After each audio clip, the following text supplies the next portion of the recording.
Good morning, everybody. Welcome to JTraedz TV, where we discuss all stock-related contents and much more. Guys, I do apologize for being out yesterday, man. I was caught up in traffic. I was in Texas, man, and we had to deal with a lot of construction and everything. So it took me a while to get back home, but finally got here. But man, I hope that everybody killed it yesterday in the market. From what I was looking at from my phone, so it looked like that SPY was definitely on a. What's up, son, man? And I seen your haircut, boy. You looking clean and cut, man. So again, I'm proud of you, man. Keep up the great work, man. Keep up the great work. Let's go ahead, guys. Let's go over our PowerPoints real quick before we do dive into our charts. So let's go over the PowerPoints real quick. So yesterday we had a recap on SPY. We had an open of 623.74, a high of 624.73, a low of 618.05, a close of 624.22, and a volume of 88.7 million. Let's go ahead and dive right into the economics. So let's take a look at that real quick. As far as economics, guys, earlier today, guys, we did have initial jobless claims, retail sales, and Philadelphia Fed manufacturing and import and exports. We had that all at 8:30. Other than that, I mean, that was really the main thing that I did see, guys, as far as the data goes, that basically created some impact into the market. I don't really see anything coming out later than that. Let me double check that real quick. Let me go over this. But that was only the main things that I saw. But I do have my little let me see. Let me go back to it real quick, guys. Hold up. Let me go to mine's on my side real quick on my economic calendar that I have so far too as well. Oh, and we have business inventories and market housing market that's gonna come out at 10. I mean, so that's gonna be it after that. Once we get those data's coming out at 10, we should be smooth sailing from there, guys. So we do be on lookout for business inventories at 10 o'clock. Other than that, all the other data came out at 8:30 this morning, which I did post it on on my Patreon. So I did post that. So other than that, let's go ahead, guys, and take a dive into what the charts has to offer. Engineer, you are looking good as far as your swing trade, because I know you hit me up yesterday, and I told you what to look out for. So as far as your swing trade goes, I mean, right now you are holding above those key levels that we did talk about yesterday. You know, as long as we held that 320 level on Tesla, got back above that midpoint level of 322.50, you did have room to push your way up towards that 325 mark. So far so good as far as Tesla move. Now one stock that did interest me, that did look good, was AMD. AMD was definitely on a nice movement. That was a good opportunity, guys, that you could have took advantage of as far as AMD. AMD went on a continuation uptrend from the bottoms. Bottom recovery of that 154 up towards that 160 level, 60 plus level. So that was a good opportunity as far as AMD. Now the question is, can we get that continuation uptrend on AMD from the 160 levels up towards the upside? Now the main area that I did see that we could expect a lot of resistance at, I think was around the 163.70 level. If we could get above that price point, we do have room to push our way up towards the areas of 170. So definitely keep your eyes peeled on that for the AMD continuation push from the 160s for the possible push back above 162 and so forth. So we could see a continuation uptrend on AMD. Tesla still looks good. Like I said, Tesla set up for a bull flag pattern. I did mention that to her as well because she did reach out to me. We do have a bull flag pattern still on Tesla that can still go for that push up towards that 330 range. So definitely keep your eyes peeled on that. What's up, boss? That's good, brother. You missed a crazy fun day yesterday. I was going to take a break, but was told to trade. LOL. Yeah, man, and I do apologize. I was stuck in traffic yesterday, man. So yeah, I was waiting. You know, I was trying to get myself back home as quick as possible. I was in Texas, and then wound up making it back home. So yeah, I got in a little late, man. I was trying to head back home, but we had to deal with traffic, you know, and construction and all of that. So that held us up a little bit. But I finally made it back home, man. But congratulations on that. AMD, like I said, AMD was performed pretty well. SPY, got that push back up towards the upside after that nice little pullback. I mean, right now, everything seems to be holding up pretty well right now, hardware. Like I said, AMD right now is on a possible continuation uptrend that I did see as far as my charts and so forth. But, man, I'm glad to be back, man. And like I said, glad to have you back in the community, too, as well, boss. What trades did you take yesterday? So right now, it seems like I said, SPY's on this little uptrend that we do Javier have. says, Spot. Yeah, yeah, especially after that drop. Oh, so that must have been you that caused that drop. Must have been you that caused that drop. Yeah, so it seems like right now we're on this possible uptrend build. You know, after this, after that. Says, nah, we caught the drama news. Yeah, between Donald Trump and Jerome Powell, JP.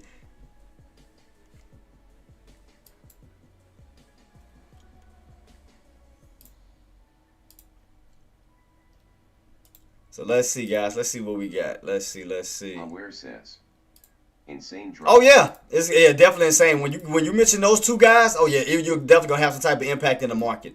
Definitely have some type of impact in the market. Oh, let me oh shit, I might not have time to do it too. Let me see, because I forgot to post it on my IG to let people know that I'm on live. For those who are, let me see. Lower down a little bit. So let me go ahead and try to Where says, but seems like a fun day today, so going to do some pathing and hit you back. Well, as far as the market, what you looking at as far you looking to short, or you looking to possibly go long? Go for the possible continuation. What are you thinking, boss? Mike Hicks says, what's up, Mike? GM. Yeah, man. Good morning, boss. Yeah, I was stuck in traffic, man, yesterday, and I finally got back, man. Finally made it back. But yeah, I was caught in traffic. But yeah, we finally made it, boss. We finally made it back. So I'm just trying to update this. Yeah, I forgot to put it on my IG to let people know I'm on live right now. I forgot to post that. Where's my All right, there we go. So yeah, guys, I'm just trying to just let people know, even on IG, that I am live too as well. So I'm just trying to hurry and post this real quick to let them know. So do forgive me. So yeah, guys, just definitely keep us on watch. Like I said, as far as from what I see, I mean, AMD is on a continuation uptrend. Tesla's on a continuation uptrend, and then you got SPY on his uptrend, trying to push his way back up towards that 626.50 level. So, Mike, what is your game plan? Hardware, what is y'all game plans? Y'all consider going long or short? What are y'all game plans? I'm just trying to hurry up and update this. Come on. So I can post this. Let people know I am live. So those create a post.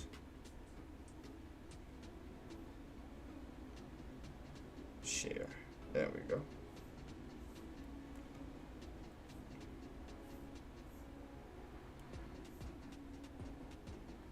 All right, guys. Just trying to post this real quick, and we good to go. Where says, seems like a bullish day, so we shall see. Yeah, I think so too. Like I said, with Tesla, if you look at your 180 12-hour chart, boss, and Mike just got in, so still looking. Slept in. Oh, nothing wrong with that, man. It's just been, man, everybody, man, this weather been so up and down. Everybody just been tired, man. It's just been a wear out moment, man. So I mean, everybody just kind of been catching it. So let me go ahead and post this. All right, cool. All right, so I know Tesla for sure has a bull flag pattern setup. We broke out of the downtrend, so Tesla could possibly be seeing more upside. For longs, we definitely want to get that break above that 325 for that push up towards that 330 level. Before you hit 330, you may get a little bit of interference right around 327.50. So definitely keep that in mind once you break above 325. SPY, you already know the main key levels. One of the main key levels that we did talk about, keep in mind, is going to be that 626.50. So we did reclaim 624.50 now with possible room to run up towards that 626.50. Keep that in mind. Keep that on watch. So let's see, can we go for that breakout? Will we get this rejection and that pullback? But if we do break above that 626.50, do expect a push towards 628 to 630 level. So do expect that. AMD is, like I said, it's been on a nice solid run. So it looked like we got a lot of room left in the tank on that bad boy as well. And we'll go over the charts too on the, we'll go over these charts too right here, guys. So we'll go with chart number 1. We'll go with Tesla to go over that real quick. So we'll go over each one. So with Tesla, like I said, Tesla, we broke out of the downtrend setup. Like I said, and Mike, me and you were talking about this thing, boss. The main thing was that 310 level. From that 310 level, you have room to push your way up towards that 325, up towards that 330 range. So right now, I mean, like I said, Tesla has a breakout pattern, downtrend breakout, going from the bearish side now to the bullish side with room to run. So that one, again, we can expect a little bit more upside to come. You can see over here where we did have a little bit of resistance right around that 334-ish level, where we got that pull right back on down. So definitely keep that on watch, where you do have room to run towards the 330 plus.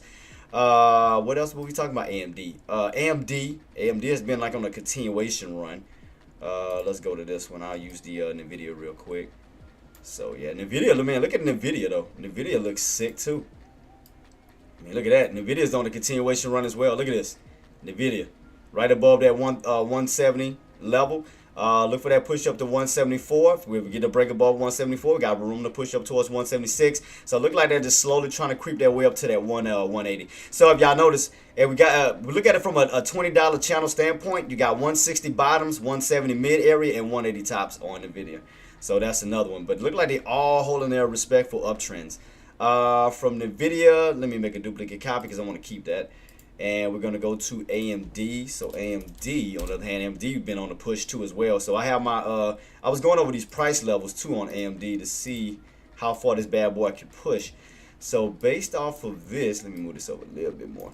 The areas that I did see of strong resistance was going to be around 173, what was it, 173 something. Let me go back a little bit. Let me go back just a little bit. I'm trying to think what I had it saved on, because I know I had my line saved on this damn thing. What was it? I think it's right here. Yeah, okay. So the seemed like the highs we had pushed was that like where we started the turn was 173. Then we got a bounce right around 150.68, right back on up, and then we got stuff right around 163.70. That was the level I was just talking about. So right here we got stuffed at, but you did get a high of close towards that 170, then you came right back down when you got stuffed underneath that 163.70 level. So if we go back this way into the present, we are close to that 173 level, and we do get that push or that break above 173. I'm sorry, 163.70. You do have room to push your way up towards that 170 price point. So again, if we go back to the past, you can see right here where we got rejected. Lucid shares jumped 62% on $300 million investment from Uber. Appreciate you too, boss, for the alert. Appreciate you. Shout out to Hardware, shout out to Money Mike. But yeah, guys, you can see where the next key level on AMD is going to be at. Like I said, but we got stuff that is around that 163.70. From that price point, you do have room to push up, basically to retest those highs right around 170. So just keep that in mind. Now, once you break above those areas, you do have room to push up towards that 173 level, and that's just based off the pass. That's just based off the pass from back here. From already did the research, like I said, and I go back this way. You got that 173.70 level, get that break above that price point. You got room to run up towards 70. From that price point, you got room to run up towards 173. So let's see. Go back a little bit more so we try to see the whole entire play. So you kind of see a big U-shape pattern that AMD is making, guys. You can see this big massive U-shape that this bad boy is making. So definitely keep that on watch, where you do have room to run back up towards this area here again that we stated, which was 163.70 up towards that 173. So from that, you do have room to run up towards these 180 to 190 levels. But this is going to be the main focus point for this week, is these two key levels, 163.70 up to that 173, basically back up towards these top levels here. So you do got room to still fill up that gap towards the side and close out that U-shape pattern. So I mean, you do have a lot of open space to still clear up. So from that 163.70 up to that 173, that'll complete that U-shape pattern towards the upside, thus creating a big cup pattern. So definitely keep that in mind, that you do got like this big cup pattern that's forming on AMD. In other words, that could lead to more room to run. So once you get that break above that 173 level, cross you from the bearish side to the bullish side, you have a lot of room to run up towards these high levels, which is around, again, 180, 190 level, up towards the levels of around 200. So the first and foremost point that we need to, especially on the long side, that we need to cross this price point here is 173. Because you can see right here where your sellers came in aggressive, and that's where you got your nice downtrend setup and you had your bearish rally. Now you are on a bullish rally, trying to go right back up towards this area that took you out, which is around 170. So if buyers can take that level out, 170, you do have a lot of room and open space to run up towards these key levels, up towards the 190s, 180s, up towards 200, and so forth. So Keep that in mind. So right now, keep in mind that AMD is on a bullish rally with room to run. We just got to get that break above what price point, that 173 level, for that possible push up towards the 180 plus and so forth. So just definitely keep that in mind. So just give y'all heads up on what to look out for on AMD for sure. AMD has a lot of potential. It's the same thing with Tesla. Tesla has a lot of potential. What's up, Mel? Like I said, Tesla has a lot of potential, and AMD has a lot of potential, and I mean so forth. Oh, did I close these in the wrong spots? My bad. Let's close these back down underneath the charts. My fault. Where says Kugler just said some positive stuff, so we shall see if market took the bait. But inflation is main topic yet again. Okay, got you, boss. But yeah, like I said, for those who did swing Tesla, guys, you want to get that break above that 325 for that possible push up towards that 330 plus level. So I mean, again, right now it's looking good. Like I said, Tesla's on a downtrend breakout, going from a bearish rally, from a downtrend now to an uptrend. So we know what is in order for us to complete this U shape on Tesla, we need to get that break and that push back up towards what price point? 355. So to give us that successful U shape pattern all the way back up, where we can complete this U shape. So you can clearly see right here where these ultimate tops is and where we need to get up to. So, and if we can get that break and get that move back up towards that, we'll complete the cup pattern on that one as well. So, in other words, Tesla still has a lot of room to run towards the upside. So, don't count that out. Downtrend breakout, possible U-shaped pattern about to take place. You're going from a downtrend to an uptrend, going from bears to bulls. So, there's a lot of space and opportunity. Once you break above that 325, you do have room to possibly push your way back into the 330 plus levels. Keep that in mind. And based off of this old channel that we had, you can see right here what levels that we bounce around, which was 310 up towards that 334-ish level, back down to 310. Then we wound up breaking above 334 up towards what price point? 355, back on down. Now, you got to keep in mind, if we don't get that breakout, that could be a triple bottom. So if we look right here, once, twice, and once we get that push back up, let's see, can we go for this third attempt? Let's see, can we get that successful breakout towards the upside? However, if we don't get that breakout, we could get rejected once again at 355, which would equal to a third triple top for a pull back down. So right here, look right across the board. You had, after we fell back down, you had one attempt, two attempt, second attempt, and then right here, we get that push back up. That'll be your third attempt. Now again, buyers, we need to break above that price point.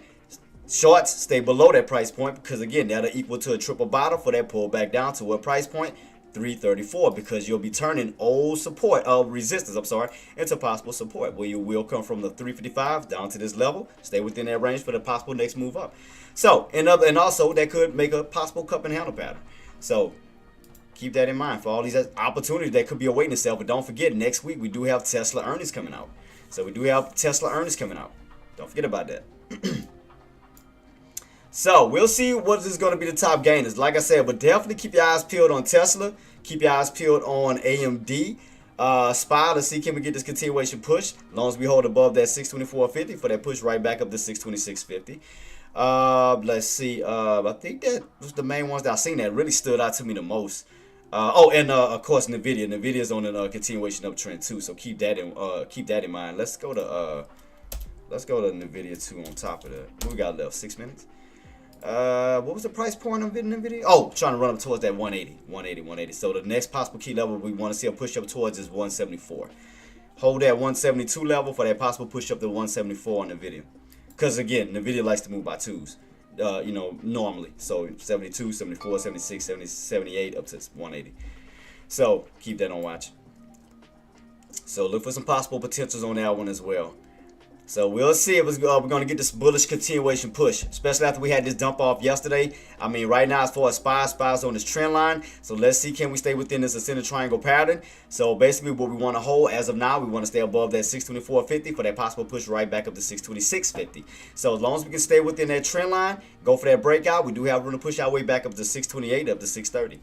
So keep that in mind. So we'll definitely see on, how the market is going to pan out today. So far, as far as this week, we only have one red day, and 2 green days. So 2 green days, Monday and yesterday, and Tuesday I think was the only red day that we had. So let's see, can we get this continuation, bullish week. So let's see if the rest of the days are going to be bullish, especially after yesterday. So let's see, can Thursday be green going into Friday? So let's see, can we end up in a bullish week, end it out. So we'll definitely keep it on watch, guys. So definitely let me know, guys. What are your ticker thoughts? So what are you planning to trade? I know with Mike and I know Hardware. I know Hardware. So you said you're looking at PLTR, right? No, you traded PLTR and SPY. So so Money Mike, what is your ticker thought process? What are you looking at, boss? I know. And me and engineer talked. Well, Nadia, we talked. So I think she's in on a swing trade. I can't think of what entry her entry was. I forgot what entry was that she got in at because I know we talked. So because I told her, as she was considering going for a swing trade that we wanted to. Looking at $AAPL for long. Okay, Apple. Okay, gotcha. I'm gonna look at Apple too as well. But as I was telling her yesterday, she was going for a swing trade just to make sure we held 320. Get that move back up above that 322.50 up to 325, and look like we did just that from this little pullback. Got right back on top of 320, got right back on top of 322.50 up to 325. So right now, this little channel is holding up pretty well. Tops, bottoms, mid areas and so forth. So I mean, right now Tesla's holding. So for longs, the next key level we want to get above is 325. Put us in a new price bracket of 325 up to that 330 mark with the mid area of 327.50. So right here. So this is, we want to get into a new channel. So I already created all my lines. So all my lines is already set. We just got to get the buyers to initiate on it. So once we get above 325, that'll put us in a new channel of 325 bottoms, 327 midpoint area for the top of 330. So right now we're in the bottom portion of this range. Pull it right back down towards the 322.50 level. That's the midpoint area. So what we want to do is hold that price point, get that push and retest the 325 and try to go for the break. So let's see. We're going to see if that bullish momentum is going to continue for Thursday. As long as no negative news come out, for damn sure. So, I mean, everything should be smooth sailing. Get these little pullback bounces, but we'll see. We'll definitely keep our eyes peeled to see where we go. Now, as far as SPY, the area that we definitely want to break, guys, on SPY, that I do have on my chart is going to be, what price point was that? Because I want to make sure, because I got a lot of numbers in my head and a lot of, so right here, you can clearly see where you get stuffed at. So that's going to be around that, the price point is what? Around 625, 75 level.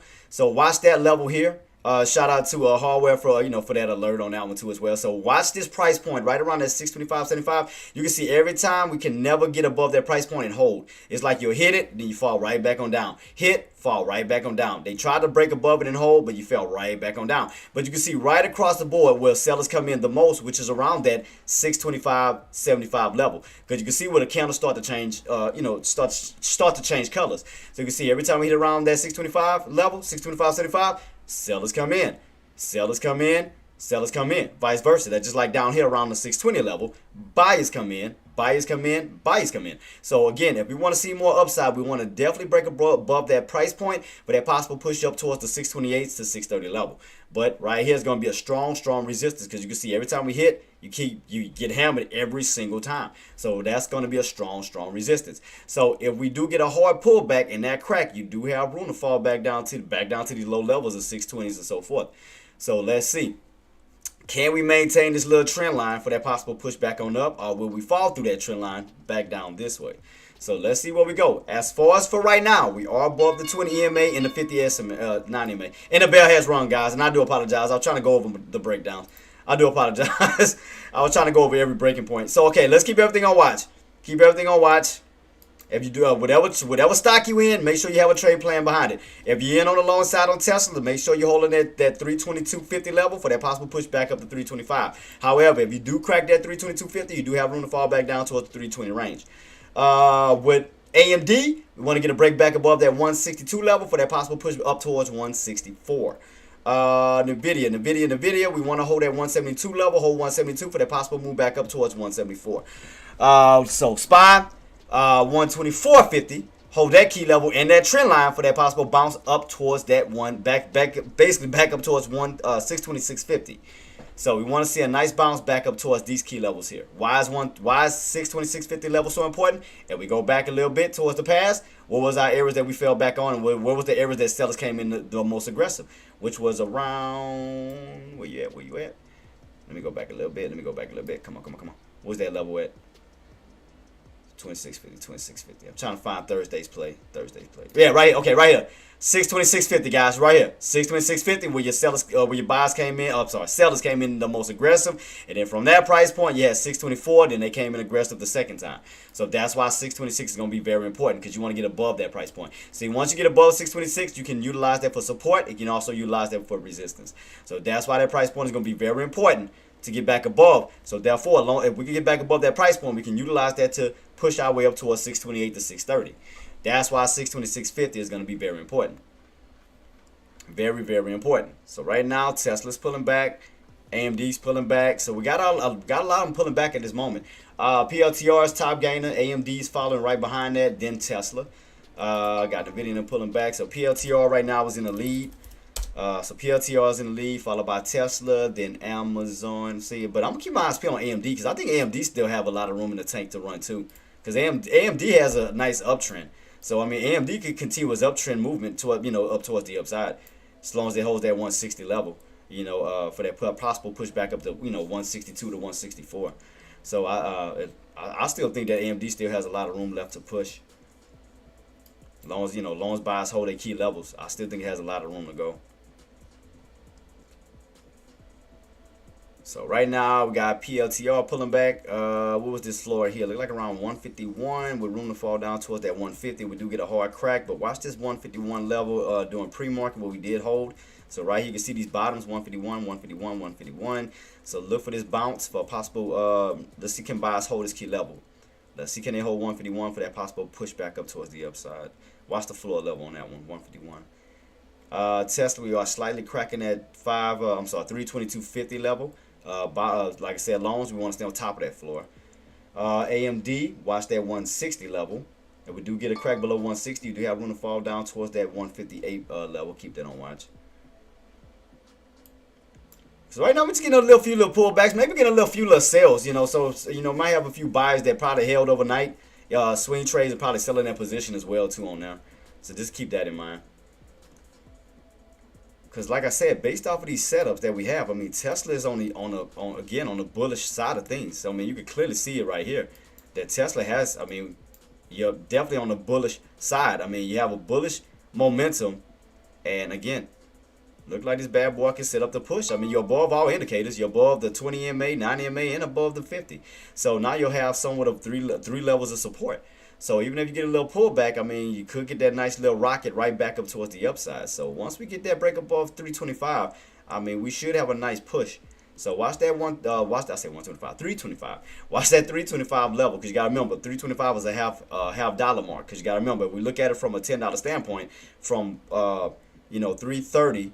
I'm sorry, from 320 to 330, 325 is going to be the midpoint area. So once you get above 325, that'll put us in a higher price point of 320s. So that's going to be like a little wall right here, 325. So we want to get a break above that price point to get that push toward the upside. Take small position on TSLA long here. Yeah, so yeah, right now, like I said, Mike, as long as the buyers can stay up around that 322.50 level, we could see a nice bounce back up towards the upside. That's just like AMD. As long as those buyers can hold above 160, we can get a bounce right back towards the upside. PLTR, they still look like they're buyers are trying to hold at 151 level. I know Jenna said, Jenna was talking about Apple. And I do apologize. Let me go to it real quick. Apple. Okay, with Apple, the main thing that we want to hold, Jenna, from them 210 levels, you want to stay above that 210.50 level. 210.50 level for that possible U-shape right back on up. Because what we want to do is get back above 1150 up to that 212 mark. So we want to hold 210.50, get that reversal back on up, take out 211.50 up back up towards 212. Because you got to remember, Apple also moves by $2 increments. So right now, realistically, you're in the range of 210, 212. So you want to bounce back from, you want to hold 210, get back above 210.50, start to slowly move your way on up like in a 50-cent increment base. 211 to 11.50 up to that 212 mark. So you want to go from these bottoms and maneuver your way back up towards these tops. So keep that in mind. So right now, still getting a little bit of pullback here and there. You already know half dollar mark, 625. That's going to be a natural resistance level on Tesla. So, any little half dollar mark any half-dollar market is gonna act as a natural resistance or support. So underneath it, it's gonna act as resistance until we get that break above that price point. So keep in mind that 325 is gonna be a strong resistance level. Gotta keep that in mind until we get that breakout. Oh, Mike, did you get with hardware on Tesla? Did you get with hardware on Tesla? Make sure he ain't. You already know that stock demon. Still pulling back. Yeah, get with hardware. Make sure he ain't in it again. Get with him. Don't forget about that. Don't forget about hardware, boss, because you already know when it comes down to Tesla. Definitely make sure.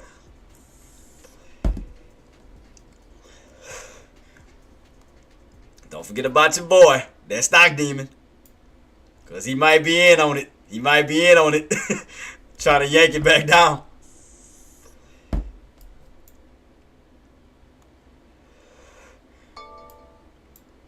Because right now, based off the setups, let's see. Still watching that 220, that 2250 level. Still watching 2250 level.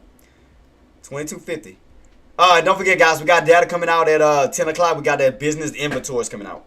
So right now, we're starting to pull back on AMD. Pulling back on AMD. Oh, and for those who don't know, I do have another indicator that probably goes over a lot of people's heads. But I do have another one. Have another indicator that's on the chart that plays off really well. I know I don't really talk about it a lot. But I have another indicator that's right here. This is another indicator. So I know I don't talk about it a lot, but it's very, very, very powerful. You know, in the sense, because if you think about it, look what SPY ran up to on my indicator, and then it yanked right back on down, then got right above that indicator and went right back on up. I forgot, you know, I don't, you know, try to keep all my secrets. But yeah.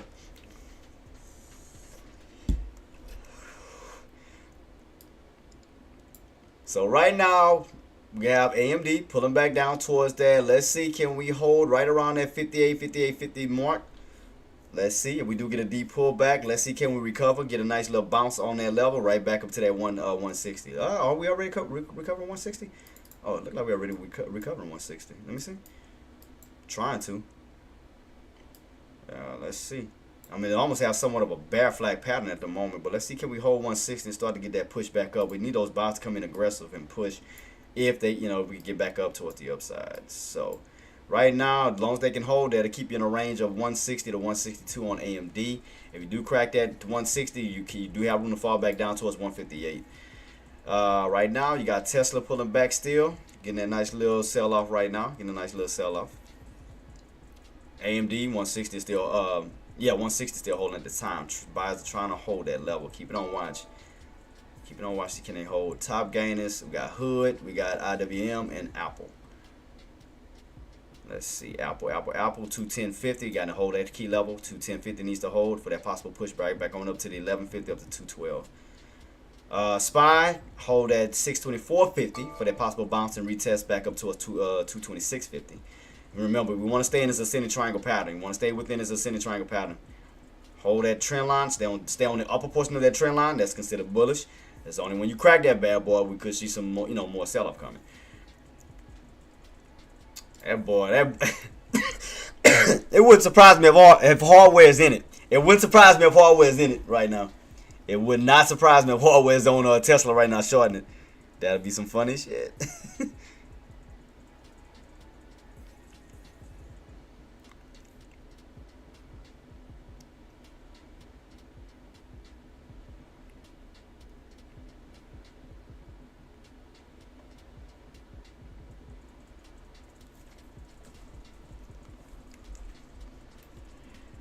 So right now, SPY is still holding his uptrend. So right now, that bad boy is still holding his uptrend.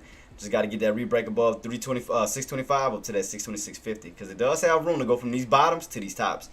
So long 624.50 holds, you do have room to push your way back up towards these top for a test. Tesla, we just got to get back above 250. AMD 160. Apple hold 210.50.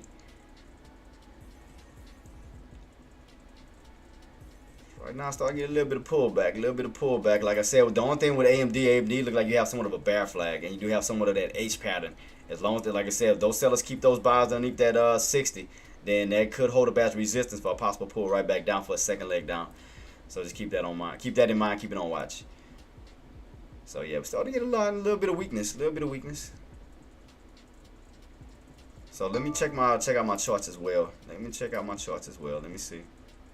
Go on these bad boys. Let's see. See, Tesla, on the other hand, like I said, we just got to get above that 325. See, that's where you get hammered at 325. As far as AMD goes, we talked about that. I know we didn't go all the way up towards that 163 level that I brought up. I know we didn't hit that yet. Let's see. I mean, you're right by it, but you didn't hit it yet. But that's where a lot of resistance is going to be at, around that 163.70. So you do have another shadow. Definitely keep that on watch. Definitely keep it on watch. We got to get that break above that price point to get that push up to 170. But I like AMD's setup. AMD still has an uptrend. I mean, I still like it. I still like the setup. So AMD, I mean, they still looking good. I mean, I cannot knock those setups. So they still looking good at this time. I'm gonna keep these up right here, but I'm gonna cover the charts back up real quick. All right.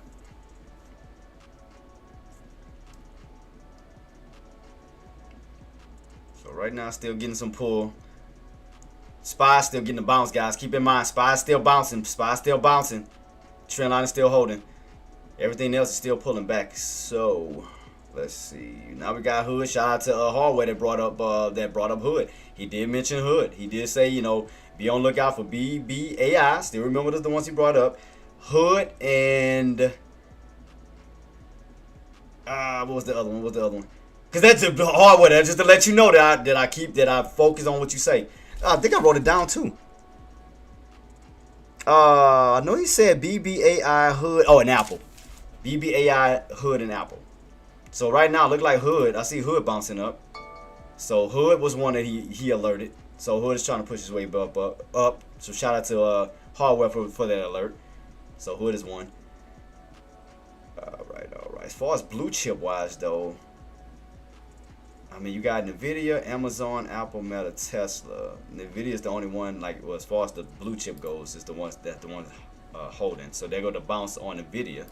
So they'll go Nvidia, trying to get that bounce back up. We got to get back above 172 on Nvidia for that possible push up to 174. SPY still, like I said, SPY still looking good, guys. If you're on the long side on SPY's definitely still getting that bounce. Got that recovery from 624.50 for that possible push up towards that 626. So definitely keep that in mind.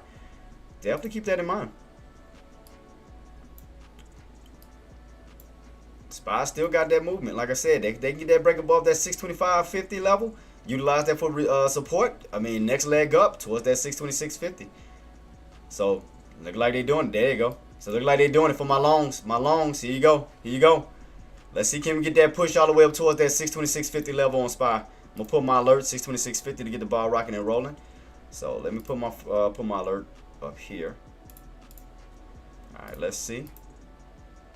All right, keep that on watch. So what you want to do is break above that 625.50. Again, hold that key level where we can turn resistance to support for that next leg up towards that 626.50. So keep that on watch. So you had a nice little bounce back up, nice little pullback bounce. So you recover the trend line and right back on top of that 624.50 for that nice reversal back up. So right now you're looking good. Tesla, you're pulling back down towards that 320 range. Look at 320. Let's see, can we hold 320? Get a nice little pullback already. I already know Hardware got to be in Tesla. I know Hardware in Tesla.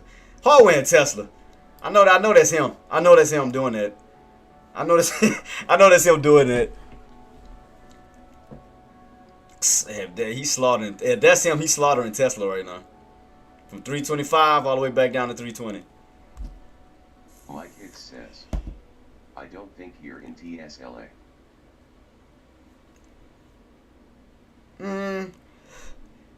Yeah, you don't think you're trading it? I mean, cause think about it. That's almost like a rinse and repeat from last time. Remember what was that? Was 320? Remember 320? It was we ran up to 320, but we never got a breakout. He said it should have went up. I mean, probably after this bounce. I mean, if we may get a 320 bounce, Mike, and then move our way back up. Let's see. As long as Boss can hold 320, let's see if Boss can hold 320, get back above that 322.50. Go from these bottoms back up towards these tops so that retest the 25. So let's see, can we get a nice rotation from these bottoms and get our way back up towards these tops. So let's keep that on watch and see. AMD just got to get back above that 160. NVIDIA got to get back above 172. SPY just got to hold above that 2550 level for that push up towards 26 to 2650, going from these bottoms here from these tops. It needs to hold this bounce. Yeah, look like it is. I mean, look like you're going from that 320 up to that 322.50. So you first and foremost, you're getting that one. So it look like you're at the bottom portion of that range. So, I mean, you do have room to push from 320 to 322.50, the bottom portion. We just got to get that break back above that pivot point, above 22.50, where we could get in the upper range of 322.50 up to 325. So right here, you're just at the bottom range between 320 322.50. So, I mean, you got a nice bounce here. SPY, I mean, again, we do have room to push up towards that 626.50, so be mindful of that. It could be setting up for that second leg because you do have somewhat of a bull flag pattern on that bad boy. I mean, you got somewhat of a bull flag pattern set up on SPY. You do have a bull flag pattern on it. So let's see. Stay above that 625 level for that possible push up towards 626.50.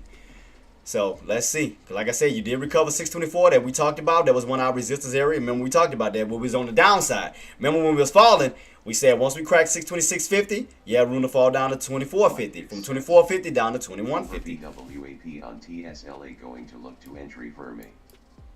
Yeah, so yeah, Mike, like I said, as long as those buys can hold at 320 up towards that pivot point, 22.50, we want to see that. Because like I said, what we want to see is that rotation. We want to go from the bottoms back up to the tops. We want to rotate from the 320s back up towards that 325. So that's what we want to see. So right now, as long as 320 holds, again, create those pullback failures. I mean, you do have room to push your way back up towards the upside. And again, Tesla still has a bullish pattern setup. If you go back to this chart setup, I mean, Tesla still has a bullish rally. You get a pullback bounce, and look at the setup. I mean, you're on this uptrend. All we gotta do is get that break above 325 to get that pushed into the 330s. So I mean, it does have a bullish setup still. So I mean, for a lot of people, don't let that go over your head. SPY, like I said, bull flag pattern. Hold above that 25.50 for that possible push up towards that 26.50. So I mean, right now, stepping up. Now you got AMD back on top of 160. As long as they can hold 160, create those pullback fails, get that push up towards 162. NVIDIA, get back above 172, hold that 172 level for that possible push up towards 174. So keep that on watch. Keep it on watch. But SPY looks good. SPY looks good. Look at that. I mean, it was pretty. Look at this pretty and beautiful transitional setup. Look at this. Red to green. Beautiful. You know, sellers to buyers right back on up. Bull flag pattern for that possible push up towards that 626.50.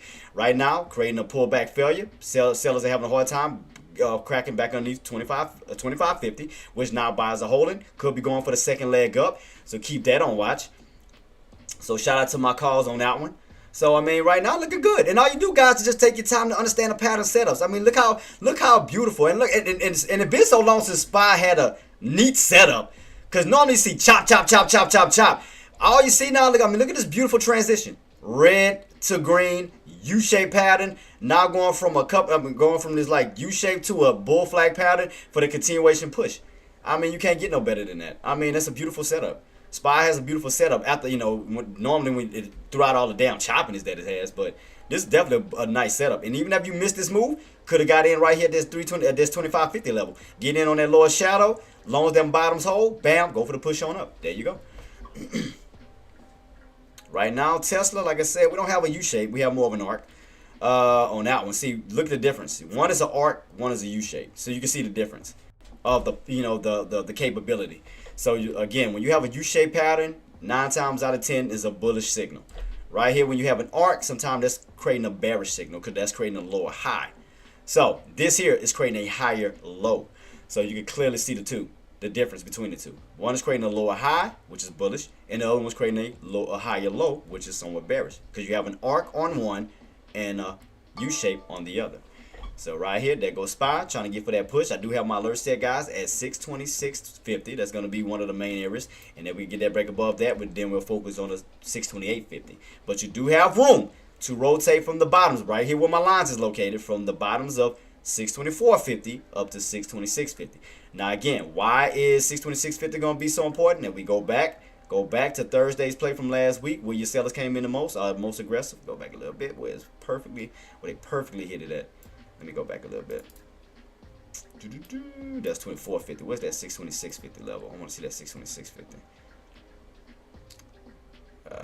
I might have went too far back. Shoot, let me go back a little bit. Oh, right here. I'm sorry. Yeah, right here.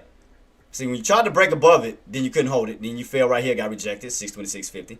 Then you ran up to 626.50 once again. Then you got hammered hard the second time, all the way down. Then you try to go back up. Then your 624.50 sellers came in and they yanked you down again. So that's why that level is going to be important as we come back up this way in the present as of now. That's why I said it do have room to push up towards what price point 626.50, and could be setting up for another bull flag pattern. So here you go. So long as that 525.50 level holds, let's see, can we get that continuation push up towards that price point of 626.50. So keep that on watch. I know it was kind of fast. It was fast. It was a fast mover. Okay, we got NVIDIA bouncing right back on top of 172. We already got Tesla holding 320 still, but we want to definitely get that break back above that 322.50. Because what we want to do is avoid a possible downtrend setup. You know, a little downtrend that could pull, you know, a little, you know, underneath 320 back down into the low areas of, you know, 317 out 315. So that's why we want to get above that 322 where we can avoid that possible, you know, downtrend setup right here that could possibly form underneath 322.50, because you want to avoid that. You want to go, yeah, again, we want to break above those price points, and plus by breaking above 322.50, that's going to get us above the VWAP. So that's why you want that. But right now you're underneath the VWAP, because again, you want to avoid like this possible downtrend setup that could occur on Tesla. You want to avoid that. You want to avoid that lower high build versus what SPY did. SPY did the opposite. Moving up, I missed it. Shit, you should have called out SPY. SPY, we talked. Remember how many times we talked about 624.50, Mike? 624.50 up to 626.50, and look where it's going. So I mean that was a good setup. I mean the video good too, and don't count out AMD. AMD still has a good setup too. AMD has a good setup that can still push its way up towards the upside as long as they hold 160. So I mean it can still build its way back up. I mean you just gotta give it time. Right now we do have NVIDIA pushing up. We do have NVIDIA squeezing. We do have that. So from 172, because remember I kept saying 172, 172, 172. I said as long as buyers can hold 172, we do have room to possibly push our way up to 174. So I did alert that. I did alert the possible entry. 172. SPY alert the possible entry. 624.50. AMD, I said watch 160 level. See can we hold that for the possible move back up. Yeah. I guess I'm still waking up. Yeah, boss, I alerted it. I alerted key areas on SPY. I alerted the key areas on NVIDIA. AMD, like I said, as long as they hold 160, still fighting chance for them to push their way back up to 162. But NVIDIA, I did alert. I said 172. As long as 172 holds, because remember I said move by $2 increments. I said as long as 172 holds, you have room to push your way up to what? 174. Bam. Called that one. SPY, 24.50. Possible push up to 26.50. Call that one. So I mean I alerted the possible areas. And there you go with NVIDIA. So there you go with NVIDIA. And Mike and Hardware, if y'all ever want to jump on the Discord, boss, let me know. Whenever y'all want to jump on, to give out your thought processes and everything. I mean, y'all always have the mic, y'all always have the floor. So let me know whenever, bosses. So like I said, AMD I think still has room to still push. In due time, once it recovers that 160, try to slowly climb its way up to 162, 164, start to create an uptrend. So I still think that, again, AMD has a lot of room left in the tank still. So let me see. Mike Hicks says, APPL at low area. Yeah, so y'all noticed this uptrend that AMD still has? I mean, that bad boy still has room to, continue an uptrend movement from yesterday's bottoms. He is in his Discord right now. Okay, gotcha. Where's he ain't let me know nothing. Hallway, yeah, I didn't hear him. Well, wait, he probably doing his own thing right now. So I'll wait for him to come into our community. So I'm gonna let him handle his business. So all right, guys, look for that. Got a little pullback back down towards that 625. Let's see. I just like this setup, boy. I mean, the setup's still looking nice. But yeah, this was definitely a perfect one from that pre-market rejection. Right into intraday breakout. I mean, that was beautiful. That nice U-shaped pattern was beautiful. Held the trend line, held that 624.50. That was nice. That was a nice setup on that. Aussie chick says, Aussie, what's up, Queen? Good morning. I mean, the video looked like it has a bull flag pattern setting up. Both possible bull flag patterns setting up. So keep that in mind. You're above the VWAP, so that's bullish. We just got to get AMD back above his VWAP, so we got to get back above that. What price point is that? Let's see.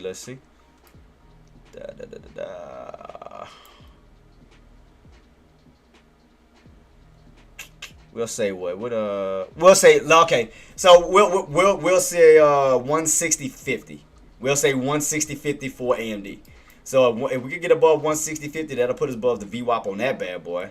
And as long as it holds, we could move our way back on up. Go for the break above 162 for the push on up towards the upside. NVIDIA has a bull flag pattern set up. Keep that in mind. Even SPY has a possible bull flag pattern. Keep that in mind. But you do have a strong resistance right at 626.50. So keep that in mind as well. So you're all around a strong resistance area. Just keep that in mind. Buyers got to get that break. But do keep in mind, loans, that you do have a strong resistance where sellers could be sitting at around that 626.50 level. Don't keep that in mind. Like I said in the video, 174. We'll put an alert at 174. Because I alerted the entry. I said around 172. Once 172 holds, you got room to push up to 174. I mean, you got a bull flag pattern. I mean, you can still catch it. I mean, you still got room to still catch it, to be honest. Got room to still catch that bad boy. You got a bull flag pattern set up right here. Get that little pullback bounce. You got room to still go up. So bull flag pattern is could commence on NVIDIA for that push up towards 174. Got a nice little pattern on that one. Like I said, AMD we just gotta get above. Like I said, at least 160.50 because that'll get you above the VWAP. Because we want to slowly start to move our way back up 161.60 up towards 162. We just want to basically find our way back up towards this area here. Want to find our way back up that way. We want to get that break above 162, turn that into support, and get that continuation push up to 164 and so forth. So that's what we want to see for the longs on AMD. Tesla, we want to get that break back above 152.50. 152. 322.50. I got so many numbers, guys. You gotta understand. I go over multiple charts, man. So I see numbers. So do forgive me if I say the wrong number sometimes. If we get above that 322.50, that'll put us back above the VWAP, and then we may get that possible rotation on Tesla from the bottoms of 320 back up towards 325. So keep that in mind. Keep it on watch. Because like I said, overall setup on Tesla still looks good. I mean, you still got this bullish setup. We just gotta get that break above 325 to get us towards the that upper portion of that channel. So like I said, for us to get those successful touches like we did back in the past, break above 325, we have room to push up towards the 330 pluses. So you gotta keep in mind we're back in that same range. See that? Back in that same range, off those yellow lines, back in that same exact range. Bottoms 310, tops around at 334.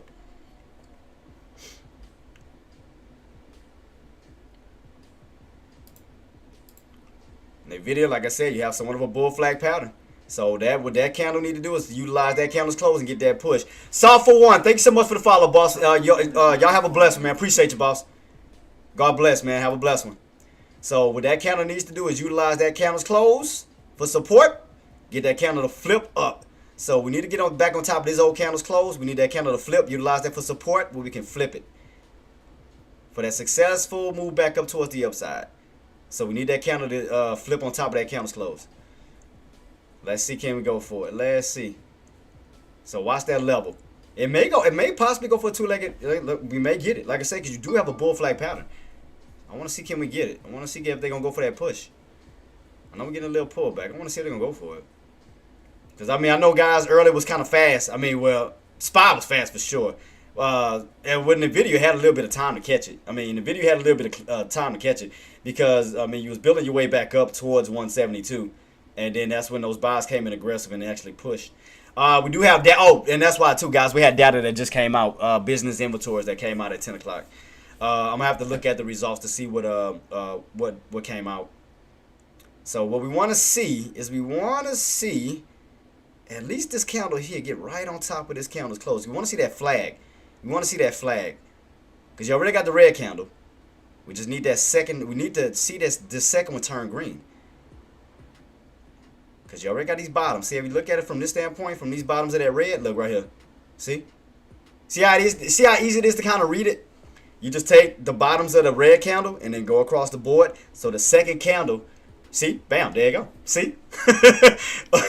Easy to read that, huh? There it is. But you see, but Mike, you saw the trick to that? Ingrid, you saw the trick to how I did that? You saw that? How I figured that bot look. And the pushing. But you notice how I put that trick to that, Mike? Once I initiated, or once I figured out, identified the bull flag pattern, all I did was just take a line underneath that candle close here. Look at that, red to green. Bam, there you go. There you go, your flag. There you go, your two-legged pull-up. Bam, there it is. So easy to read that. So I mean, that's all you do, guys. Just understand this. Understand your patterns. Understand your possible setups. We called out a bull flag pattern, where we can see a possible push up towards that 174. Aussie chick says. Nice. Yeah, all I did first, Ingrid, was identify the setup first. I said bull flag pattern, right? Once we couldn't get that, because normally if it's bullish, you'll get those consecutive green candles. I thought we was gonna get that. I was like, okay, we didn't get it. We got a red candle, but we still have a bull flag pattern setup. So from that red candle, all I did was put the line down here and waited for the third candle to see if it was gonna get that third candle to step in. So the third candle fed off of that candle's close at these bottoms and pushed. Come on, the video. Come on, the video. Let's see, can we get this push? Come on, the video. Come on, the video. I want to see, can it go for that 174? We got Tesla still holding 120. Oh, it's 320. It's still holding 320. Sorry. You still got SPY on the bull flag pattern. Again, look for that 620, 650 if those buyers can come in and push. As far, oh yeah, see where right now AMD back on top of 160.50. Remember we talked about that. Now you're on top of the VWAP, so don't let that slide past y'all. 160.50 holding, trying to get that move right back up to 162. Y'all are back in these. Y'all still in this range. You fell out of the range. Now you're back in that range. As long as you hold 160, as long as the buyers can hold 160, create those pullback failures. You got room to rotate your way back up towards 162. Like I said, with Tesla, we just need to get above that 322.50 because you want to avoid a possible downtrend setup. So again, this is the two-case scenario. If they don't get above 322.50, that can create a downtrend, possible downtrend setup. That's why they need to break above it, because that'll break them out of the downtrend, avoid them from getting caught up in a downtrend setup where we can possibly reverse the play from a downtrend to an uptrend from 320 back up toward 325. Come on, buyers, come on. I want to see, can it go for it? Come on, buyers. Come on, buyers. Come on, buyers.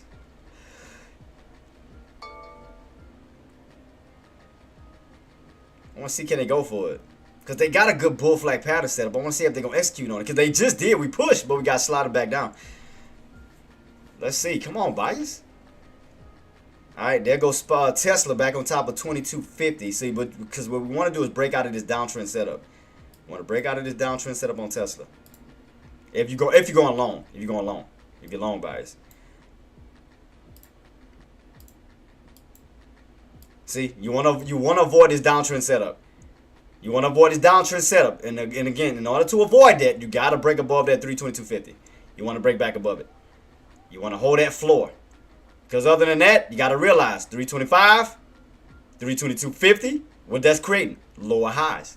That's creating lower highs. You want to avoid that. So what you want to do is you want buyers to get that break above 322.50, because that means instead of coming back down to this floor, you'll be holding up this floor, thus creating somewhat of a higher low. Because you'll go from these lows here, 320, now up to 322.50 for the push back up towards 325. However, if they can't get the breakout, it can create a lower high where you'll go from 325 to 322.50 back down this way. So right now it looks like buyers are trying to push, so they need to successfully stay on top of this bad boy, stay in the upper portion of their range, break them out of that downtrend for that possible rotation from the bottoms to the tops of 325. AMD still looking a little weak. Like I said, also AMD want to avoid a downtrend setup too. AMD want to avoid a downtrend setup. See that? But you see how I can identify these setups like real quick? I can identify these setups real fast. You got to train yourself to do this real quick, guys, to put yourself on the right side of momentum, to make sure you're not jumping the gun. Because, again, once you break above these levels and they hold strong, that lets you know, okay, buyers have it now. They're taking, positions away from the bears. And look, boom. See what I mean by Tesla? Breaking out of the downtrend. You need to hold that 325. See what I mean? 325, break out of the downtrend. Yeah, that's all you got to do, guys. Once you start to identify yourself with these patterns, it's like it's easy to read. Like with SPY. SPY, uptrend. Higher low build. Ascending triangle. Squeeze, ascending triangle patterns. Bull flag patterns. I mean, once you start to identify yourself with these patterns, I mean, it's easy to kind of read it. So even if you miss opportunities, okay, now you identify yourself with support, resistance, and go from there.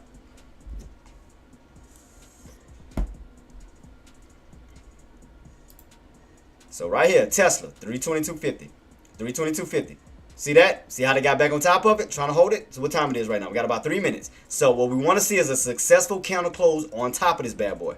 We don't want to create a upper shadow and fall back underneath. You want to create a successful green candle and a hold on top of it, because what it's creating is going to help create a pullback failures when sellers do try to come in to try to pull you back down again. Because now 310, 320 is held.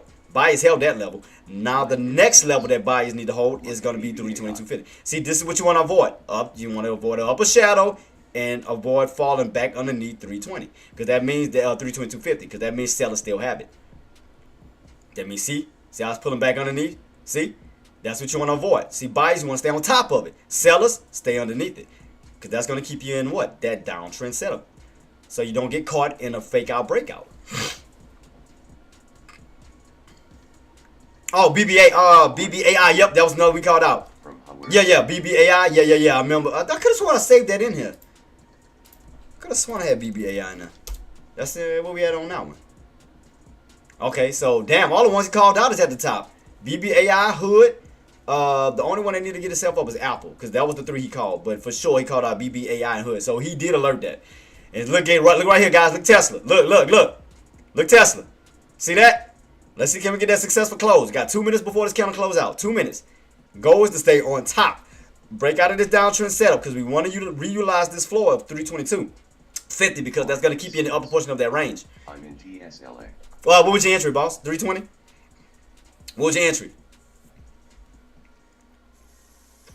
Matter of fact, while I'm doing that, let me look at mine. Let me see what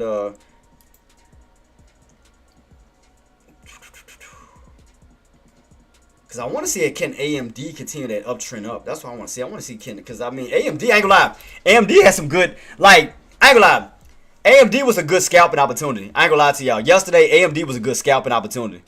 Where y'all, whether you wanted to hold it or, scalp it, I mean, it was good, great opportunity. So, like, this is what you want when Jenna and Ingrid and all my beautiful ladies. Like, these are good scalping opportunities. Like, when the uptrend is doing this, you scalp. As long as that uptrend is holding, 9 MA, everything's still looking good on the upside, scalping opportunities. Or, again, if you want to hold it, long as it doesn't go back down to your levels, and you see that uptrend holding, bam. Like, this is what you want to see. Like, that's a good opportunity. This is what you want to see. Good, beautiful uptrends like this, where you can utilize the same contracts over and over again. Because especially if it's bullish, you can reutilize it over and over again. You can either hold it, ride it on up, or again, scalp if you have a specific price point. And what I told you on Tesla, guys, was I lying? Mike, was I lying on Tesla? What I said, bam, right back above what? 322.50. So, I mean, once you start to understand these setups, man, it's just easy to read. It's like right here, bull flag pattern, SPY. I told you from 624.50 up to that possible area 626.50. Bam, told you on that one. So see how we broke down Tesla on what needed to happen in order for us to get a reversal. That from the 320 levels, get that move right back above 322. Buyers need to hold 322.50 level, keep us in the upper portion of that range where you'll stay from 322.50 up to 325 and look like we still have a bullish little push. Now back above the VWAP. So that still looks bullish. Nvidia still looks bullish. Don't count that out either. I mean, Nvidia still looks bullish. You're above the VWAP. So, getting a little bit of a pullback, but let's see, can we hold these levels? Because Nvidia still looks good. Don't count it out. So again, just want to get a re-break back above this level here. So let's play the again, let's play the breakout game. So let's see what the bottoms is. Let's see what the tops is. We know where we got stuffed at, right around this 173.28. So we need buyers to get that break above that price point. It may do a possible if buyers gonna step in. This is the other one. This is the other setup that I see if buyers do step in. If buyers step in, this is another one. This is another one. Let me go to it real quick. Where's my? There we go. Something like this, where they can do this. Come on, damn chart. There we go. Bam, bam, bam. Something like that. I can see that setup. You know, after these little red candles get out the way, and then they come in with those green candles right back on up. I can see that. If buyers step in, so after these red candles, we should be seeing green candles. If buyers are gonna come in, because after these consecutive red candles, we should be seeing green candles come in. So let's see if buyers gonna hold. If buyers holds, we should be soon be seeing a little reversal. I want to see, because how many candles you got? 1, 2, 3, 4. And says, what's up, boss? Thank you so much for the follow, boss. Y'all have a blessing, man. Appreciate you. So let's see, can they hold this level here? Let's see, can buyers try to go for a reversal right here at this bottom, this last red candle. Let's see, can they reverse it? Let's see, can we start seeing green candles up? Because it should go, again, if it's bullish, we should be seeing pop, drop, pop. Pop, drop, pop.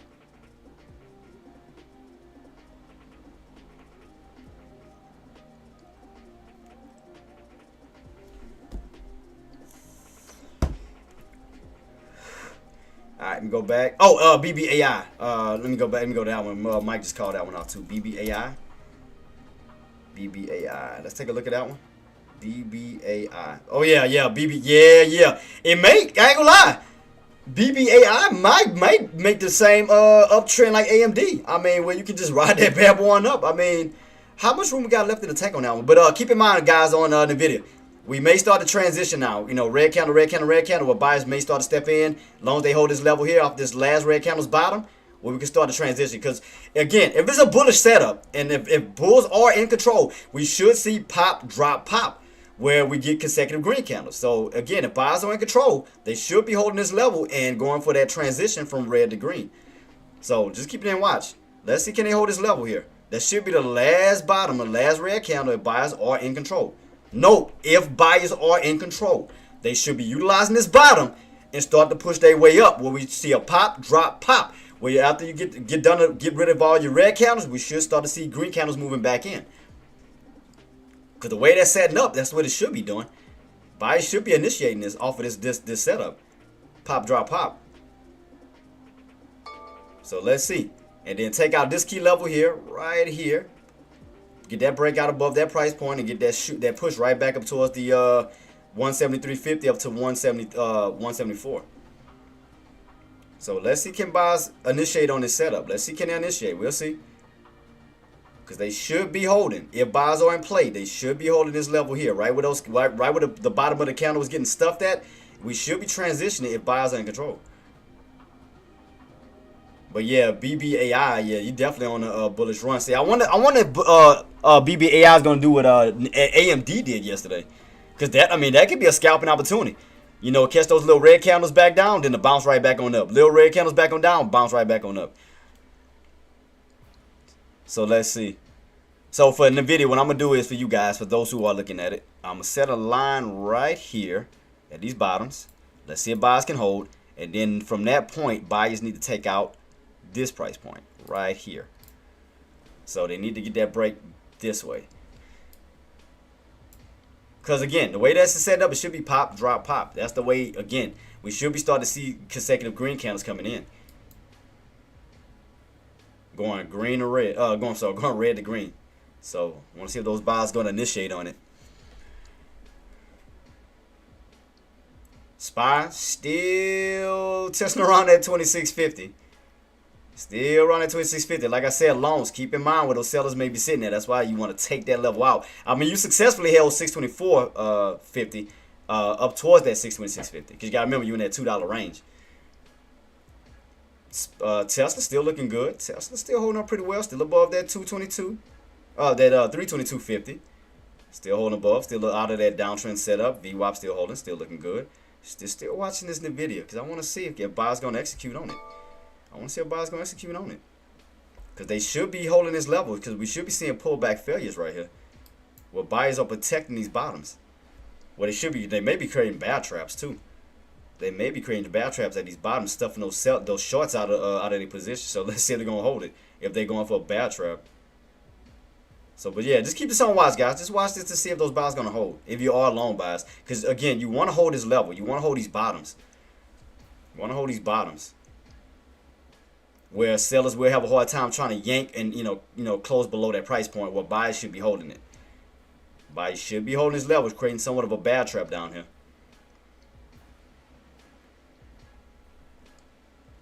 BBAI, let's see. What is the chart pattern on that one? I mean, AMD still looks good. I mean, AMD still looks good. You're just getting overextended, but you still got an uptrend setup on that bad boy. That bad boy still looks nice. I think AMD still got a lot of juice left in the tank on that one too. BBAI, what we at on that one? Oh, damn. Yeah, oh, snap, I see it. Mike, you see it? I see it. Tell me what y'all see. I see two patterns. I see two of them. I see two patterns. And chat, can y'all call them out? I see two of them. I see two specific patterns on why BBAI is doing what it's doing. Oh yeah, because me and Hardware were talking about. Damn, I took my eyes off of BBAI. God dang it. And I see it. I see two specific patterns that stand out. Chat, can y'all tell me? Can y'all let me know what are those two specific patterns that stand out? And I forgot about BBAI. God dang it, I forgot about it. I ain't gonna lie. I forgot about BBAI. I see two specific patterns. Chat, can y'all call them out? Two of them.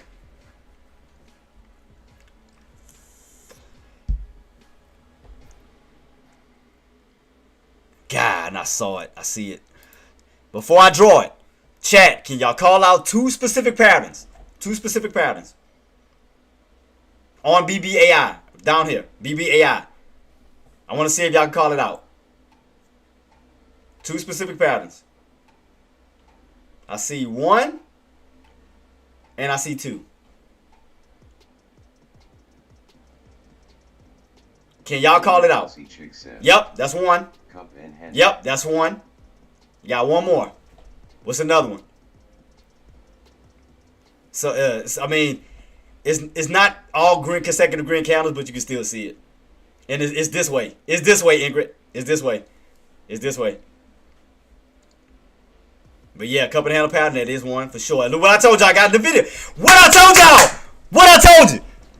Consecutive red candles, if buyers hold, we should be seeing a pop, drop, pop when you're reversing. As long as those bottom... Come on, man!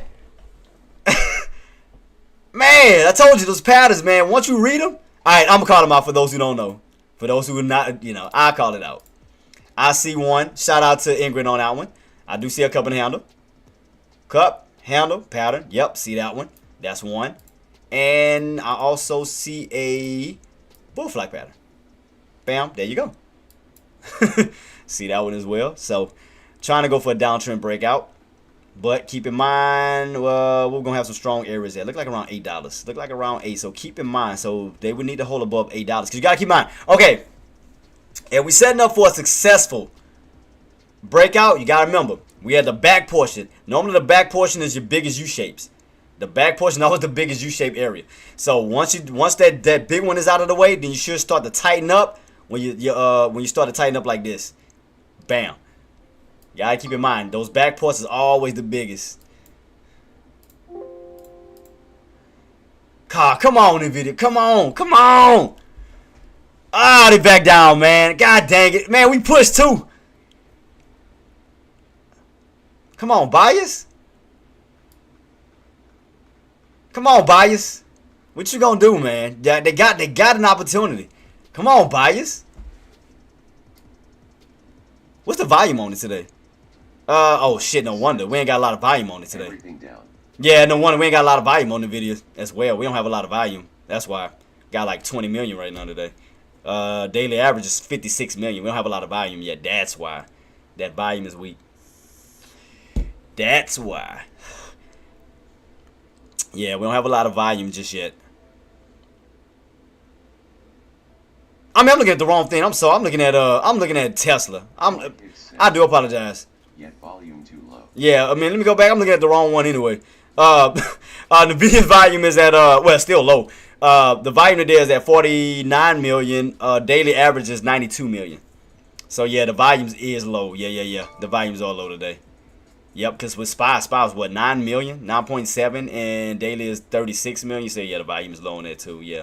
So yeah, I do see that. But BBAI is still, BBAI. That bad boy is still trending his way up. It's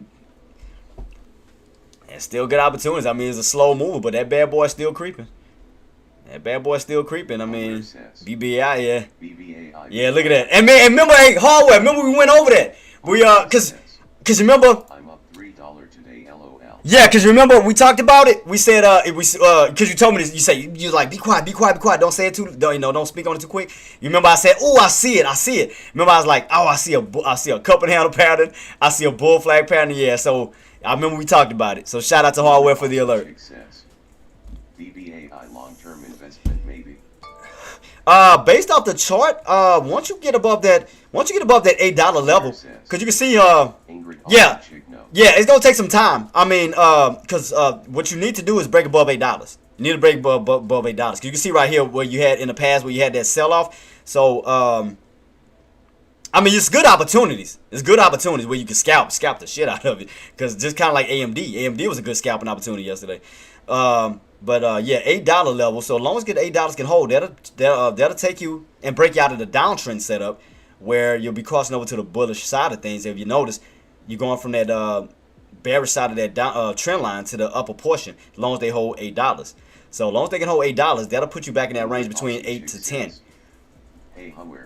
Gotcha. Thanks. Yeah. So like scalping wise, like we're just talking about with AMD, yeah, you can do that. You can get in and out, just have fun with it in a sense. When you can just hold it, like get in and out, kind of like what AMD setup was. But yeah, it's about some opportunities where you can just get in and out, just scalp the shit out of it. Like especially on the long side, catch those red candles back down, catch those bottoms for the possible bounce right back on up, just scalp. Because dollar BBAI above $8 to $10. Yeah, as long as it holds $8, but keep it on watch. Keep it on watch if you want to hold. Yeah, because the volumes, that's why they're not holding. Because the volumes are just kind of weak right now. So again, once the volume starts to creep in on Nvidia, we could definitely get a bullish run. Because right now we're at 50 million. Daily average is 92. Oh, Nadia, how you did well on your Tesla, Queen? How you did on your Tesla? See, right underneath that 626.50, you start to pull back. See, that's why I was telling loans, watch for sellers. Sellers gonna be sitting right around that 626.50. Start to pull right back down. 626.50.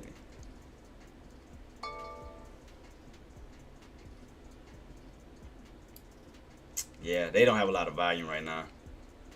Yeah, volume is kind of weak today for right now. Starting off with. Says, do you think $AMD is good for put entry? Let me take a look at it.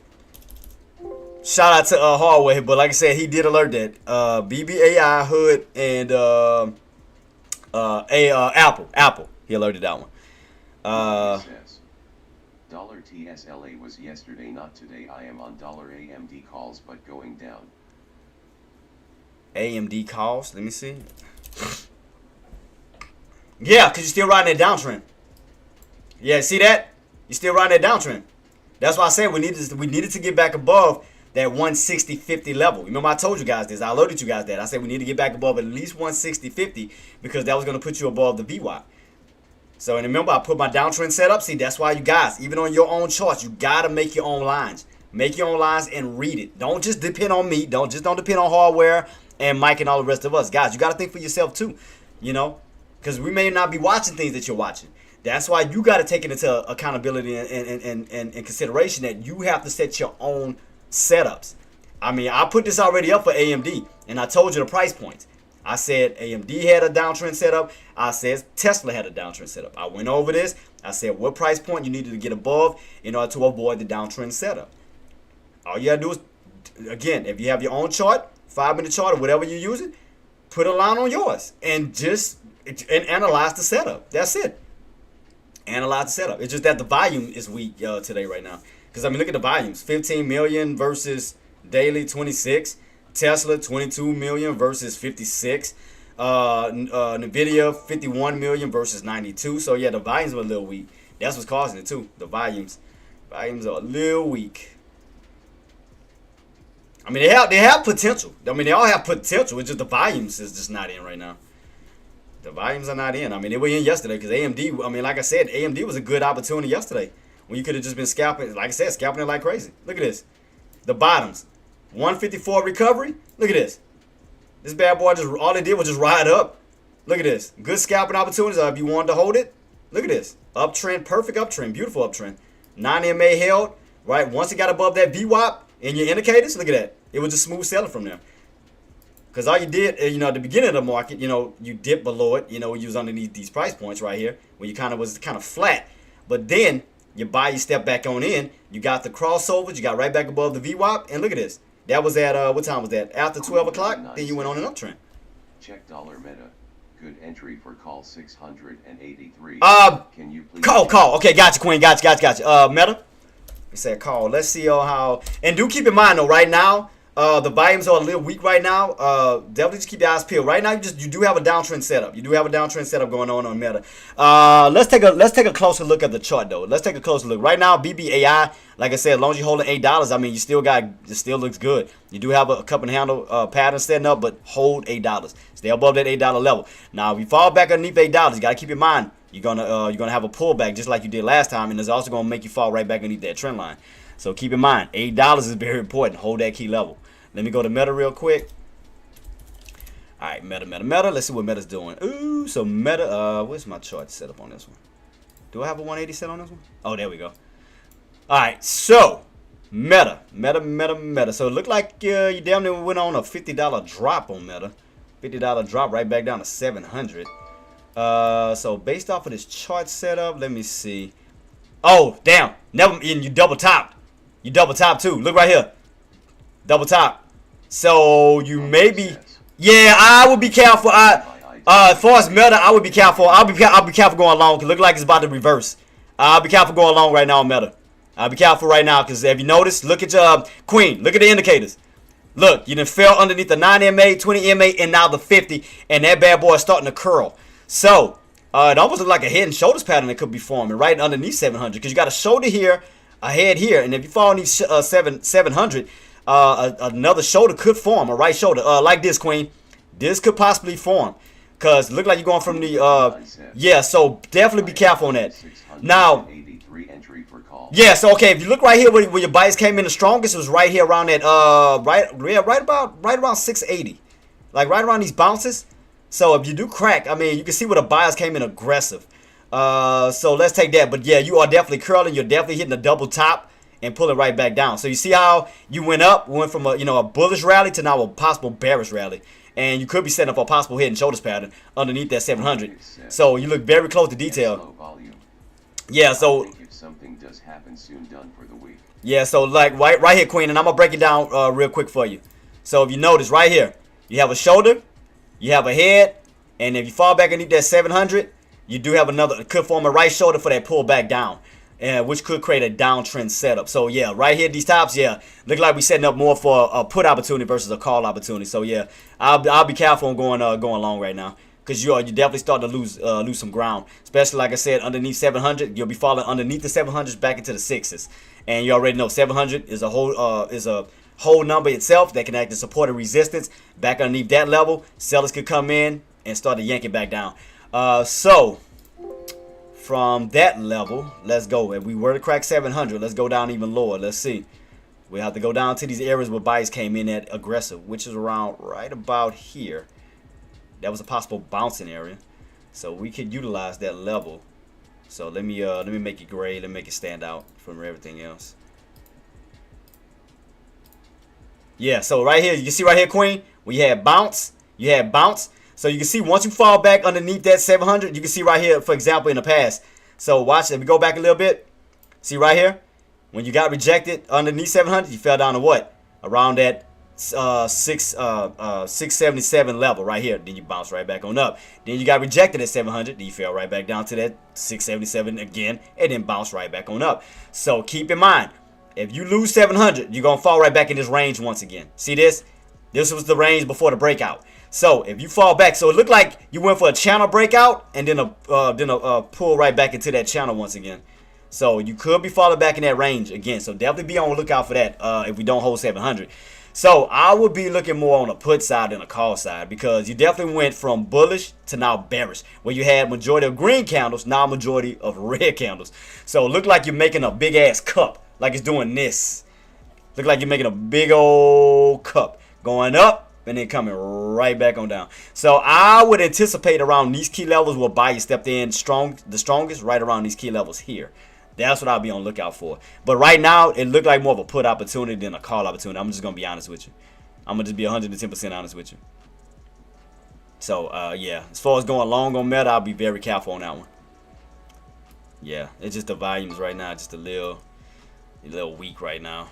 Because even SPY, I mean, again, if that volume isn't strong, that buying volume, I mean, it could set up a little, a little downtrend setup too. Especially if you can't break above that 626 level. We can't get above that. I mean, it could start a little downtrend from these tops. So just keep it on watch. Especially if you crack underneath that VWAP, and you crack underneath that back underneath that 2550, could find your way right back down to that 2450.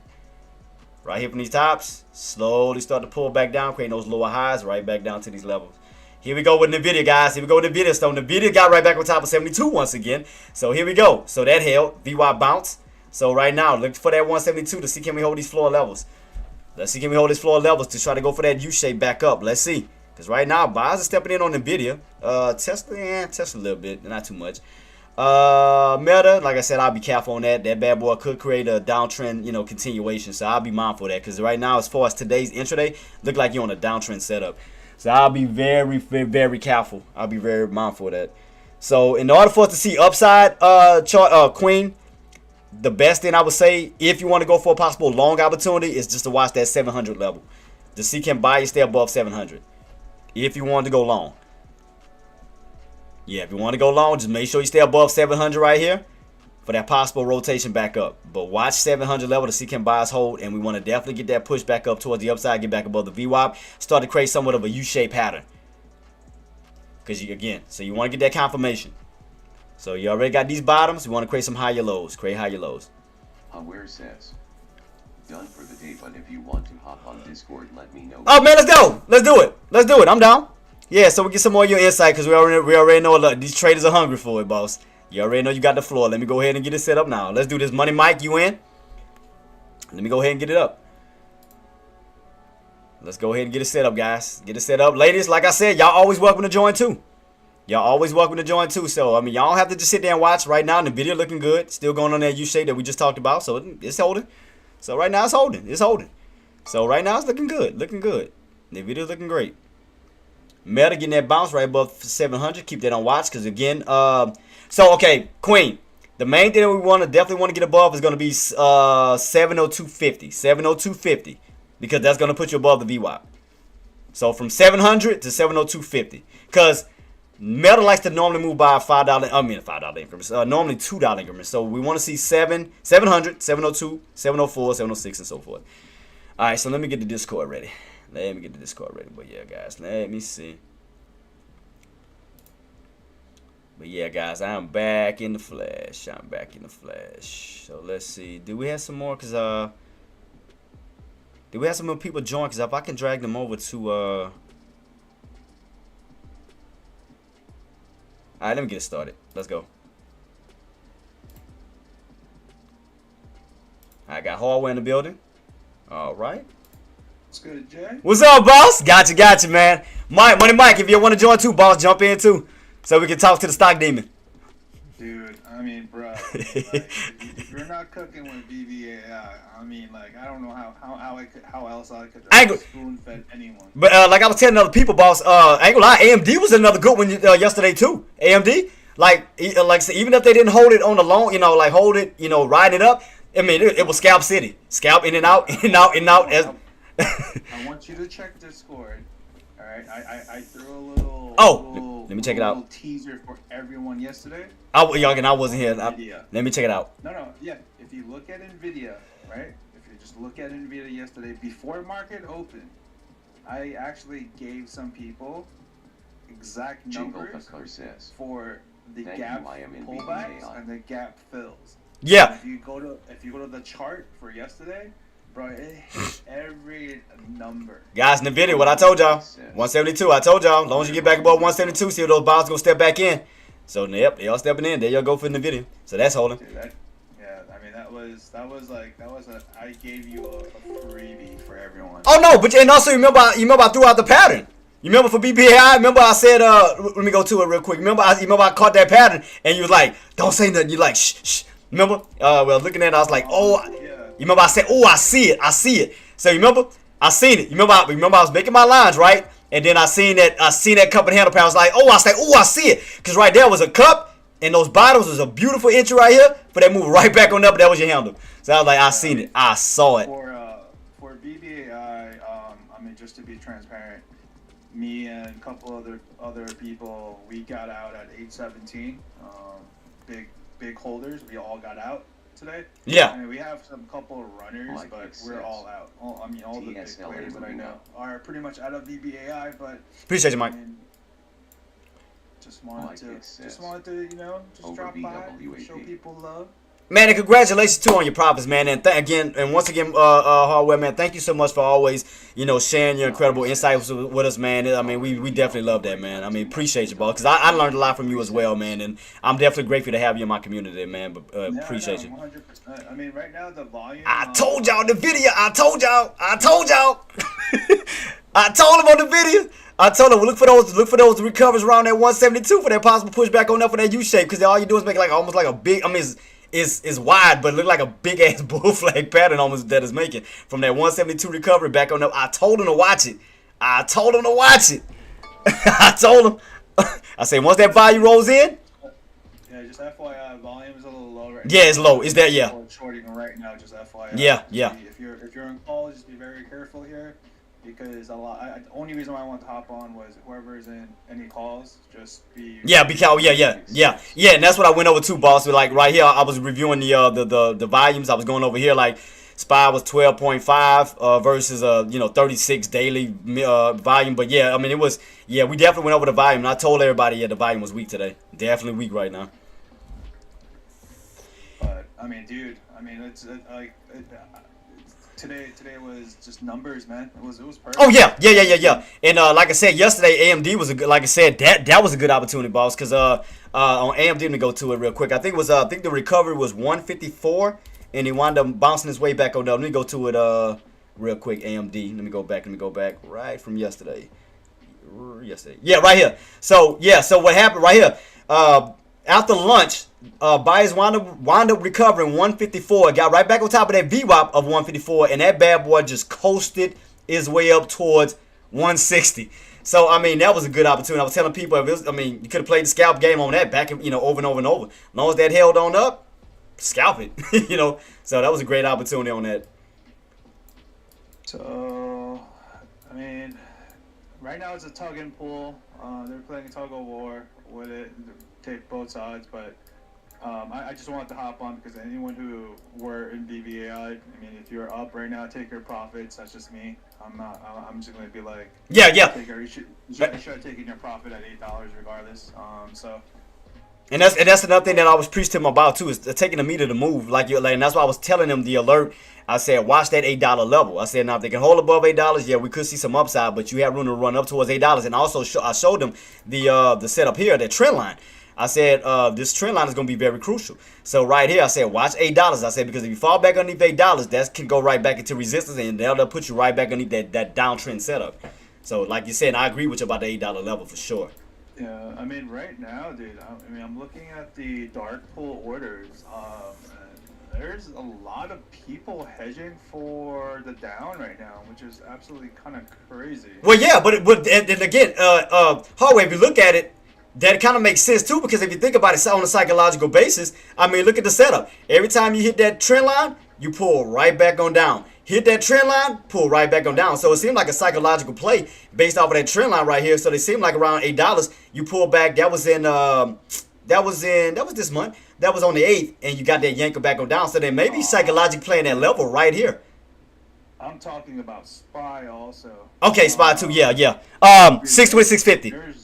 Yeah, I mean, dude, SPY right now, they're fighting. I don't know who's fighting, but market share people are fighting on the back ends right now. And we got, what, 10:40? Yeah. So in 20 minutes at 11 o'clock, we might see some fireworks, but right now the shorts are technically winning. Yeah, cause look right here, boss. This was last Thursday. You see where they hit at? Where they came in at the aggressive 626.50. You yanked in underneath 626.50. You try to bounce back up. Then they moved it down to 624.50. So we go back now into the present. That's why those sellers was sitting right around 626.50 and started to come in. So you can see right here, you're above one resistance, but you're underneath the other. So it does put you in a channel of 26.50 to 24.50. So we do have sellers sitting in these levels, and we may have buyers sitting right here now that we back above that 24.50 level. So and we also have that trend line. So I did tell longs to be mindful around 26.50 that we could have sellers sitting right around those levels. 26 to 26.50. Yeah. Because you don't want to be in this area. This is no. an area where you just get chopped up in the turmoil. Yeah. This is not where you want you would. This is where you twiddle your thumbs, sit on your hands, and just watch for the setup. Yeah, because like I said, when it came down to AMD, the volume didn't kick in till after 12 o'clock from that 154 level. Then it went from 154 up to 160. So like you were saying, it may just be some consolidation, like you said, some choppiness, battles back and forth. Where once that clears out, I mean, the volume may move in correctly and give us the right the right setup. But I agree with you that right now, going long wise is going to be a little bit hectic right now due to the low volume right now that we do have. So I agree with you on that. Yeah, I mean, were you in anything today? No, I didn't get anything today. I was looking at AMD because at first I was going to go long. I'm still thinking about going long. Because I want to see if it's going to hold for the move back on up. Because I want to see what time the volume is going to move in. But like you were saying, right now it's just going sideways. So right now would be a good time for me to to go in on that play. But because I seen the opportunities on Tesla, I seen the opportunities on AMD, but we just don't have no volume to push. So that's why I didn't want to force anything. Yeah, I had this conversation with a buddy of mine this morning, and I mean, me personally, NVIDIA, AMD, and all the chip stocks, it's just overextended. Yeah. No, let me double check that too. Yeah, I think so. Let me see. That's just me. That's just how. No, and you're absolutely correct. Yeah, I mean it is overextended because even if you look at AMD, like I said, you do have a strong resistance. I think it was around 163.70, if I'm not mistaken. 160. Yeah, AMD is a little overextended. NVIDIA is overextended. Yeah.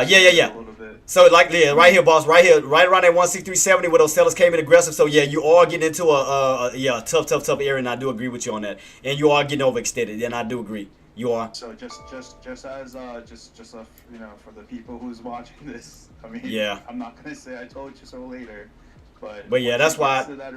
Once you get to that resistance zone. The drops are gonna come like a roller coaster ride. Yeah. You just want to be prepared for the ride. Let me take a look at SPY. Let me see SPY.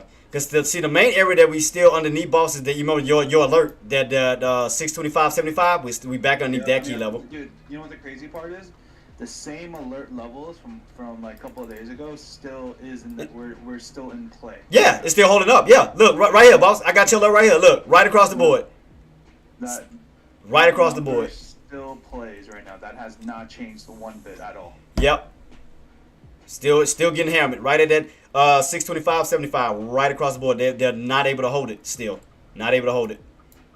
Right back underneath it. And I agree with you 110%. That's why I put up your alert and I kept it. Yep, right here. So I mean, look, this would be the time where you watch the market, and I mean this is what I call watching paint dry on a wall. But so you just gotta wait for the setup. Okay, so let me ask you this: could we see a rinse and repeat? So what I mean by that is, okay, every time we hit these bottoms, right, we get consecutive green candles up. Every time we hit around these levels, we get consecutive red candles down. So from your expertise, do you think hitting around here we could be starting to see a rinse and repeat once again at that level around 625.75, where we can start to see another case of red candles back on down, kind of like we did here? Go up in green, back down in red, up in green, back down in red, up in green. So could we be seeing another rinse and repeat underneath that price point, right back on down, consecutive red candles back on? So 100%. The only reason why it hasn't it hasn't popped was because the Feds are saying the same thing right now. No rate cuts. They're not even thinking about it. Market people are like, "What the hell are you guys doing? Why not? I thought I thought like the job market is secure, everything's okay, but they're not doing no cuts." So with that, that's why this market is at this chop zone currently. Okay. Now, me personally thinking what's going to happen is the stock people are going to be tired of hearing the same thing from the Feds over and over again for the past couple of months, and with the whole the situation with Trump and Powell going back and forth and all that stuff. Market is right now, and you guys know that I'm a bear. Every bear right now are preaching to like social media, like, all right, guys, this is it. Like, that's enough. And I've been hearing a lot of a couple of bullish people saying, yeah, this shit doesn't make sense. So, that being said, we're still at the top. Market is overextended, especially chip stock is super overextended, and history repeats itself. So if you look at the overextension at that zone, once it hits that zone, I mean, like, it's just the free fall is going to be, it's going to be catching a knife. So in other words, once this candle closed out, we could be expecting a possible green or red move back down, kind of like we did here. Once that candle closed out at 1 o'clock, new candle, and so basically a rinse and repeat, pull back. If you see that huge green, that's that you're seeing on that pop. Yeah, you're gonna see that whole volatile right back to the red. I mean, it's one of those. So, and appreciate your hard work for all the incredible information. That's why I always ask you, man, because I know you're always on top of your game. You one of the trustworthy, authentic people that's always transparent. Even if you say things that some traders may not want to hear because they want to go against the grain, but I love the fact that you're brutally honest. You tell the truth, but you do things to help people, even if it's things that they don't want to hear. It's to help people, and it's up to them to listen and, take consideration of what you say. Like, when you talk, I listen to everything you say. I started to read my charts a lot better, understanding the manipulation areas, and I thank you for that, So shout out to Hardware, man. Yeah, I mean, like, you guys have to, like, political aside, okay? I want you guys to really consider this. And I had this conversation with someone yesterday, but Trump is a business person. As much as he's our president, and I call him the Orange Man, but I mean, like, Trump's a business person. Do I trust him with a nuclear code? Hell no, right? But as a business person, he's as savvy as F. Now, what Powell is, I love Powell too. He's Papa Powell. I call him Papa. Oh yeah, Papa. Yep. Yep. Right. Purple tie. They are right now, Trump and Powell, in economic standards, they're oil and water. They don't see eye to eye on it. Yeah. This is the reason why. So, as a business person, Trump wants to shoot this economic to the moon so he could just say to the Democratic Party, haha, F you. Yeah, like bragging rights. Yeah, bragging rights. Yeah. Yep. But Powell is like, hey, let's be a little reasonable. Realistic. If we want your market, shit's not going to happen like instantly, and regular people are going to get hurt. Yeah, interest rates, everything. Interest rate through the roofs and everything. Like, I totally get both sides, but I want you guys to understand this. In the stock market, history always repeats itself, right? So if it goes above a certain level and it breaks out, then that's a whole new continuation of a new chapter. But for the time being, where we're at a pivotal standard yet again at the very tops in a lot of the tickers. If it rejects, dude, we're about to see some major rejects. So just be ready, I'm getting up now. Get my contracts have to do your due diligence, look at the charts and stuff like that. But yeah, it's an interesting time. I mean, for you guys learning, or if you're new to trading, this is a pretty crazy time, but it's a good time to learn.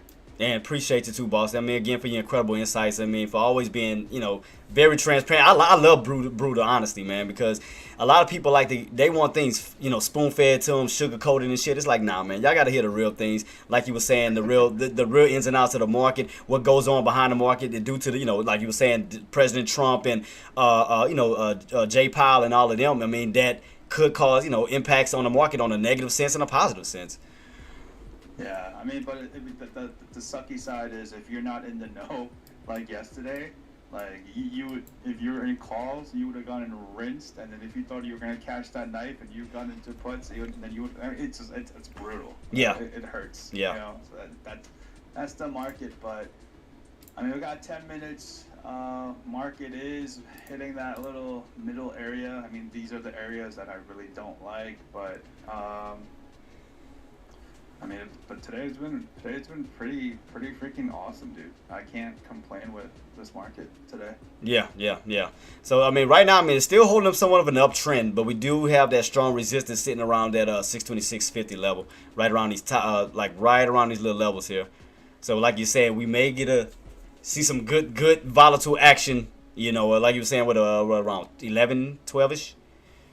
Yeah, I mean, before we even did the market open or at market, we both said, I was like, dude, I feel like today is gonna be a bullish day, right? Yeah. So if you would have caught the rides up on Nvidia, Palantir, and stuff like that, I mean, if your daily goal is 30%, 40%, you would have hit your goal before like 10:30, and you would have been done for the day, so to speak. Yeah. So, so as far as your expertise, as far as now after the movements, do you think now we could be seeing more downside than upside? I mean, all I'm seeing is chop. You know, that's all I'm seeing. Like, there's no. I'm looking at like every volume coming into multiple stuff, and the setup right now is they're ready to short it. And if that does happen, that's going to happen exactly at 11 or 11:05 time frame. But they do need to push the market up for the short. So they do need SPY to push up. If I was kind of sandbagging a little bit, I would try to push it up to 626.45. Yeah. Yep. Make a new little high at the 626.50, and then after that, they make their money and they just flush it back down to 624.48. Yeah, it looked like AMD could be possibly setting up soon. Cause you got AMD on the downtrend. I don't know if you see my chart at the bottom right. AMD look like it's on that downtrend setup. Could be possibly gearing up for that pullback underneath that 160. Yep. Let's see. Tesla, like I said, if those sellers can clobber those buyers underneath that 322.50, we could pull right back down to 320. From 320 back down to those 10 areas. Nvidia's already starting to pull. I mean, for that confirmation, I do want to see a nice little push up too. And for those who, I told everyone about Lucid. I mean, keep a close eye on Lucid. Lucid's going to be a fun stock to really watch. What's the ticker, boss? LCID. So Uber invested $300 million into them. Okay. Today. Oh, okay. The news came out. So I mean. Oh, that's the top gainer too, and it's a top gainer. It might get a little juicy. You know? All right, let me look. I mean, do you not see that? Dude, I'm telling everything that I called out today were like absolutely. Oh no, you've been spot on. Like I said, BBAI, Hood. Yeah, I mean, you've been pretty spot on. You just picked one of those today. And the thing about it, you've been calling it out. Like BBAI, you've been calling it out since Monday. Yeah, I mean, before the blast off. Any money on these calls? I mean, like, I'm not saying that I'm a savant. I'm not like, yo, follow this, do this, but do your own due diligence, do your research. But I mean. Oh, I do see it. Damn, Lucid is damn. Yeah, do you see that? Cool. Lucid was an absolute monster. Jeez Louise. So they need to stay above at least $3. Stay within that range. $3. Good lord. But yeah, I do see the opportunity on that damn thing.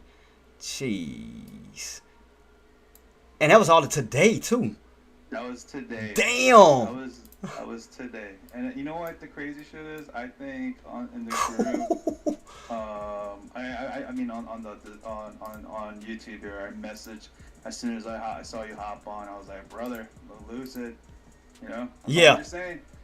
I mean, I will always show love for Jay's channel. Hey man, appreciate you, boss. I'll always drop stuff on on the Discord for J stuff when I have time. So yeah, appreciate you, man, for taking time out of your busy schedule to to give us some some vital information, though, man. Definitely appreciate you, boss. I mean, like right now, as we're speaking, like SPY right now is slowly they're trying to build up. We got 5 minutes left. I mean, less than 4 minutes here. They need to make a new high on SPY. And I'm looking at the order books right now. Matthew says, and take my energy too.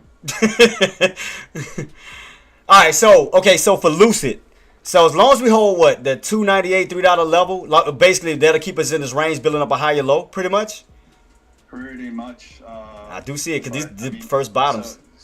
So, like I said, you're seeing the bullish side into this. For me, I'm waiting for the downside. Right? Okay. You see that candle? So around 350. It's gonna be juicy, man. So yeah, 350. What those 350 tops is pretty much. You gotta lick your lips and be like, all right, I'm ready for this. So yeah, that's where your sellers came in the most, like right back underneath that 350 range. Oh, okay, I do see it. Yep. Damn. So did you catch it?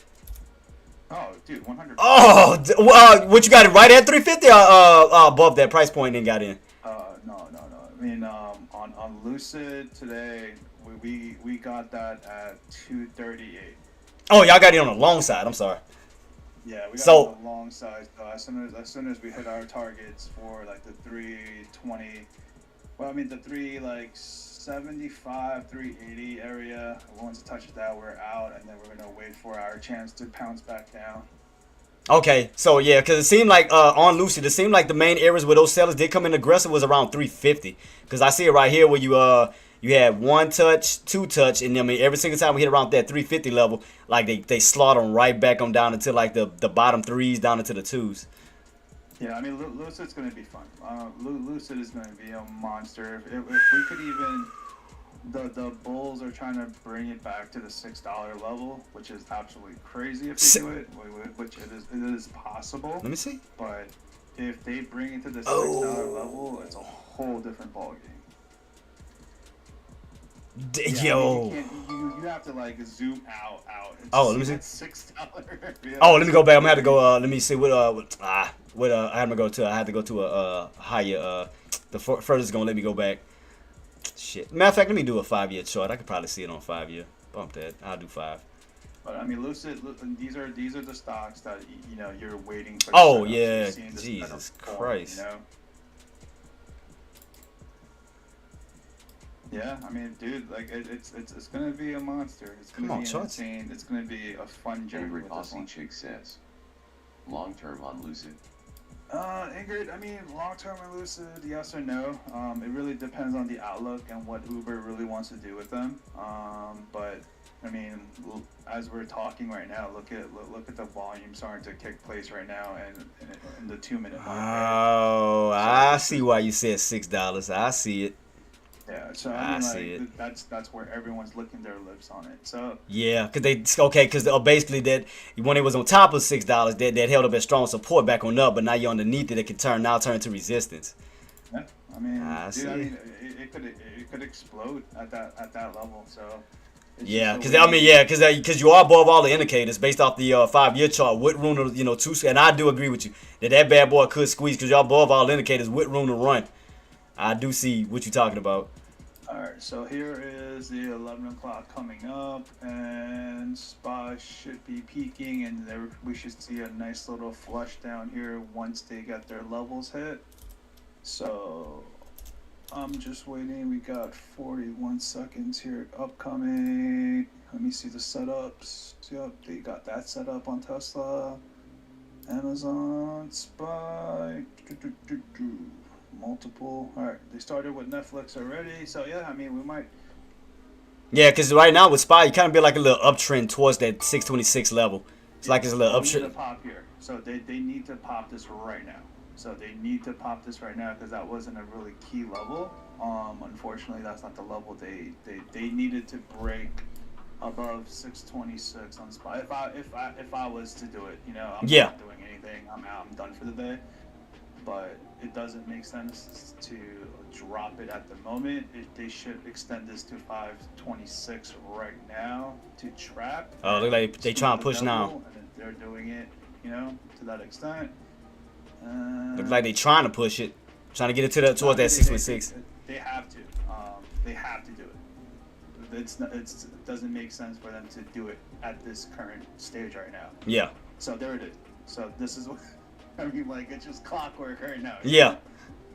So 626. They need to break out here, and they're going to. They're only 3 cents short with the market. Boom, boom, boom. There it is. 626. Yep, 626. There it is. So we need to see that push now from this point. What up towards that 626? So yeah, now they just have to extend out. Get overextended. Around, 1105, 1110 area, roughly, where it would hit a couple of the targets, and Yeah, I see it. Lucid is still moving up towards the upside. It's still trying to get this curl back up towards that 350.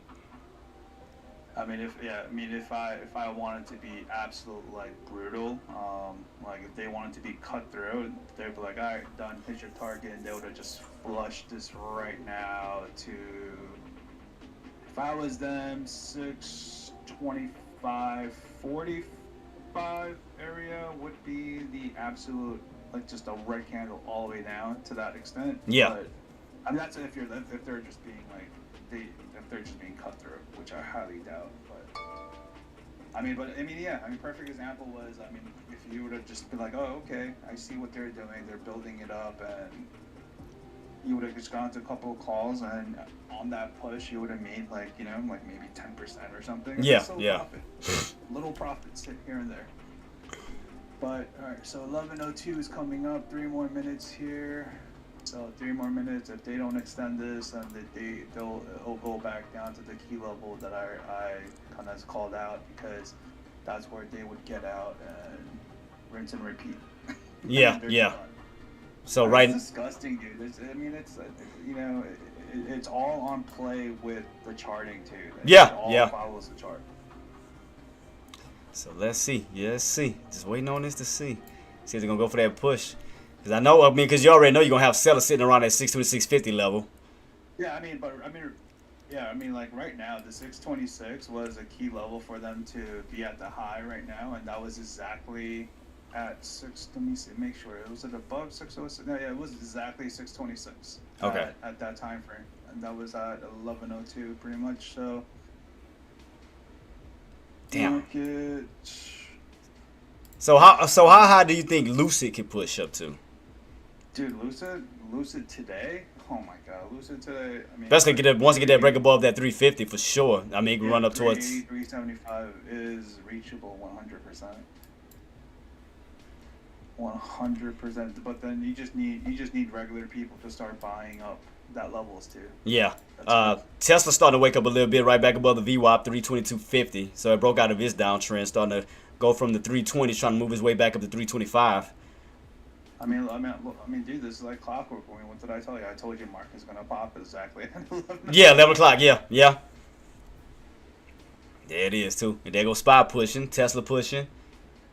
Tesla's pushing, Apple's pushing, Meta's pushing, Palantir's pushing, Q's are pushing. Shit's like clockwork. And normally about what an hour, then they start to transition. A little bit after 12. Oh, they'll start transitioning at 11:05. So they'll start their stuff very soon. Trust me. So here you go. Hardware, we pushing on SPY. Started trying to go right above that 626. So man, this is a lot, like I said, bottled information, man. Like I said, and everything you talk about, I write everything down. I always keep in mind. Let me see. Okay. So right now that uptrend is still trying to hold, still trying to get their way up towards that 626.50. Looks like they're still trying to go for that push. Tesla look like still trying to go for 625. Right now is the 11:05 mark here. Guys. So. What's up, NS? Good morning, boss. NSR says. Now Long that the time no see. 11:05 time kick has started, now they're just going to slowly liquidate their position a little bit, and see how much they want to be greedy on. But I mean, we're about to see a nice little push up here. So liquidation. I mean, they need the market to go up because what goes up must come down. Yep, exactly. I mean, do you not understand that even if you're twiddling your thumbs, right, at like 1047, and you just bought that at the low, this little pop that you're seeing, this pop that just happened, that is sick. Above a 35 to 40% of your initial stuff. That's crazy. That is crazy. Yeah, that is insane. Man, just watching this is sick. This is crazy work. Holy crap. Yep, and it hit my alert. 626.50, boss. Yep, and then what happens at this time? And this is where everyone goes, oh, okay, it's hitting my alerts, it's hitting my marker. I mean, dude, it's clockwork. Just follow the setups. This is sick. This is crazy. How does work? This is insane. This is crazy to see this. Yes. But I mean, like I said, I mean, we both set this before the market. We're like, dude, I mean, today's gonna be a bullish day. Yeah. Absolute monster day. I mean, right now, Nvidia is just skyrocketing. Oh shoot, I've got to go to it. Nvidia. Let me see. 'Cause I was looking at Lucid the whole time because I'm still watching that damn thing. That damn it's still holding. Look like it's gearing up to do something. All right, got it. Yep. Yeah, still holding up on that. Yeah, because like I said, we do have room to push up towards that 174 plus. As I was telling people, watch 172 bottoms for that possible push up to 174. So I did alert people at 172. I have my line. Oh, they got my lines. Yep. Remember I told you guys? I said once we got back above that 172, 76, they have room to push right back up towards that 173. I said once we get that breakout, yeah, possible room to run up towards 173 to 50 to 174. So, yep. So here's going to be a nice little retest back down for them to just trap people at the top here. And if I was them, then just bring this back to 606, like 04 level, 05 level should be it. So they need to drop this by another like 30, 40 cents, depending on what they really want to do. I mean, that's the safe route to do it, but if they want to be continuously greedy, they would just bring it up higher, depending on what their play is or how the market reaction is. Because regardless, I don't care how many people go against it. If the market settlement is everyone's buying these levels, then you can't beat that. You can't beat, follow trend. Yeah. Right. So. Yeah. But, So. I mean, So right now we are back underneath that 626.50. I mean, right now that's where you're kind of struggling at right here, because that's where majority of your sellers are sitting at. So the thing is, can they hold it? That's like you were saying versus buyers. Question, right? Exactly. Yeah. So if you have way more buyers, then the buyers will blast right past that mark. So it's just follow the trend, guys. I mean, look at it. Hit the top level. I mean, if you were in calls, you would have been like, okay, hit my top level. Yeah. Take my profit. Lock it. Yep. Lock out. From that point on, if it rejects there, write that mother effer down. That's it. Rinse, repeat. There's no overthinking or nothing, you know? Yeah, that's true. You're right. Absolutely right. So we got about 1 minute till this candle closes out. Still trying to fight, because I know what they're doing. I know what buyers trying to do. They're trying to get that candle close on top of that 26.50 like right before it closes out. So I know what they're doing, because they're trying to utilize that for support. So instead of being a bull trap, they can create bear traps, because now they'll turn that 626.50 into support. And it's the same setup on Nvidia. Yep. So I know what they're doing. So that's why sellers need to stay underneath that 626.50, because what you want to do is you want to create that big concrete ceiling. You want to keep them underneath. But if that candle close on top, let's see. Got about 3 seconds. About to close out now. Look like we're gapping down underneath it. Right underneath it. So looking at a precursor on it, if there is no attraction, they're gonna build it up even higher. But I'm looking at the other stuff, and no, I mean they're being greedy. They're holding it to there for the time being, and they're gonna extend out right now. Looks like They're about to pop. So, this up. if they extend it, I mean, could they just, I mean, and they don't hold it, could they just lead to another upper shadow? Oh, 100%. Yeah, kind of like, okay, kind of like putting this chart upside down, right? From a put standpoint. So these would be the puts bottoms in a way. Me personally, I wouldn't. It's too risky today to even do that. Yeah. I mean, that was the perfect level, and this is the level that they should have dropped it, to be honest. Yeah. And I mean, like I said, they should have dropped this back down all the way to like 606.10, 606.5 level. But the fact is they're holding it. Yeah, I mean, the fact they're holding it is kind of risky. Yeah. But I mean, because no the fact is by holding it, all they're doing is they don't need much to squeeze above it, because the fact is, like you were saying, they didn't drop, low enough to where they got to go all the way back up to that price point. But the fact is, as long as they stay above that price point, it don't take a lot for them to squeeze right above it. Yeah, it's easy. I mean, right now there's no volume. It's like, I mean, what the volume on SPY right now is 17.33 million right now. Yeah. It's weak. I mean, it's super weak. Everything's weak, but I'm kind of shocked. Looks like they trying to make almost like a bull flag pattern. It looks like they trying to make. No, I'm kind of shocked they're not dropping this. It's kind of, they're being a little too greedy.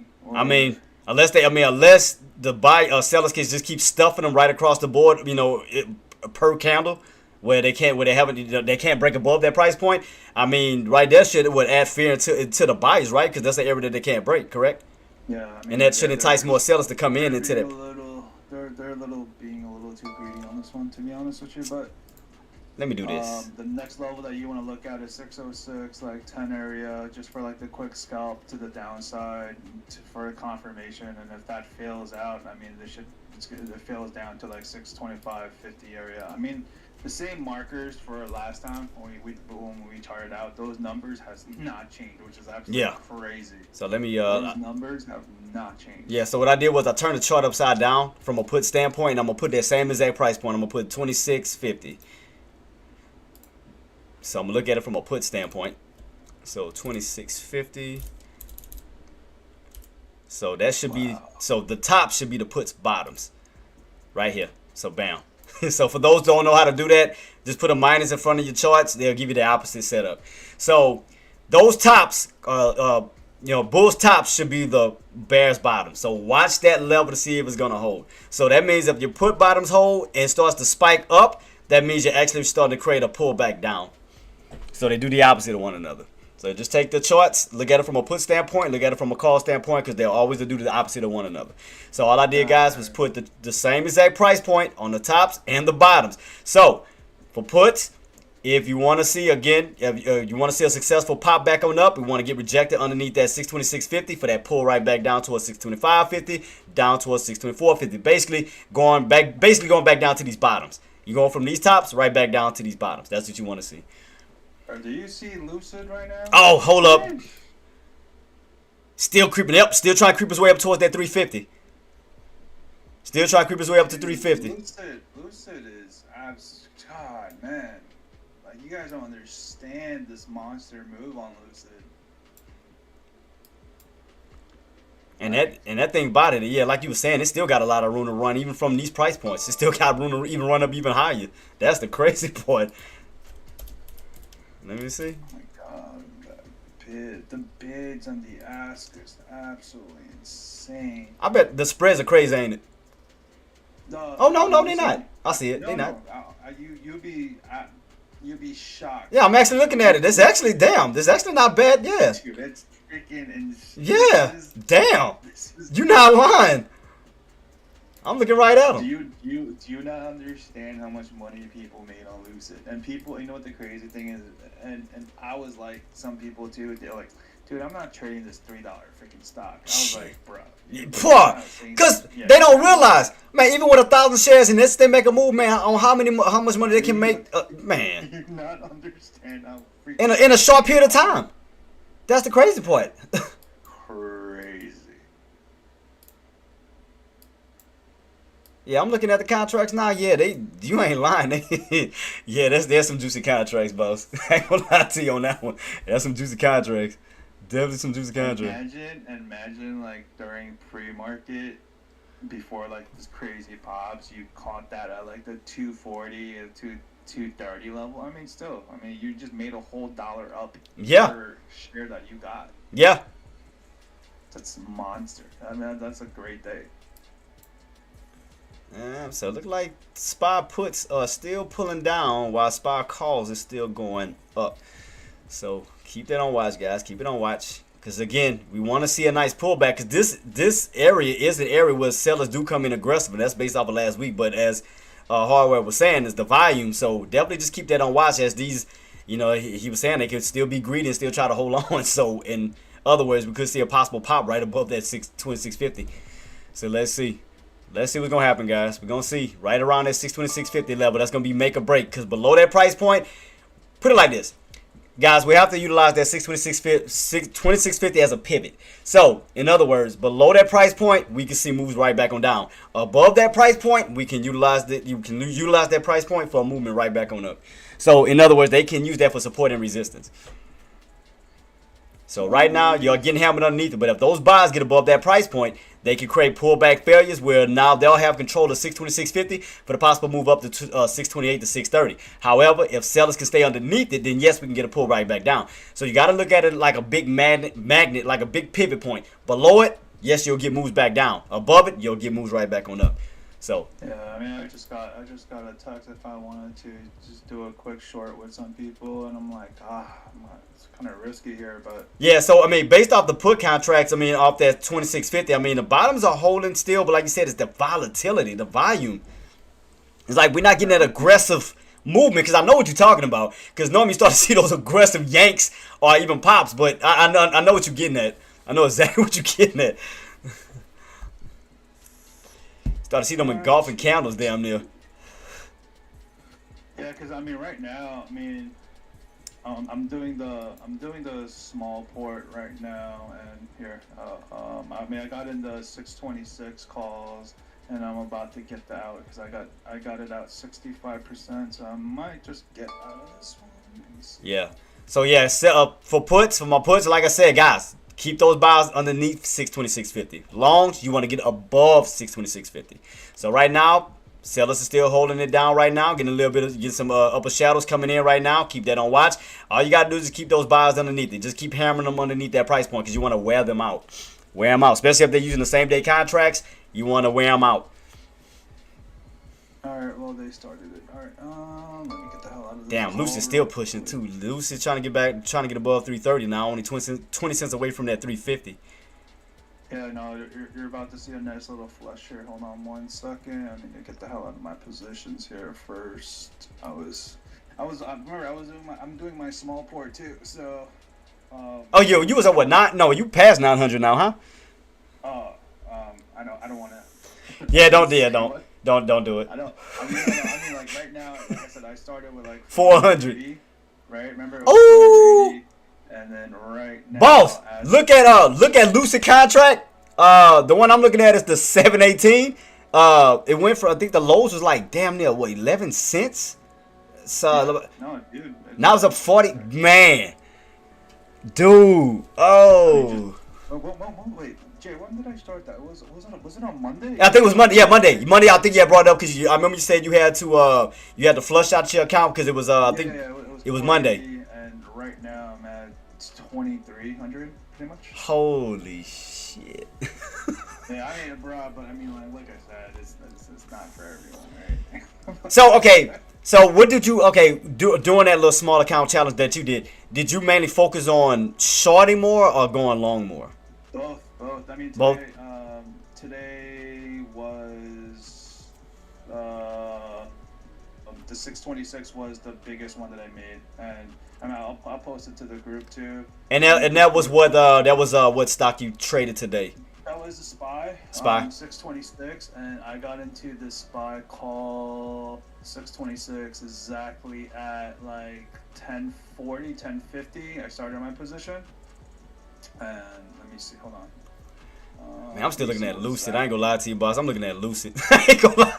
I'm just waiting on these red candles. I'm waiting on these red candles because I mean right now it's green. Because I like to go in for for pullback bounces. I'm waiting for it to get some red candles back down to catch the bottoms for the bounce back up. That's what I'm waiting on. But this thing's still pushing. Jesus. So I got into SPY exactly at 10:25 for a call wise. So you caught the bottoms like around that 624.50 level. Oh shit, yeah. You caught these bounces here back after the. I didn't even realize that. Yeah. Yeah, so you pretty much caught the reversal from that pre-market pullback where you had those sellers, then it reversed right back to buyers. So you caught that 24.50 level right back up to 26. Have a great day. Yep, and then my price was 61 cents, and pretty much got out at 101. Man, shout out to the GOAT, man. You a GOAT. You a GOAT. And that was 65%, so that's like about $240. I mean, you can't, you know. I mean, I'm not gonna. That's $240 for at least me holding it for 1 hour at most. That's it. Yeah, that's true.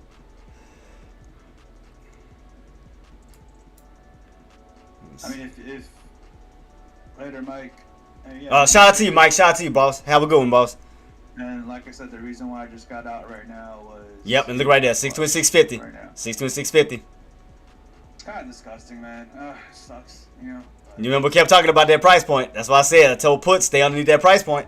If they can hold them, I mean, we could definitely see that pull back down towards that 25.50 down to the 24s. So, I mean, we can rotate from these tops right back down to these bottoms. But I am out. I made money on the small port. I hope everyone has a green day. I mean, it's gonna be kind of interesting towards the mid-afternoon. So, just keep an eye out. So, as far as for the ones that maybe want to trade lucid, so you think that they definitely you see more long side on that opportunity? I mean, for the time being, yes. But one of the other key things that you have to understand about lucid and stuff like that: buy the rumor, sell the news. Yeah. You know what I mean? Yeah. So, if you ever heard of that, yeah, 100% true. Yeah. Buy the rumor, sell the news. Yeah. Yep. That's true. 100% true. Looking at this. All right, Jay. I'll hit you up tomorrow, man. I'm done for the day. All right, man. And thank you so much for coming through, man. Shout out to Hardware, man. And again, man, we can't wait to see you again, boss. And you have a blessed one. All right, brother. Have a good one. All right, you too, boss. Have a good one, guys. All right, guys. Peace. All right, guys, we done. So, man, that was great, man. That was a great one. Another great one. Great talking to him. So, yeah, that definitely was a great experience listening to him. So, I mean, guys, even he said it. I mean, he started with 400. See, I'm at 100. He started with 400 and now took a $400 account, guys, turned it into $2,000. So, it goes to show you. Thanks, Bloody. Yeah, so it goes to show you the opportunities, guys. Again, you just understand these prices, understand the chart setups, man, and they work in your favor. All about patience and all about these setups. That's why, again, going over these charts is very, very important to identify yourself with these different situations where you can win on it. So right here, guys, the way this is setting up, we may get a push on SPY. Let's see. Because the way this is setting up, because you're holding these bottoms where it looked like it could possibly squeeze and blow past 625, and look like your push could pull back down. So it looked like we may get a push above that price point the way this is setting up. So look at this. It does have somewhat of a bull flag pattern where it does look like those buyers are still possibly in control. And we could get a possible push right above that 626.50. So keep that on watch. Let's see if these buyers are going to go for that break and hold above that price point. Now, if they hold above that price point, and we could see more possible upside to come on that bad boy as that uptrend still continues. So keep that on watch. So that means that your puts will pull down. That means you will crack on your puts underneath that 626.50 as that bad boy break above 626.50. So watch this level here to see what's going to happen. Will those buyers get that push, or will they get stuffed and we get that flush right back down? Definitely keep it on watch to see where we go. So you can see right here, your puts is still testing. Look right here, we're starting to crack it a little bit. So that means we should start to push. Because I started to realize that setup. Right here. I started to see that little bullish setup. So I seen that they were going to try to push through it. So that's what I'm saying. You got to just take your time to understand like the patterns, you know, how the candles work, and just and understand the price ranges. So when I seen this little setup here, that's why I put my line right here. I was like, yeah, they could possibly squeeze right back above that price point, and that's what they did. Right back above it. So that's why sometimes you just got to take your time to understand the overall setup. Uptrend is still holding. We didn't, sellers couldn't. We didn't have enough volatility, selling volatility to keep those buyers back, underneath that price point. So, VWAP is still holding. Uptrend is still holding, guys. So right now, with SPY set up right now, I mean, uptrend is still holding. Uptrend is still holding. We got Tesla starting to curl back down underneath 2250. So that's starting to show weakness, but SPY is still pushing. Let me see. Lucid getting a little bit of a pullback. So yeah, look like an uptrend from these bottom pre-market areas is still holding. So look like you're still on this uptrend going on. So the only way how we can definitely get a flush or definitely get that confirmation that we fall back underneath that 626.50 and then start to fall, you know, pretty much like a channel breakout. You know how you break out of a channel, you fall back into a channel, something like that. When you break out of this channel, go for a spike, and then you fall right back into that channel. We done it before, so let's see. I know we pulling back down, but let's see when we did that before and then fell right back in it. Kind of like right here. We broke above 626.50, ran on up towards, you know, close to 628, and then you fell right back in that channel, and that 626.50 came right back to resistance, and you got that nice dump on down. So we let's keep it on watch, because right now they're trying to hold above it. Once again, 626.50. So let's see. See how they're trying to stay on top of it? They're trying to stay on top of it. If they do hold, how high did we go? It's like 628, right? Last time we got that 626.50 breakout. What's the damn right here? Right around here, ran up towards. I could have sworn we had one higher than that. That went up higher. Yeah, we did. Yeah, right here. There you go. Yeah, right around 628. So yeah, we ran up as high as 627.24 up to that 628. Then you dumped right back on down. So right where my lines at then. Yeah, so right here, sellers came in, and then here, sellers came in. So let's see. Go back this way. So if buyers continuously push, so you got these levels here. So these levels too, that they're gonna have to tend to. So we could see an opportunity where you can get that overextension off of 626.50, you know, up towards these ranges here for the pullback down to 626.50. So you can see that opportunity too. Because I mean, your VWAP is all the way back down towards 25. So I mean, you're already getting overextended off the VWAP already as it is. So we could see a little channel breakout momentarily and then come right back down to the top portion of that channel, slamming right back down to 626.50. So, I mean, that could be another opportunity. But right now, it's uptrending. So, I mean, right now, I wouldn't go against the grain. I mean, it's definitely bullish. You definitely got that uptrend going on. You have broken above that strong resistance, now downward to support. So, keep that in mind that right now, buyers still have it. Buyers still have it. It's not until we fall back underneath that 626.50, then we can definitely start to see a nice sell-off. But as long as you hold that, you got to focus on this range now. From the bottoms of 626.50, now holding up as support at this time. And look at basically for the push up towards these upper portions. And that's based off of, when was this here? What day was this? That was what, Monday? I mean, I'm sorry, Tuesday? When we got above that 26.50 and ran up towards these tops and then fell right back underneath. So yeah, watch that. Yeah, again, watch these key levels as you push up. Watch these key levels as you push up to see if those sellers are going to come in. So that'll be some other key areas. So from that 626.50, watch these key levels up here. I mean, you got Tesla still pulling back. Lucid. Tomorrow around 630. Yeah, so keep that on watch, guys. Keep it on watch. Lucid, for my Lucid traders, they're still holding. You are now above 330. From 330, you do have room to possibly push up towards 350. So you still got room to still push, guys, on Lucid for my Lucid traders. So excuse me. So because you are above the VWAP, you are on an uptrend. So pullback bounce is slowly moving its way up towards 340 to 350 range. So definitely keep that on watch to see if you're gonna get that continuation push for my Lucid traders who have jumped into those. So you got a nice little pullback bounce. So just keep it on watch to see where it go from here. But look like a possible continuation uptrend towards that 350. We'll see where we're going out one. But SPY, you are above that resistance level now, holding up as support. Keep that in mind. Let's see. Tesla still battling around at 322.50. Nvidia still in the range, in that little range right here between that 172.76 to 173.28. Still in between this little range. Still have some upper shadows, still getting hammered though, so we'll see. But it's going sideways. It's going sideways at this time. BBAI. That's the other one I need to check out. BBAI. But yeah, for my Lucid traders, guys, you're still on an uptrend. Still holding up pretty well. When do you want to trade your ATM? I was trying to go for like I said, it was due to the volume because I seen how the uptrend was holding. Matter of fact, let me look at AMD. What is it doing? Because that I was going to try to go long wise, but I mean the volume wasn't there and it wound up dropping. So that kind of spoiled my plans because the reason why I was going to go long wise was because of the uptrend. But like as Hardware did mention, we are overextended.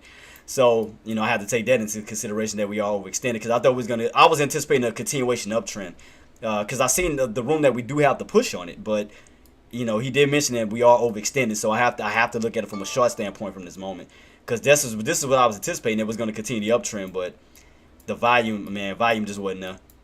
Volume wasn't there because I was going to go in because I was gonna scalp the crap out of it. I was gonna get in, get out, just make boost my account up. But right now you're just selling off. You're not going back up. Buyers are not stepping in on it, so I can't even use it. So AMD was one of my go-tos, but I can't use it because it didn't pull back down. So the only next thing that I will try to utilize, I'm gonna see if those buyers do get that push up. I want to try to see if I can catch one of the overextensions on SPY for the move back down toward that 626.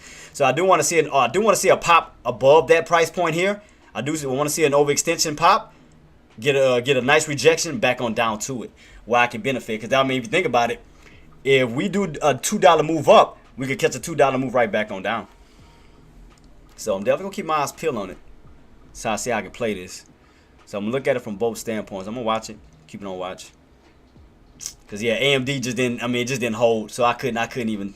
It didn't do what I wanted to do. Oh, and Nadia, shout out to Nadia for the donation. I received your donation, Queen. I got it, and shout out to you. I forgot. I knew it was something I had to do. I had to give you a shout out, man. So thank you for that. Let me where's my thing at for the donation? So definitely appreciate you for that. So I did receive the donation. Appreciate you, Queen. So shout out to Nadia, man. Shout out to Nadia for the donation. Shout out to Nadia. Appreciate you, Queen. And also, y'all already know what time it is. Let's also give a shout out to. Well, I do have the floor. Let me give a shout out to my mods. Always doing an incredible job. Shout out to my mods on all platforms. No problem. Yeah, no, and thank you so much, Queen. And again, my mods on YouTube, Twitch, Kick. Shout out to all of them, and also shout out to the chats. W for all my traders killing it in the market, man. So here you go, guys. Lucid is still knocking out. All right, guys. And like I said, man, we are still, guys, pushing up on the subs. We are 30 subs away from hitting that 1K mark, man. So, guys, continuously hit the sub button. And like I said, I'm going to do my best to get in more traders. Hardware, one of the goals. And I'm going to try to get in some more traders, with great knowledge that, where they can share with the community. Right now, we already got our go-to, which is Hardware. So, shout out to him for always sharing valuable information, man, and we definitely thank him for even acknowledging this community and just paying attention to us and taking us serious enough to take time out of his busy schedule to talk to us. So shout out to Hardware, man. Once again, shout out to him. So like I said, that's going to be my game plan, guys, to try to bring in more traders. Lucid, guys, we're still pushing up towards the upside. We still got that uptrend going on for my new Lucid traders, as I told y'all. We do have room to possibly push up towards that 350. So right now, you just hold this uptrend. I mean, like I said, as long as the uptrend holds, just ride the uptrend. As long as that bad boy holds, ride the uptrend and just, depending on your profit taking, if you're looking for, 10-cent profit or whatever the case may be, and lock it up, take the meter to move. So just do that. Don't be greedy. Lock up whatever you need to. Have a specific profit goal. And there you go. Don't get greedy on it. Because, like I said, with Lucid, one of the contracts that I seen, from 20 cents up to 40 cents, 20 cents. So if you think about it, with 1,000 shares, that's $200 added to that. I mean, just a slow mover. 2 contracts alone off of 20 cents, $200. If it runs up an additional, $300. I mean, I'm sorry, $400. So, I mean, you got to think about how you can just easily make money off of these things, man. Easy money. Easy money. It's just real easy to make money off of these bad boys. So just make sure you have a strategic exit plan. That's it. Have a strategic exit plan, and that's it. And that's how you can bank on it. As long as this bad boy keeps running on up, ride the momentum. Again, based off your preference or based off of your target areas, play it. So yeah, just take your time, guys. Take your time. Like I said, I was gonna do AMD, but AMD started to fade, so I couldn't do that. I mean, unless lunch hour rolls around and then we do see some bullish volatility, but starting off, I mean, we just started a fade. So I mean, I couldn't catch that one like I wanted to. But we'll see. Like I said, if buyers do step back in later on, we can start getting that reversal right back above 160 and continue the uptrend on up, then yeah, I can definitely go for it. Because I wouldn't mind AMD. AMD still has a lot of potential, but I mean, I do have to take into consideration that it is overextended. So I do have to take that into consideration. So right now, as far as Lucid, I mean, we didn't recover from 280 all the way up towards 340, so almost 40 cents away from 380, so that'd be almost like $1 move. So, but it's still, like I said, it's still looking good. We just got to break above this price point here, which is going to be around 340. You can see right here we got stuff that get that break above 340, got room to push your way up towards that 350 area.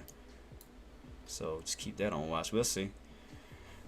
So what time it is? Got about 30 minutes until lunch hour rolls in. SPY still holding up on top of 626.50, that level. So keep that on watch.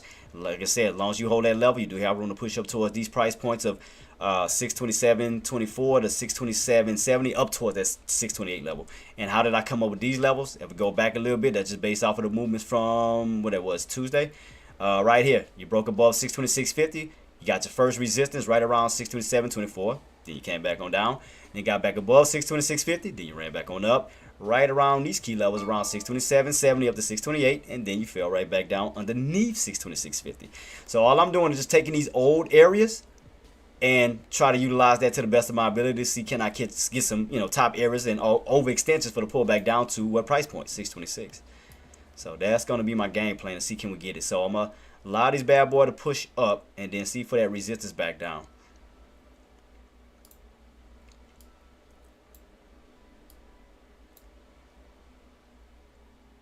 So I'm trying to check everything else out. I mean, Tesla, still looking a little off underneath that 323.50. So that's still looking a little off. Still getting hammered underneath that one. See, in order for us to reverse that play, you got to get back above that 322.50 for that push back up to 325. And that'll put you above the VWAP. Yep, look at that. Buyers are still pushing. See what I mean? Hold above that. Go for that push.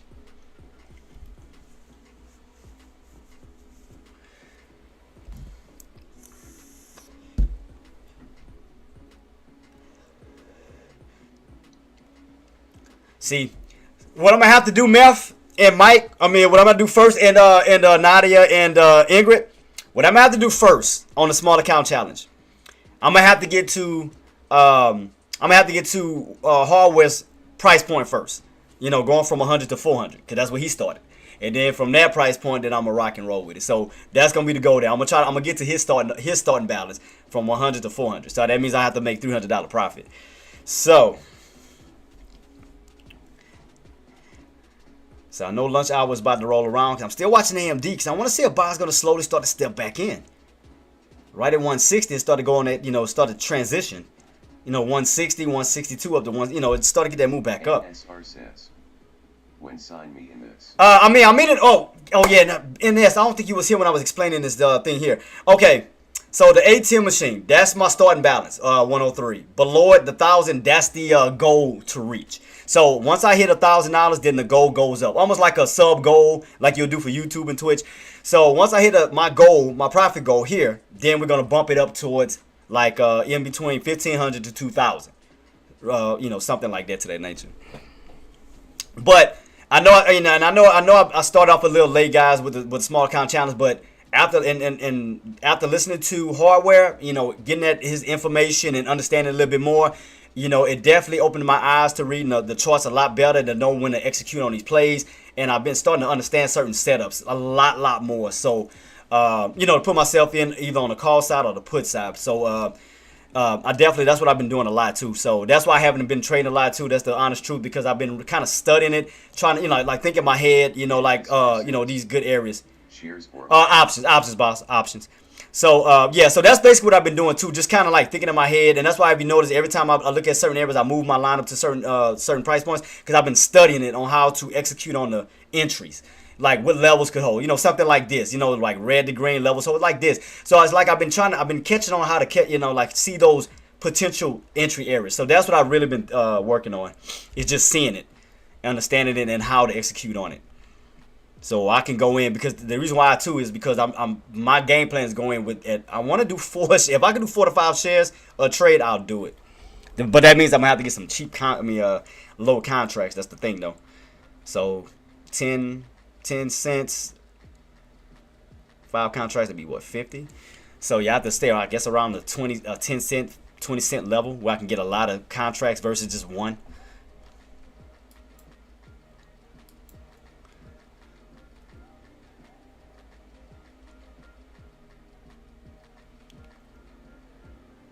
Yep, so here we go, guys. Remember those areas we was talking about? Remember those areas we talked about? Here go these areas that we talked about. That's 1. And then that next level up towards that 627.70 up to 628.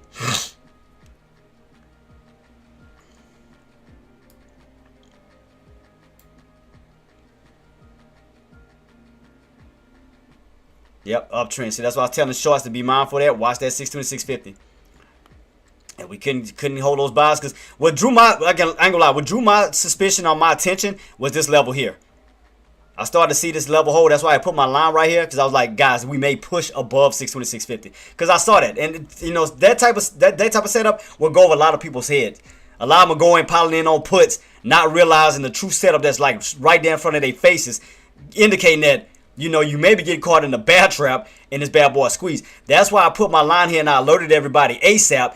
I said, guys, we may get a squeeze above that price point. And I alerted you guys ahead of time, you know, for that potential, you know, situation. And sure enough, it did. It got above that 626.50 and pushed up towards it. So I was putting out that alert to avoid you getting caught in a bad trap.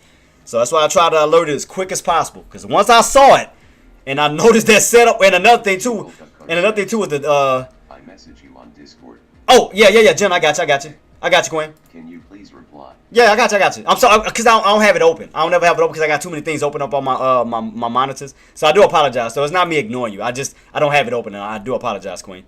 I do apologize. So, what did you put? Didn't like the range we're in. Wait, if you are watching, really don't like the range we are in. Are you talking about the NVIDIA? You talking about NVIDIA, Jenna?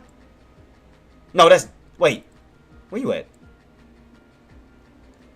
You say you met? Oh, you messaged me. I'm sorry. I'm looking at the wrong damn thing. I apologize. I told you I gotta get used to using Discord, man. I do apologize.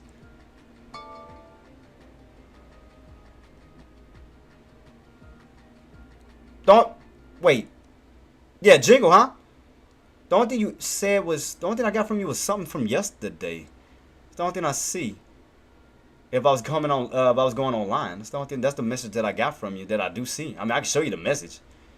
That's the only last thing I got. You talking about the message, right?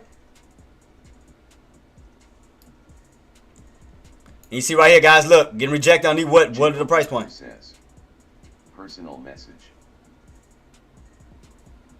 Yeah, the direct message right there. I'm in it. Yeah, about being online. I didn't, and you said Discord. I'm checking it. I don't see nothing. Jingle the car says, yes, I Oh! your number. Oh, okay. I'm sorry. I don't know why I thought. I got you. I don't know why I thought I sent it to you. I could have sworn I did. I hope I ain't sent it to the wrong damn person. Somebody might got my number. All right, let me do it now. I got you, Jenna. I got you, Jingle. I got you. Hold up. Let me do it.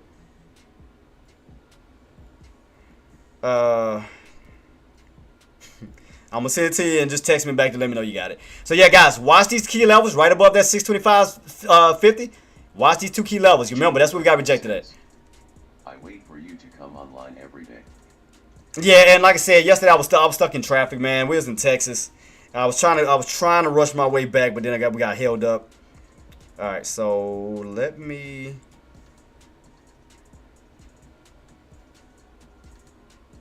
Hold up. Come on, man. This thing. I'm waiting for this stupid ad to get off. This whatever this stupid thing is. Alright, let me try now. There we go. Trying to pull up the number to my thing. Oh, hell, here we go. All right, Jingle, right? Jingle 2804. I want to make sure I'm sending it to the right person. So I'm about to send it. Is that correct, Jingle? Jingle 2804. Just let me know if that's right so I can send it. Jingle Thutcar says. Okay, got you. All right, send it to you right now. So just text me back so I make sure I have it so I can lock you in. All right. Jingle Thutcar says. Yes, it is. Okay, got you. So I'm sending it to you right now and text me. Let me know and make sure I have it. All right, so make sure I got this number right. Okay, got it. All right, send it to you. So just text me, let me know, and I'll to make sure I got it. All right, guys. So watch these key levels. And right here, Tesla started to pull underneath that 322.50, right back on down. As I told y'all, set up. I mean, the volatility is looking pretty weak. I mean, Tesla's not holding. You got AMD right back on top of 160, trying to break out of this downtrend setup.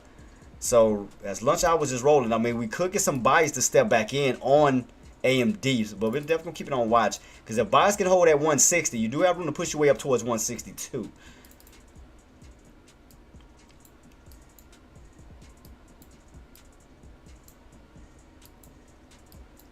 Damn, I knew I should have kept my eyes peeled on BBAI, and I know he was talking about that for so long, but I was going over so many charts. Man, it was a good opportunity because I saw that cup and handle pattern. I seen it. I seen that cup and handle pattern on that one. So I'm gonna keep my eyes peeled. I'm gonna try to watch. I want to watch AMD, and I'm gonna also watch SPY. Cause like I said, I'm gonna watch these two specific levels to see if we're gonna get that rejection right back down to that 2650.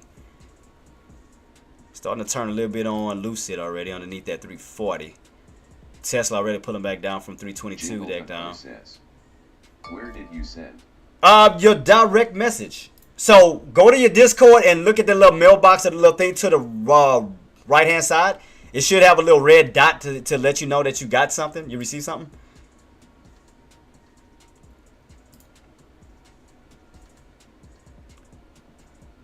Yeah, it's right next to that question mark on your Discord, all the way to the top hand, like right hand side. You should see a little box and you should see a little white red line, red dot. I'm sorry, red dot. Go to the message and it should have mines on there. Yeah, because it's underneath the direct message. Okay, got it. Okay. Got it. Got it. Okay, so all you do from that point, just text me. I want to make sure I got it. So I got you locked in to make sure that it's good to go. So just text me.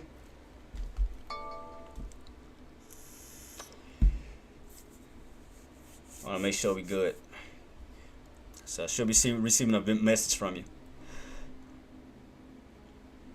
So right here, guys, we get rejected on that first line. Remember, that first line, that was one of the ones from right here.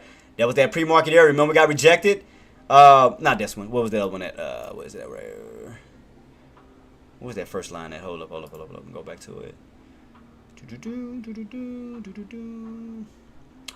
What was that area where I see where it got rejected like perfectly at that? Yeah, right here. Okay, right here. That was after hours. So right here, after hours got rejected. Okay, so that was one resistance here where sellers came in aggressive. And then you had this top area right around 2670 up to that 2628 level. Then we got that pull back down again. So that's the goal, from 2650 up to these levels back down. So that's my goal that I want to anticipate on. And I do see AMD trying to wake back up too. I do see it. So I'm gonna look at those contracts. So I do see these levels on SPY. Because I mean, we get a good sell off. I mean, I can hold it. If we get a good sell off, especially, you know, because after missing this runner, I mean, if we go, you know, towards these areas where we can get a nice pull back down, I mean, I can definitely try to ride that bad boy. So right now we're what, 27. So the contract should be adjusting once again on that one. So which contracts did I have? 20. Okay. So where is the 20? You text me yet, Jenna? Oh, I got it. I got it. It just came through. Yeah, okay, got you.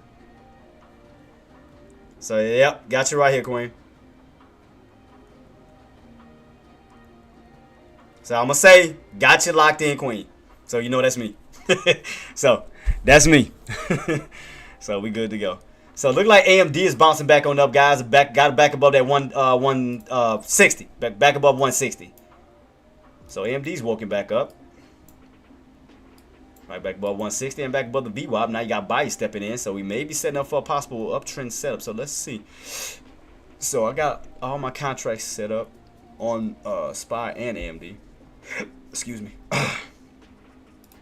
See, the only thing with AMD, I mean, the only thing with SPY though, the higher I go though, the more I got to use majority of my account, so I can't get in. But I mean, even with one contract around it, should equal up to it. So let me.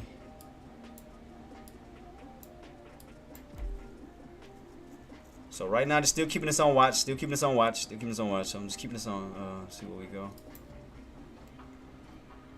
Cause I want to see where the true resistance is gonna lie at. I want to see where it's right where those true resistance gonna lie. Cause we got about. And I need to look at AMD too. I need to look at both of them. I want to see them on both sides. Cause if I can attack one of them, if I can see a good setup on one where I can just utilize it, I'm gonna just focus on it. So that's why I'm watching AMD. See if we're gonna go for an uptrend. I'm watching SPY to see if we're gonna get that rejection right back on down. So that's why I'm watching both. So even this pullback, I want to see if AMD is gonna stay above that 160. Because that means as long as we stay above 160, we can start to create an uptrend. A higher low build. So that's what I'm anticipating. So we already got these first bottoms. I want to see can we start to create that higher low where I can just ride that bad boy on up to the next level. From 162, 164, and so forth. So that's what I'm anticipating to see can buy step in and go for that uptrend continuation. On that bad boy, let's see. So SPY, we still are at these levels here still, but I do have everything set up though. I need to get my AMD contracts though, cause I want to see if that bad boy gonna hold. Man, but the one I ain't gonna lie, the one I should have paid close attention to, I'm not gonna lie to you, cause I was looking at too many things. I ain't gonna lie, was BBAI. BBAI was a perfect ass setup. That was the most perfect couple and handle pattern you could just execute on. I was looking at too many stocks. I was looking at Tesla, Apple. I was looking at too many, and I had forgot about BBAI. I did. I'm not going to even lie to you on that one. I was overlooking too many. of them, because that was a perfect one. SPY still holding up, so he still got room to still push. So still haven't hit those tops yet. AMD still watching this 160. Because I want to see pullback failures. I want to see if 160 can hold. I want to see lower shadow, but the bodies of the candle stand on top of that yellow line. So all I'm trying to do, guys, is look for patterns. All I'm trying to do is look for these setups to see what's the next. Because I know with the volatility, man, it's kind of been a little. Well, it's starting to get more volume in AMD though. So let me see. We're gonna set up a new downtrend setup, or what?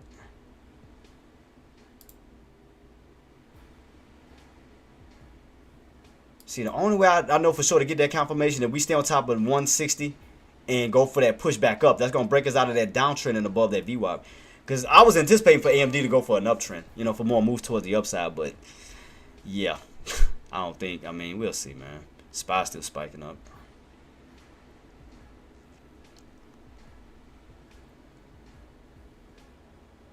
Yeah.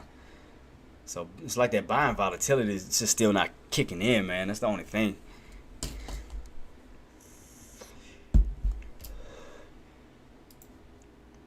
See, that's what I'm saying. You got to sometimes adjust your trend lines just to get a better idea. So now, right now, we got 1 point here, 2 point here on AMD. So right now, it looks like you're still in somewhat of a downtrend position until buyers can get back above 160, up towards, back up towards that 162 level. But yeah, I mean, right now, still considered a downtrend setup. So, I mean, it's just sideways. That's why I said you got to just take your time. Don't force anything. Understand these setups. SPY, I mean, we already initiated that. That was the uptrend. Like I said, what drew my suspicion was this level right here. That level right here. When I seen that held and I seen red to green, I said we may get that push back up. Because normally, what you want to see on these type of setups, especially we're going to get that nice pullback down at that red candle, we should have saw red candles following through. We should have saw red candle, or a nice nice engulfing red candle, but we didn't get none of that. All we did was get a small baby red candle followed by 2 green candles right back on up. So when I noticed that right at that price point, that strong resistance, and I seen that it was tightening up, that's why I tried to warn everybody, like we could squeeze right back above 620, 650. To avoid people to getting caught in that bat trap. Oh, my arm. They got dislocated. Oh, damn, that shit hurt. See, AMD is just not doing nothing. Yeah, so I'm not. Well, where's AMD? Did it fall back down to the bottom? Yep, bottoms. So I'm not gonna worry about it. So AMD is at the bottom of the total pole, so that's not even at the tops anymore. Only ones that's still holding is Nvidia, Amazon, and Apple. Tesla underneath, that's weak. So let me see. Let me try Nvidia. Because right now they all downtrending, the other ones are downtrending. So Nvidia's holding. Alright, so Nvidia's holding. Got right back on top of that 63. So as long as they can stay on top of that price point, you do have room to push your way up towards that 174. So Nvidia's still holding. So we got some strength on that one. Tesla's just sideways. Lucid starting to get a little curl right underneath that 340 mark. SPY still holding on up, still pushing towards those resistance levels that we talked about. Amazon. What we doing? Amazon is trying to hold. Just the volume is today is just like the volatility is just awful today, man. I mean, you're doing well on SPY, of course, but it's just like these just freaking horrible, man. What about Apple? Yeah, they just horrible. I mean, Apple got look like it's trying to break out of a little. I mean, I can see a possible downtrend setup, but let's see if it's gonna try to break out of it. Like I can see it before I even make the line. I can see it. I can just see a downtrend setup. See, before I even make the line, I can see it. Just visually, I can just see it in my head. I seen it. Bam. See. So that's on the downtrend too. That's crazy. That's what makes me think that SPY could possibly pull back down. Because if these stocks are weak and could be pulling, it's going to contribute to SPY yanking soon. Because a lot of these stocks is not really holding. I know we're getting overextended. We are definitely getting overextended.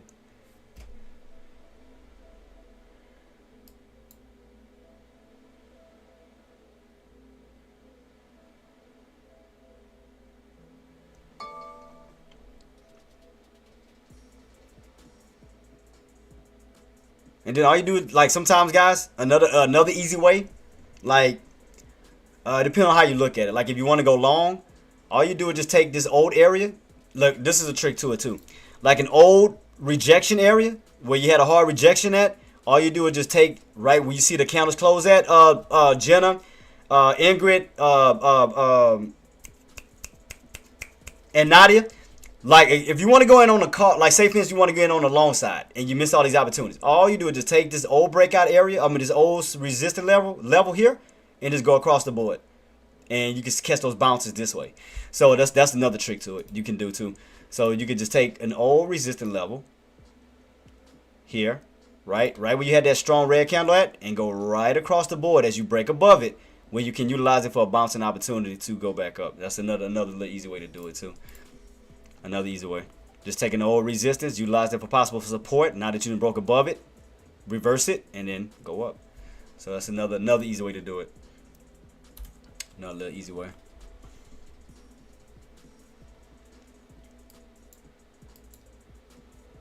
So right now that bad boy just still creeping up. Just still creeping up.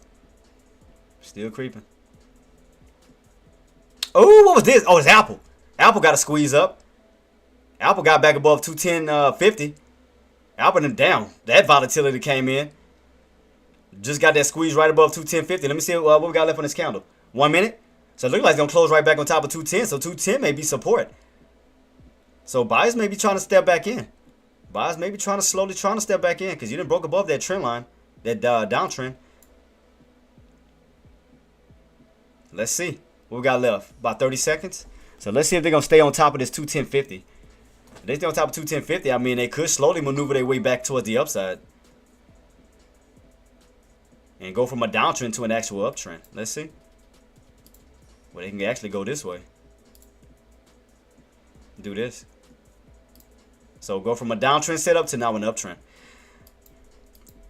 Yep, so let me see. That means we have to do away with this trend line as long as we stay on top of it and not focus on the uptrend instead of the downtrend. And it could be making a bull flag pattern too. Bam. So do away with that downtrend, focus on the uptrend. So we know that we need to take out, let's see, what's these areas that we got rejected at hard? Right around 2211. 23 up to that 211.50. So keep that on watch for my Apple traders. So I mean, like volatility started slowly stepping Apple, slowly stepping on that bad boy. Trying to go to the damn chart, my bad guys, because they just so small. Man, I'm so used to just having these bigger charts where I can, you know, move it around. But them small ones would be a little bit hectic, man. Nvidia's still on top of that 173.28 level. All right, so right now you got Apple with a bull flag pattern right on top of that 211. I mean, 210.50. So buyers could be slowly trying to step back in. So what you want to see, if buyers are stepping back in, you just want to make sure that that bottom is protected. So you want to see pullback failure, pullback failure. The only thing you want to see below that level is maybe lower shadows, but you want the bodies of the candles to remain on top of it. So that's what you want to see. So look like buyers could be stepping back in on Apple slowly, slowly stepping back in. So we got a little bit of Apple activity, a little bit. SPY still trying to go for that push above that 627, and you notice, see, my lines be on point, like my price points be accurate, because you can see how the market reacts to them. So it's like I'll be on point when it comes to looking at these specific, you know, areas, you know, like, you know, resistance and so forth. But yeah, so I mean, I know we got two of them. I know we got two. So I'm watching this first one here, up towards this one. So I want to see, because right now, I mean, the reason why I'm looking at both, because it's a bullish movement. So as long as buyers are in control, I mean, we could see if those buyers are going to go for that push up, because right now, I mean, buyers are still in control. I mean, uptrend is still holding, 9MA is still holding. So, I mean, I still have to look at, you know, in the sense of that buyers can still push towards potential highs, you know. I mean, lower shadows. I mean, look at the candles. I mean, green candle. You're all just on a consistent uptrend. Look at this, consistent uptrend. So we could possibly get a push above that price point up to this price point. So right now it's bullish. It's still bullish. You got to take these moves into consideration. Apple, like I said, as long as you hold that 210.50 level, I mean, buyers can start to move back in and maneuver our way back up towards the, you know, 211.50s. Nvidia, still watching that 173.28. It's like I said, it's the volatility. I mean, but you're getting some in on Apple for sure. You're getting some volatility on Apple for damn sure. And that could help contribute on SPY pushing still. What else? Anything else we need to go over, guys? Any other anything else we need to go over? Because right now, all we're trying to do is identify these setups. We're just trying to identify the setups. It's like with Tesla, though, it's just keep moving. It's like it just keep maneuvering this little happy ass all over. It's like I always gotta keep adjusting the dang my dang lines on it, because it keeps adjusting. NSR says TGT might like it. Let's see. Yeah, so I got, because I'm trying to adjust this in the correct format on Tesla to get the full readout with all the candles involved. That's why I gotta keep adjusting it to make it, you know, make sense. See, that's why I had to adjust it over to make it make sense. Where it makes, you know, right here where you, I mean, now that you know moved my line over, now you know your upper shadows matches with the candles, so that makes sense. So that's why I had to maneuver it over a little bit just to make sure that it's still on a downtrend setup. In the video, I mean, it's like you're in a range still, though. It's not too much activity on that one. SPY, as I told y'all, due to that bullish, the volatility, that we could blow past that first resistance and go up towards this one. And that's just based off of this setup. So that's why I was expecting that we could see even more push towards the upside. So, let's see. Because I know a lot of y'all want to short, but that's why I'm trying to help you guys. I'm trying to figure out, trying to see what these tops is. Like the true tops. Because the only thing I see is, let me see where the highs was at. The true highs. Let's see. Highs that we did get up. Yeah, 627.97. So close towards that 628 level. So basically off of Tuesday's highs. Right here. Pretty much here. So let's, I know I got 27.70. Henrik Aussie Chick says, is it me or is everyone's stream choppy on YouTube? Is it? Everything is playing fine. I'm looking at it saying excellent on my OBS. My OBS says fine. So let's see. What was the area that you truly got stuffed at? 82? 82? So let me just move it up a little bit. I want to see something. So let me move it up to 82. Because I'm trying to go at these actual tops where you got stuffed at and came right back on down when you had to transition red, green or red back down. So let me move it over now. Let's see. Yep. So if they hold that, I mean, you do got room to push up to that second one, that second high. Apple still looking good. If you in on Apple, guys, from that 210.50, look for that push up towards 211, from 211 up to that 211.50. Pretty much a dollar move from 210.50 up to 211.50. So right now, look like buyers in control on Apple. So I mean, right now, Apple's looking good. Aussie chick says it's probably yes, because I just checked it. Also, I just checked the Queen just to make sure, but I didn't see anything. Tesla's still on a downtrend. Nvidia's still trying to hold on top of this 173 level. Like I said, the next level that the intended target that we want to take out or hit is going to be 174. 174 is going to be the next intended target. So from 173.50 up to 174 on Nvidia, as long as those buyers can hold and keep pushing. Oh, it's starting to get a little bit of weakness, a little bit of weakness, but it's still holding it up trend. So I'm not gonna be fooled by that one red candle. So let's see, because I want to get a true yank, I want to see clear signs that we falling back underneath. And not create another bear trap. You see how it's trying to hold right on top of my price point? See that? Because I'm not trying to guess these tops. That's the thing. I'm not trying to catch these damn tops. And, getting in on this one, and then it goes up to a higher price point. Like, I want this damn confirmation. I'm like, come on, man.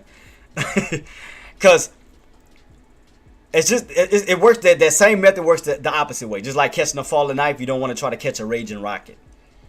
On the put side, I'm going in for a put, then it go up. Oh, I'm going in for a put, then it go up. Oh, I'm going in for. It's like you gotta just let it take place. And why it's doing that, you gotta understand what levels are they psychologically trying to go to. So all we do is just take the pass, go back, and all we do is see, okay, what was the areas that we did run up to? Was around the 227.97 up to 628. I say 627.97 up to 628. So we see based off the pass on how high we can push. This is the levels that show. These are these areas. So we go back. Where we at? From that area of 627.24 up to what? 627.82 levels, right close to that 628 level. So in other words, you still got room to possibly still push up this way. Still got room to still push up. So right now you're just on a continuation uptrend on SPY. So if you're going in for puts, just be mindful. You don't want to get caught in front of a raging rocket that's still pushing. Getting caught in bad traps. Don't put yourself in that position. And there go one of your targets, guys, for Apple. We did go from 210.50 up to 211. Once we get up that 211 level, got room to run up towards that 211.50. So right now, buyers are definitely stepping in on that one. It will dump last 20 minutes. Yeah, boss. Yeah. So that's why I'm just keeping on watch as we just fill up this. See, and another thing too, guys, and I'm gonna ask you guys if y'all do this. I don't know if y'all do, if y'all don't. And be honest with me, Jenna, Aussie, and all of you ladies, and for sure, if whoever watches TOS, who has TOS. Do y'all really pay attention to your time frames?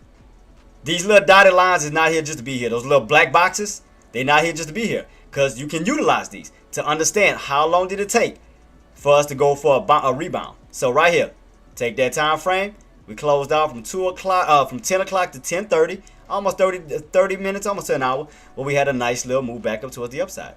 You see the time frames in between the two? How long it took?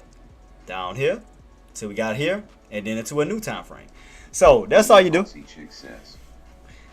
Yeah, and it just helps you out to kind of understand like how long does it take to make make the next move. Like right here, it took almost damn near 30 minutes to get a pullback. Then down here it took from 10:20 to almost 10:40 to get a nice pullback up, and it's based off of these boxes. See, it took both of these boxes to make a move.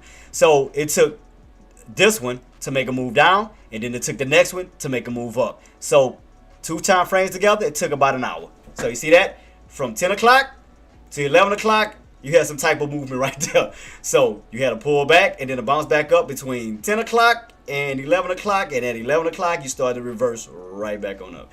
So after this reversal, you got, we'll move it to 11 o'clock. Let's see. So 11 o'clock to, what time it is right now? 12 o'clock, almost 1. You just been on a continuation uptrend. Look at this.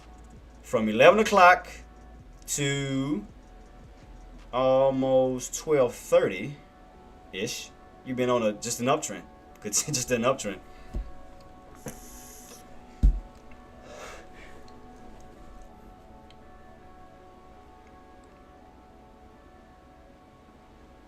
Yep. So from these bottoms, you just been going up. We'll just say 10:30. So from 10:30s rebound, you just been going up. So once we hit 12:30, that's gonna be a 2-hour uptrend. 2-hour uptrend. 10:30 to 12:30. 2-hour uptrend. Oops, sorry about that. Like I said, just look at your time frames. Look where these bottoms happen at. Oh, look where the bounce happen at. Around 10:30. Now moving this way close to 12:30. We're gonna see if we're gonna continue to go up or will we start the transition. So damn near 2 hours of uptrending. 2 hours. And then we got the rest of the market to go. Because you got to remember, once 1 o'clock hit, that's going to be the second half of the market. So let's do this. We'll see what the first half is going to do versus the second half. So right here, 1 o'clock. I'll put 1 o'clock to see on how we're gonna do. Second half. Matter of fact, I'll put it at 12:30. I'll put it at 12:30. Put a little line right here. Kind of like halves, like basketball. Kind of like halves. First half, uptrend. Let's see what the second half gonna do. So first half of the market, uptrend. We'll see what the second half is gonna do. So in other words, will the second half continue the uptrend or will the second half create that downtrend? Let's see. So beginning of the market, uptrend so far. So as we go into the second half, will we start to create a downtrend? Dice by dot. Matthew says. I mean, we could. What I could possibly see, Meth, I ain't gonna lie, going into the second half, possible. I'm not saying it's gonna happen, so don't. Possibility. If that level holds. If the level holds. I'm talking about for my push because I know a lot of them anxious. So we do get a push. I could see something like this. You know, we do get blocked underneath that second one. You know, we get one more push back up towards the upside. I want to see can we see if it's gonna go for one more bounce. Let me see. Starting to pull back a little bit. So this is what I was anticipating, that we just continue on up as we cross into the second half of the market, but stay kind of like right here in this range and then start to yank our way right back down this way, right underneath that price point. So that's what I was anticipating, that we'll go up for the first half of the market, and that second half we start to, get that curl back down. That's what I was anticipating. So I'm anticipating that we hit up here but get stuffed right here and then start to create that downtrend right back down. Don't start it yet. God dang it. You better not. Don't start yet. Because I want to hit some tough areas. Because I want to take out this one, and where I can just ride that bad boy on down. Because that means that for sure, like, sellers be here, just yanking you all the way back down to these lows. That's what I'm anticipating. Because that'll be a good, $2 drop? Damn near roughly almost $2 drop down there. Ingrid Aussie Chick says, place your bets. So right now, I mean, this level's holding right now. So I'm anticipating that we're going to get one more bounce back on up here. Like right around at close towards that 628 level, where we can start to get some rejections right here and then pull back down to that key level, but then crack it, fall down towards 2650, then from 2650 down to that 2550. Go up and then come right back on down. That's what I'm anticipating. So if we could get that set up, would be nice, because that'd be a $2, almost $3 drop. So I can anticipate that. I want to see, can we get it? Man, I don't know. I did something to my shoulders, man. I don't know what I did to it. I'm going to have to get that. I'm going to have to hit a nice cold bath or something. Put one of those icy hots or something. That's because I like outside of my trading, guys, I take care of properties. Because we have rental properties, and because I don't charge nobody, I do my own stuff. So I do my own grass cutting, weed eating, and everything. Because I'm like, ain't no need to pay nobody if I can do it myself. But I think I did something wrong. I don't know. That shit hurting. Like the minute I go up, I can feel it. Like, eesh. Up, starting to get these tops already. Let's see. Starting to get these tops already. Let's see. Shoot. Is it already about to start? Oh, come on, man. Ah, come on. Don't tell me it's about to start already. Ah, it's about to... Let me see. Is it about to start already? I mean, at least I called out one. I called out one area. I'm anticipating this one. I want a nice little overextension like right here. And then fall. Cause the reason why okay, Ingrid. The reason why the reason why I'm saying is because I don't like to buy off. I don't like to go for push right at the damn 9MA where they can utilize the 9MA to still bounce. I like to get away from it. That's why. Now you get why I'm saying I want an overextension. It's like I wanted to get away from the 9MA. Kind of like for example, right here. See how you got what a 9MA was at? How you got overextended and then you fell right back down to the 9MA and then you got a nice little pullback like that. Now you get what I'm saying? I don't like to buy go for push right on top where the 9MA is, because again it can still be utilized for support as well, where buyers can still utilize that to push right back up. So I don't like to buy right on the 9MA that can still be utilized by buyers to push up. I like to get overextensions off of it where you can slam back into it. That's what I like.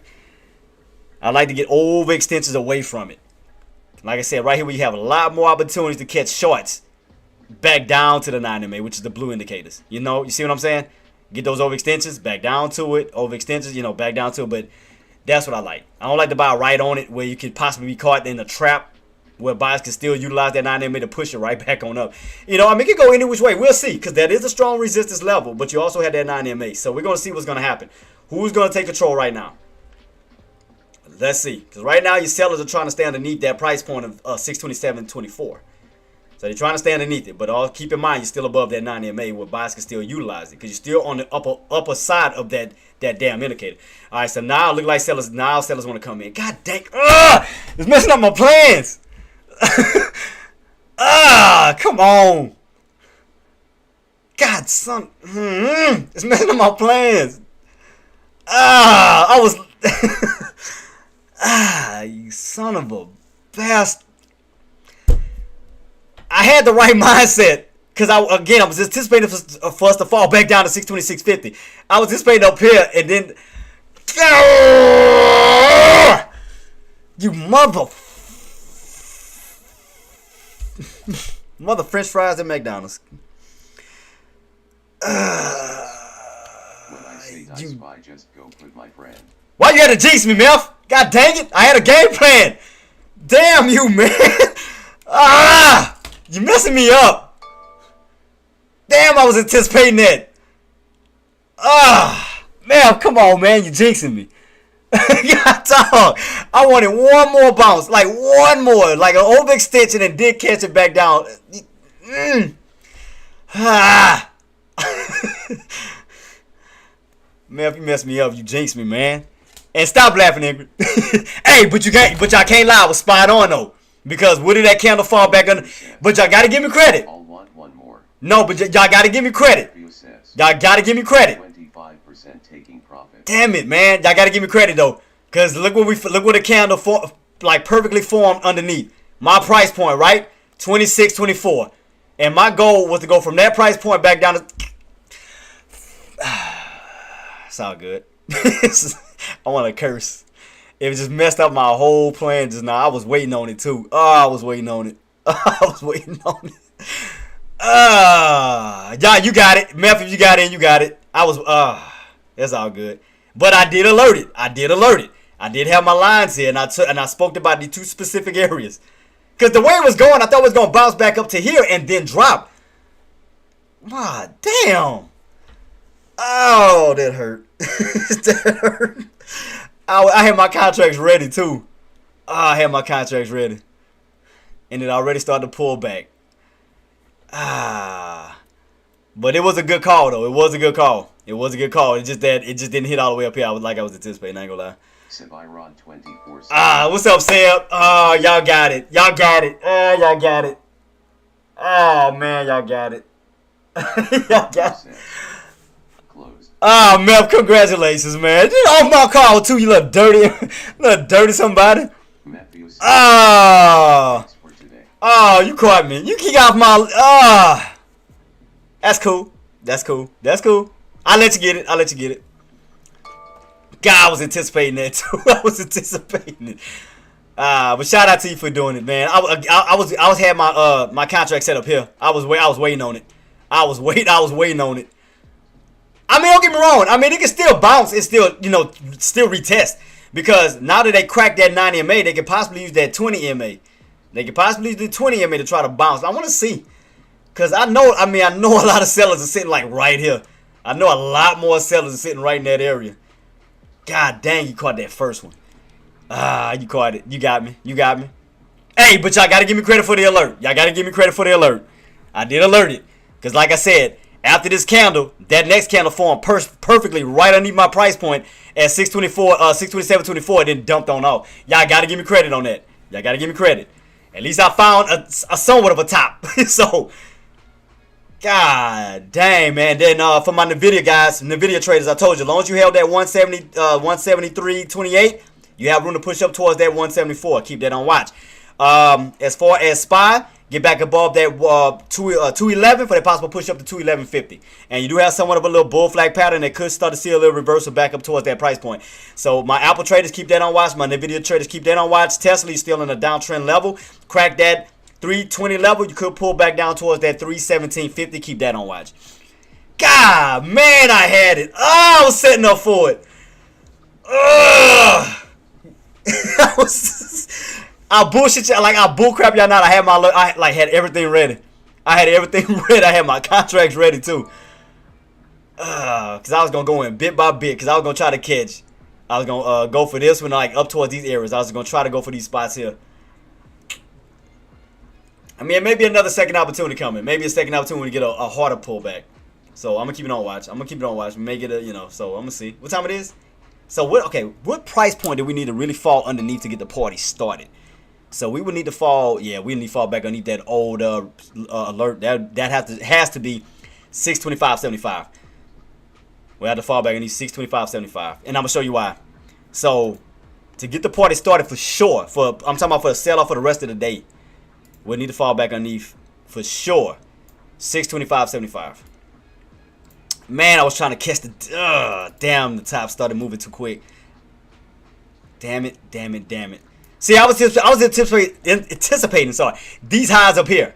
This is what I was anticipating. These highs up here. That's what I was waiting on. I was waiting on that push up here to catch them tops, and then yank them right back underneath. See, that's what I was trying to catch, Meth, with these highs up here, like close to that trend line, when you get that hard rejection, right back down. That's what I was anticipating. But you caught the first one. But like I said, guys, if we want to get the party started, on the bullish side, like a true pullback, we need to fall underneath here, right back down to these levels. Shout out to hardware. One of these areas here, like the 25.75 levels. See, we need to fall back underneath this, where we can turn this back to the resistance. See, as long as you stay on top of it.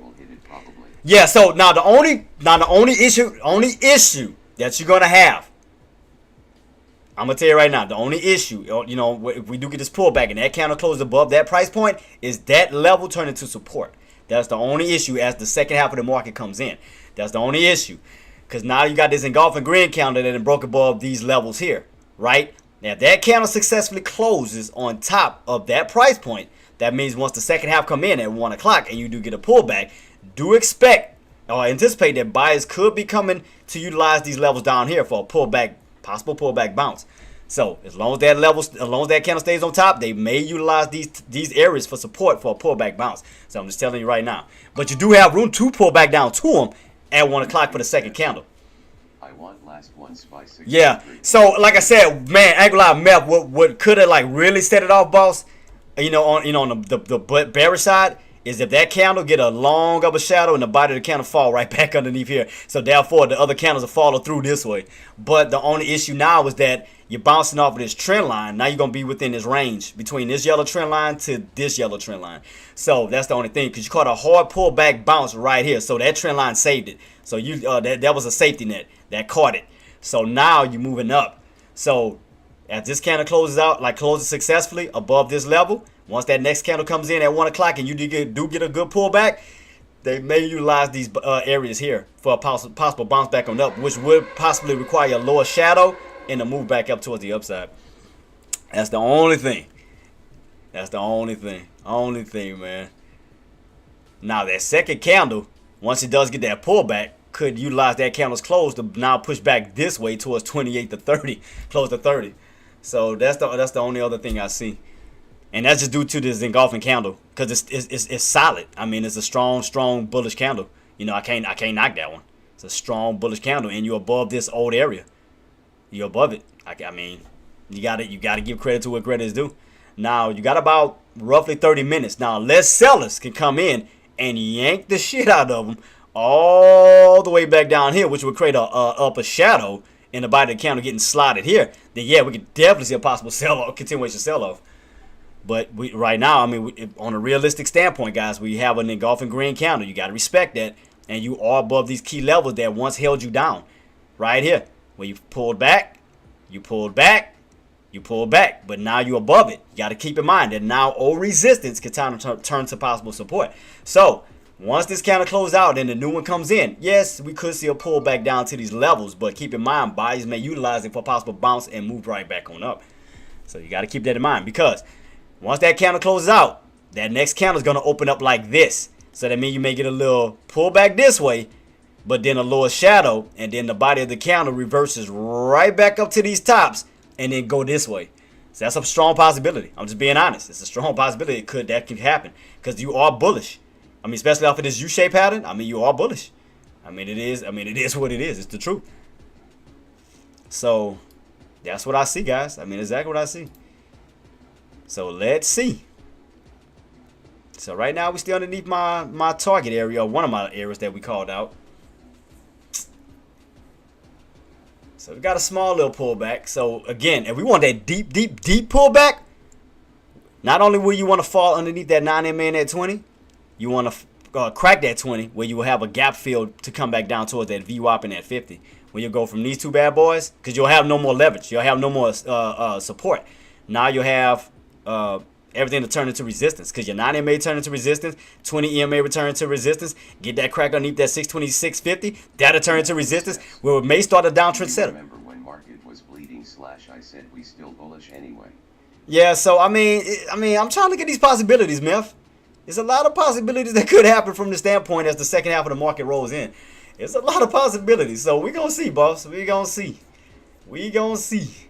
It just messed me up because I could have caught that. Man, it just pulled back too quick. Now, yes. Yeah, so we'll see. We'll see, guys, on what the market's gonna do for the second half. For the second half, we'll see. Right now, guys, Apple, there go y'all 211.50 push. Shout out to y'all, and the video, there go to y'all 174 push. I told y'all I'd give y'all the real shit. I mean, I don't trade everything, but I'm gonna call out as much as I can. So I told y'all, as long as y'all held 210.50, you have room to run up to 211. From 211, I told you I had a bull flag pattern, which can go from 211 up to 211.50. NVIDIA, as long as it held that 173.28, you have room to push up towards what? 174. I didn't give y'all the alerts. It's up to y'all to initiate on it. It's up to y'all. I give y'all the alerts. So y'all can't say I don't call them out. I mean, even though Meth caught this one, I mean, great job, though. I'm jealous. Right back underneath there. Oh, I'm jealous. And I had that like right in the bag too. God, I had that in the bag.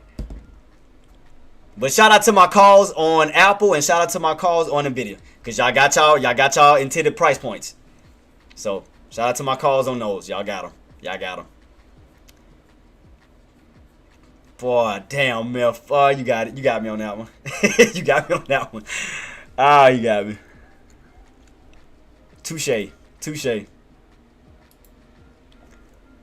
Apple, guys, keep your eyes peeled to 1150. If we can get a 211.50 break, next key level is going to be 212.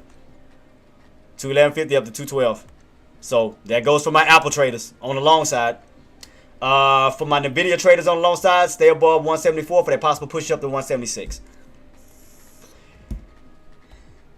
Golly, man. I don't know, Meth. I don't think it's gonna go back up to the tops. I don't know, man. I don't know. Now we at a kind of a crucial point now. I don't know. I don't think it's gonna go back up to retest. Now. I think this bad boy's starting to fade. I don't think I'm gonna get it. Yeah, starting to gap down. I don't think I'm about to get it. I mean, we may possibly test close towards that level around 627, but this is just setting up a possible downtrend. We're gonna see though. We're gonna see. Keep your eyes peeled. 'Cause remember, I told you I anticipate a little 20 EMA bounce. 20 EMA bounce. But you are underneath the 9 EMA. So, what you want to see from my puts, if you are in on puts, what you want to see, stay underneath that 9 EMA. Now you want to take out the 20 EMA. Because you want to take those two indicators and create an indicator fill on the downside. So you want to fall from those two indicators down towards the VWAP and that 50 SMA where you'll get an indicator gap fill. Damn, man. God. I messed up my plans, man. I was anticipating these tops too. I wanted to slaughter it. From those tops right back down to 626.50. If y'all got in, shout out to y'all, man. It messed me up. God dang it, man.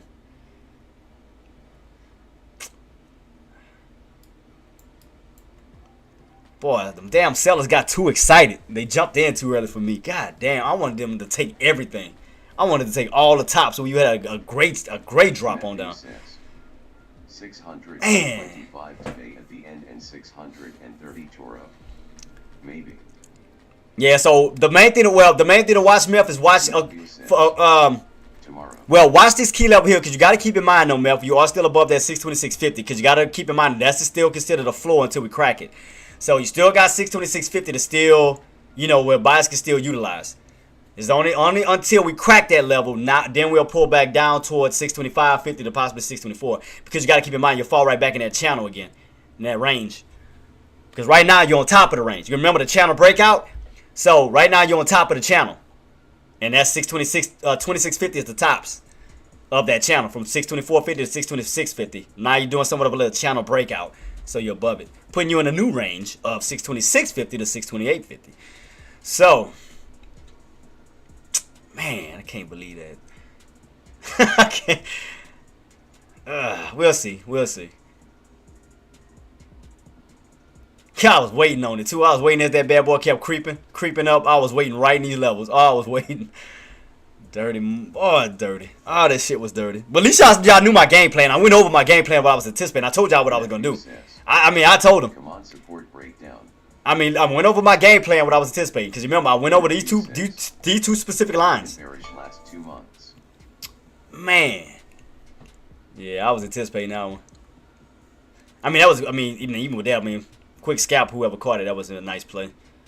Like I said, Apple, y'all caught that 211.50. Shout out to y'all on that one. NVIDIA, 174. Shout out to y'all on that one. From my puts on Tesla, I told y'all you had room to fall from 322.50 down to 320. Caught those. So now be careful. Watch that 320 range to see if those buyers are going to try to step back in right at 320. And buyers, if you can hold on the long side, as long as you can hold 320, you do have room to push your way right back up to a 322.50. So you'll rotate down to these bottoms, try to go for that rotation right back on up. So just keep that on mind. Keep that in mind. Keep it in mind. Keep it in mind.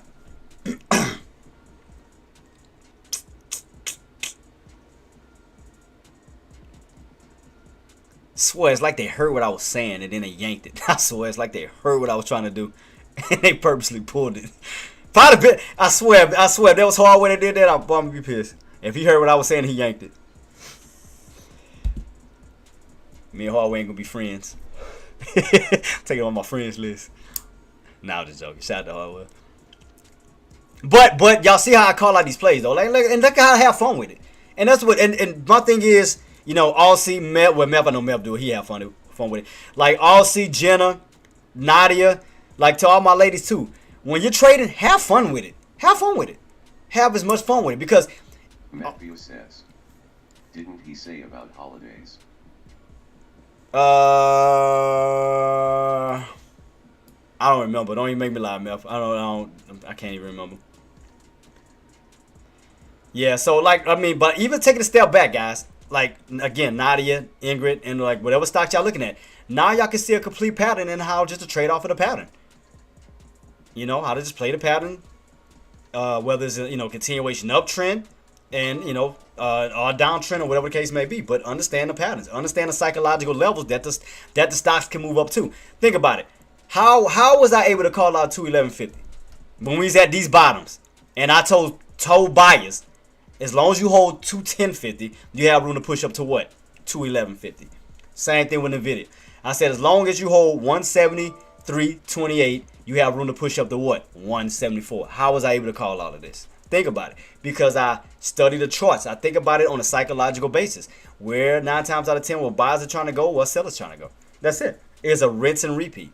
It's rinse and repeat. It's the same numbers over and over and over. And people just don't seem to just keep that locked in their heads. That it goes towards certain price points over and over and over until we break above it or we fall from it.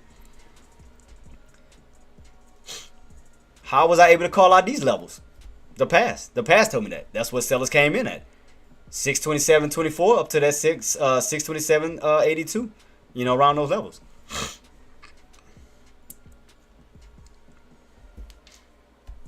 So that's how it was. I mean, you just gotta understand these chart patterns. That's what I'm saying. Don't stock hop, man. If you keep at least two to three stocks underneath your belt and just analyze the personality of the movements. That's it. Don't overdo it. Don't have 10 damn stocks and you can't look at all of them all at once and you're losing you're going crazy, losing your mind. Don't do that. Put it to where you can see at least 2 to 3 different stocks and just analyze it. And not just that, make your little watch list. This is what I do. I make a little watch list from top gainers down to the losers. Top gainers showed me Lucy was in at tops, BBAI, Hood, PLTR, Nvidia, and so forth. And all you do is, okay, understand why is it a top gainer? How is it holding up? Is it an uptrend? Is it a breakout pattern? What is making that particular stock be a top gainer? And once you figure that out, okay, understand the movements, understand the patterns. Okay, now that you didn't caught wind to why it's a top gainer, okay, could that gainer continue the movement towards the upside? You know, where can I get in at? And that's it.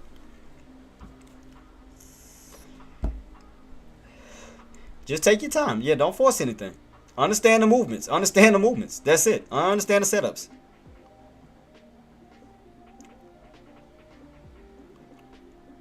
What else I was looking at? AMD, right? AMD. See AMD. So what I'm going to do is, okay, and another thing too you can do. If you take your eyes off of a certain contract, set an alert. Like right here. Okay, what I'm going to do is for AMD. I take my eyes off of AMD, I'm going to set an alert at 160. So that lets me know to bring myself back to it. So that means that, okay, we getting to 160, push back, towards that price point. Okay, we must be moving in the right direction. Our bulls are trying to go back to take out 160. So I'm going to set an alert. So, in case I do take my eyes off of AMD, I have an alert to remind me. Bam, 160. Look at this.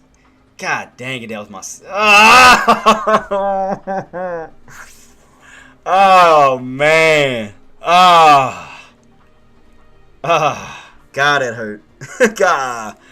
They had to pull back so damn early. God, they had to pull back early on this one. I mean, well, at least we're getting some type of sign. I mean, some type of bearish sign. So, I mean, if we can stay underneath that 27-24 level, say we get a bounce back on up, just make sure they hold up as resistance for the yank right back on down because we know what we need to take out. 626.50 for the move back on down to a 625. So we'll see. But man, that would have been a good scalp. Shit, that would have been a good scalp because I think the lowest on that contract was like 50 cents. It ran up to like 30 cents. So I was only able to get maybe, 2 contracts up? NSR says, Fed Chair Powell is speaking now. He's speaking? I didn't see nothing on the, whatchamacallit. Let me see. Let me go to microeconomics because I didn't remember seeing his damn name on there. NSR says, link. Yeah, but like I said, I believe you, boss, but I didn't see his name on here though. That's crazy. Well, I didn't see his name pop up on the cause I normally will alert you guys on something like that, but I didn't see. Look right here, I can show y'all the proof. Like yeah, I didn't see his name pop up. Today's Thursday, right? Yeah, Thursday 17th. Yeah, I didn't see nothing. God, that must be a random okay. Says, Daily and Cook speaks. Let me see. Let me check. I'm gonna check out that link, boss. I'm gonna take a look at it. Let me copy text. Let me see. Yeah, I was about to say because I didn't see his name on there. And normally he speaks around. Look at that, man. I would have been done with my damn trade.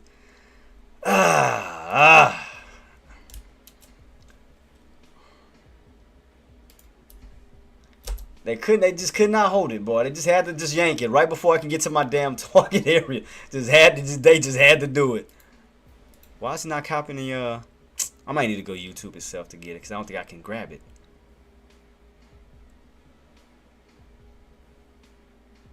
Let me see. YouTube, and let me go to your link real quick. All right, got it. There we go. Appreciate you, boss. Let me see.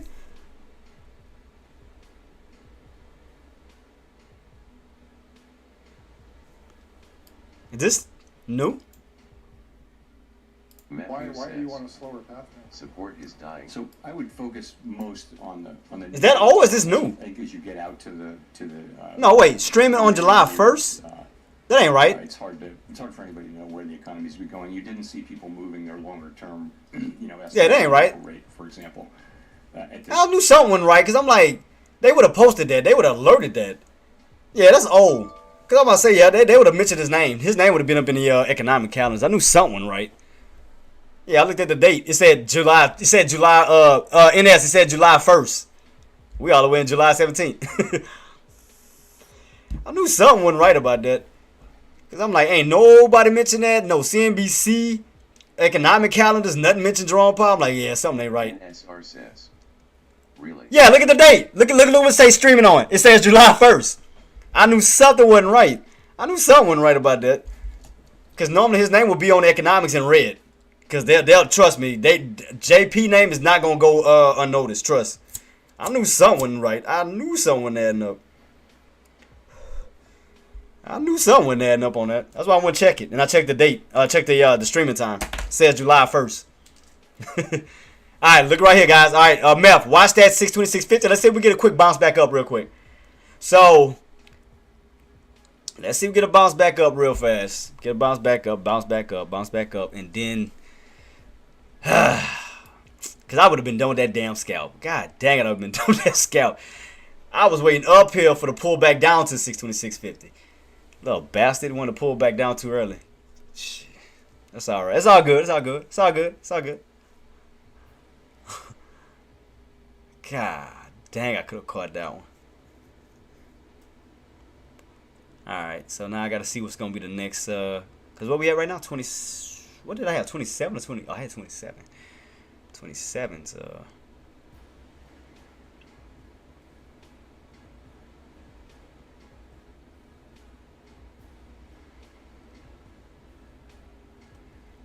let's see if they're gonna go for that little 626 bounce real quick. Let's see if they're gonna go for that bounce real quick off that channel.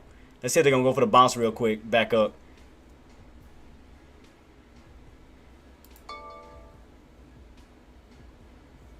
Man, that was gonna be my scalp right there too. God dang, man. That was gonna be one trade out of the way. Then I just could have just waited for the next one. Cause I'm trying to get to this. Like I said, I'm slowly trying to move to 400. Cause I want to get to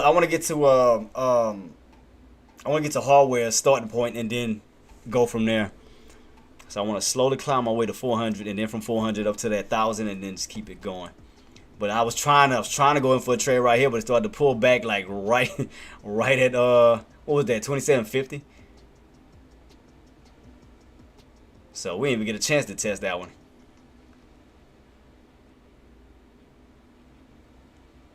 I just want to see a nice spike, like, cause I know those sellers are sitting up here. I know they are, cause I'm not, like I said, I'm not buying it. I mean, especially at 26.50 where that can be utilized for support. I'm not buying off of that. I like extensions. I want extensions like way up here. While those indicators sit down here, I want those extensions like way up here for those pullbacks right back on down to them. Cause right now the value on the 90 MA is where. So right now the value is roughly around 627. So we want that bad boy to get overvalued, basically overbought. We want to see that value just get overbought and then come right back down to its value. Right now, guys, Tesla, it does look like Tesla almost got like an ugly cup, almost like an inverted cup and handle pattern on Tesla. It looks like an ugly inverted cup and handle pattern, damn near. How looks SPY overall? Bullish. I mean, right now, bullish. It does look bullish. Because right now you got about 16 minutes to that candle close. This 1 o'clock candle close. Look like we're gonna be closing on top of that old resistant area of 25.75, 625.75. So they may hold up as support. So look like it, yeah, I see a lot more bullishness right now. The fact is we holding above those key levels. So more bullish could present itself. Could possibly present itself. As long as they stay above it. Now, the only way how they can turn it around, I'm talking about sellers, They would have to go for a hard pullback right now, or right within this 15-minute time frame, to get back underneath that 26.25.75, where they can get that candle to fall right back underneath. So 25.75, they would have to close like right underneath that level. At least they have to close it, because that's going to help that next candle come in. That's going to open up into resistance. So right now, I'm starting to get a little helmet on Apple right at 11.50. AMD still having a little bit of trouble at 160. So I'm gonna wait. I'm still going to anticipate that. I'm gonna still keep that anticipated. Like I said, Tesla looks like an inverted cup and handle pattern, and that descending wedge where it looked like it wants to fall underneath that 320. If you do fall underneath 320, you do have room to fall down towards that 1750. So keep that in mind for puts. Keep that in mind for puts. Man.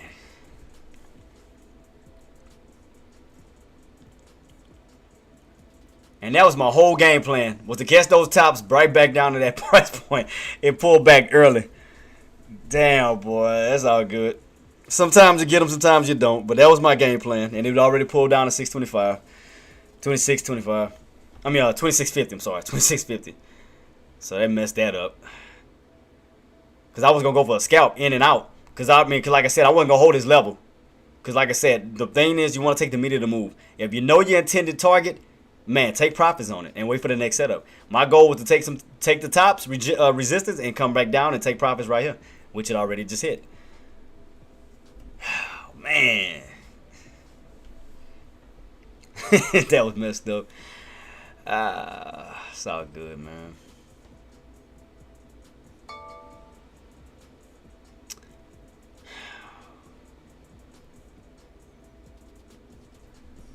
So let's see. Buyers may try to utilize that 26.50 for a bounce. They may try to utilize it. Let's see if they got enough buying strength to push back up. Let's see. They're going to try to utilize it to push right back on up. Let's see. Let's see.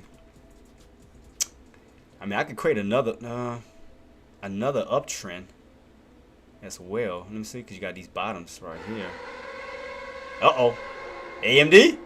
I see 160. Let's see. My alert just went off. No, I know what I'm going to do, too. I know what exactly I'm going to do. Let me set an alert at 160.50 because I want to see it get above that VWAP. So I'm going to set my other alert, too, at 160.50. Because I don't want to hit 160 and fall right back down. I want that bad boy to stay on top of it. I want it holding. I want to get right above that yellow line and stay on top of it. If they stay on top, then we have room to run right back up towards that 162, where we can U-shape our way back this way.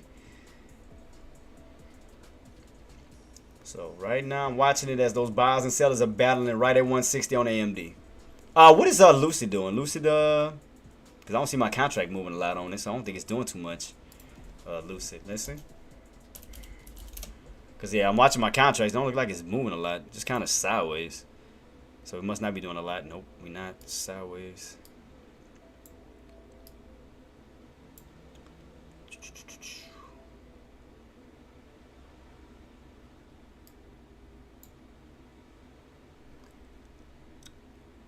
And where's the contract expired?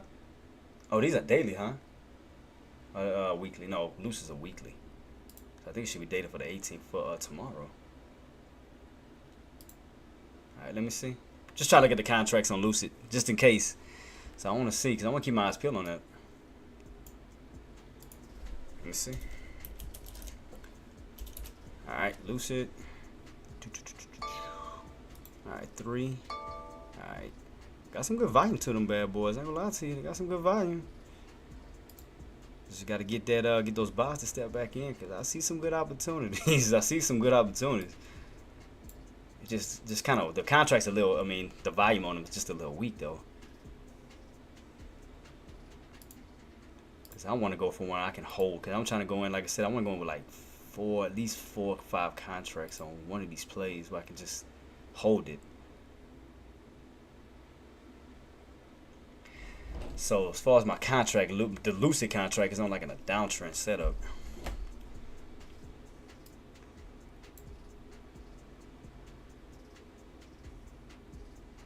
So we need to get back above what, 6? So get it back above 6. I mean, we could possibly push back up. gonna keep it on watch though. I'm gonna watch Lucid still too. I want to see if that buying volume is gonna step back in, because I'm just watching my contracts at the same time. Because I mean, I see some. Should I take the old cheating route? I just put 1, 1, 1, 1. That's what I used to do. I used to put like one contract right underneath each other, where it just pick up every single one of them. I used to do that crap. But I just want to keep my eyes peeled just to see, you know, the volatility, you know, where it's going.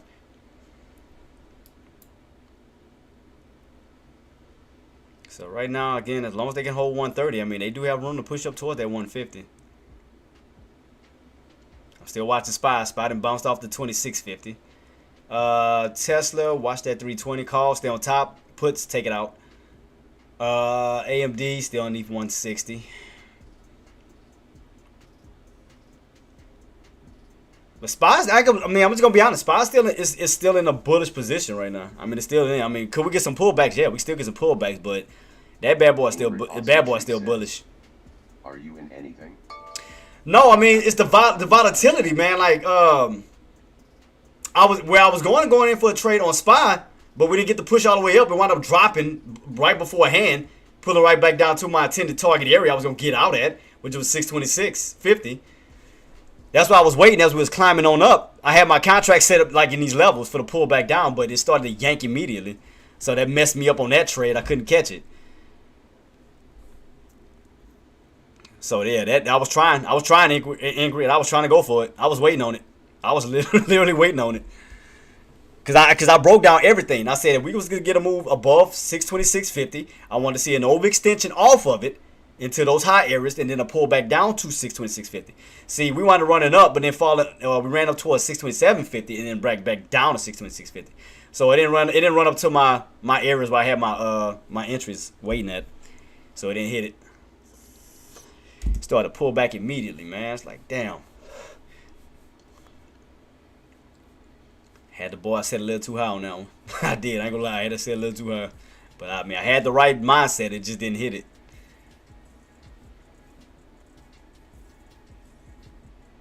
Cause especially around this time, Ingrid, the volatility is a little, you know, especially around lunch hours, you get like a lot more consolidation than anything. So that's why you gotta wait for that volatility to step back in. So like around lunch hours, you get a lot of consolidation, kind of like a lot of up and down, up and down, up and down. So it looked like for the second half of the market, it looked like buyers are trying to stay on top of 26.50. So, because you only got about 7 minutes to that 1 o'clock candle closes, and right now, as of now, you're holding above 26.50, which is now putting you in a new range as of now, even with the second half of the market coming in, because that means that the second half of the market is going to be welcome to 626.50. So, yeah, that messed that up. Yeah, that messed up my play big time due to that early ass pullback that happened.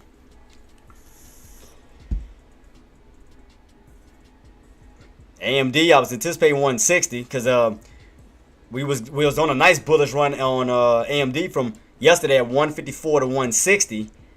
So now we at 160. I was trying to see if it was going to get that continuation push towards 160 up to 164. But right now, it's just been battling kind of back and forth, ping ponging around 160. Right where my yellow line is, Ingrid. It's like been back and forth. It hasn't done really anything else. That's why I haven't taken a trade on it yet. It hasn't done anything, like it's just been back and forth, 160. So it's like just no volume. It's just, I mean, that's why I haven't been able to catch it. But I am watching. Trust me, I'm watching. I have my alerts set on the main things that I want to trade. That's why I said around these times it's hard to trade. Right around these areas like lunch hours is consolidation. That's all I'm gonna say. Consolidation. I mean, you got Tesla on the other hand bouncing from that 320. Let's see if they're gonna break that downtrend though. Let's see, can they get a downtrend breakout? Gotcha, sit back and yeah, and that's what I was doing. Like I said, I was anticipating SPY, but we didn't go all the way up to the areas that I wanted. I mean, I had my entry set. Now the reason why I had around the 27, 82, 28 because that's where we had a strong pullback at. If we go back a little bit, which is around right here. We had that strong pullback right here. Once we broke above that 27.24, We ran up towards 27.78. 82. Close towards that 628 level. Then we got that hard dump on down. So all I was doing was anticipating to see if we was going to retest that key level. I thought we was going to catch it. I thought we was going to push up to it. And then get the pullback. But yeah, it didn't. Like, them sellers came in automatically. Like, they didn't even give me a chance to even jump in. They just came in just swatting. Like, damn, man. They didn't even give me an opportunity to get in. Boys got too excited. Like, shit.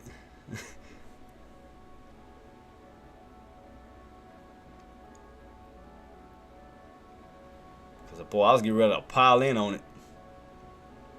Let's see. Elio, let me see. That bad boy is still holding too. Let me see, because I want to look at Lucid. Because, I mean, where's my charts at? Yeah, Lucid. So, Lucid. Because Lucid got that big-ass engulfing green candle. So, I mean, it does have a lot of room to still run. Matthew says, "We'll be later, see you." All right, boss, man. Have a great one, man. Thank you so much for coming through, too, boss. See, like Lucid has that big engulfing green candle that could create a big bull flag pattern. And right here, you can see it's slowly climbing up. Let me see what the actual tops is. Like, how high can it really go, you know, before, you know, some type of pullback or interruption. Look like around, yeah, like right almost where we at, 350. Right around 350. You do have room to run up to that bad boy, 350. And that's just based off the past setup. Yep, right up to that 350. So it may get us, you know, probably a second half run, but second half buyers may come in and you know, give us that continuation push. We'll see though. It's just slow. Like even the contracts just it just. I mean, you can make money on it, but I mean that was this morning. But as far as right now, it's just sideways on these contracts. It's to get some good opportunities, but they just not really starting to pick up a little bit of steam on them. Cause where the bottom's at? Cause I wanna try it just for the fun of it. I just want to see. So I'm gonna have to wait for that next candle to come in and see. I don't know if it's gonna catch those lows. Cause as long as, I mean, like I said, as long as that bad boy is holding, I mean, it's a slow mover, but I mean.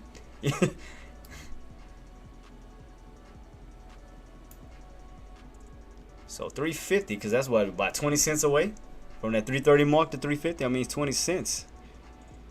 I want to see what I can do. Because since the SPY sellers messed me up on the trade I wanted to take, so messed me up on that damn play. Jumping the damn gun too early. And I'm not going in for no puts right in those 26.50. Hell no. Because again, as long as that level holds, I'm not setting myself up for failure for a possible bear trap as long as they stay above it. Now, again, if sellers can crack it, then yeah, we can utilize the 26.50 level for the possible pullback down towards the 25s to 24s, because you'll fall back in that range. But right now, you're on top of that channel. So right now, 626.50 is being utilized for support. So I wanted these areas up here away from it, back down to it. But yeah, they just was impatient. They just did not give me my entry. They just came in already pulling back. They just did not. They didn't want to give it to me. Cause oh boy, I was waiting on that.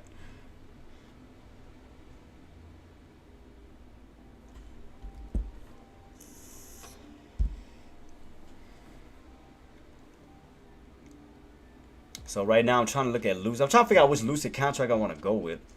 I want to see, if I mean, like I said, as long as this uptrend can keep holding, get the little slow build up towards, I mean, it's still a profitable opportunity from 330 to 350. I mean, it's 20 cents.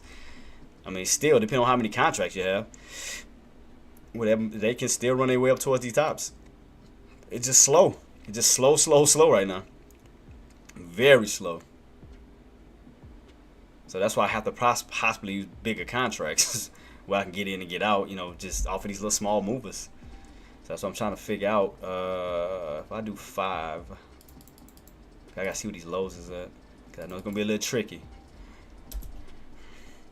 So Let me see how this bad boy setting up. So we got Tesla still trying to get a little bounce. AMD too. This freaking volume, man, it's just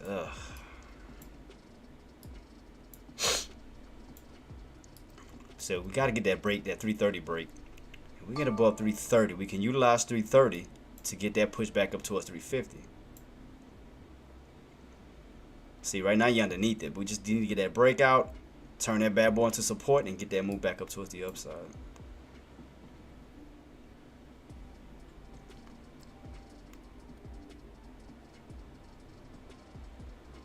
Yeah, it's just so slow. It's like, it's a good, like I said, it's a nice setup, but it's just so slow right now. Slow, slow, slow. Like a lot of them, just like the volatility on a lot of these, they just.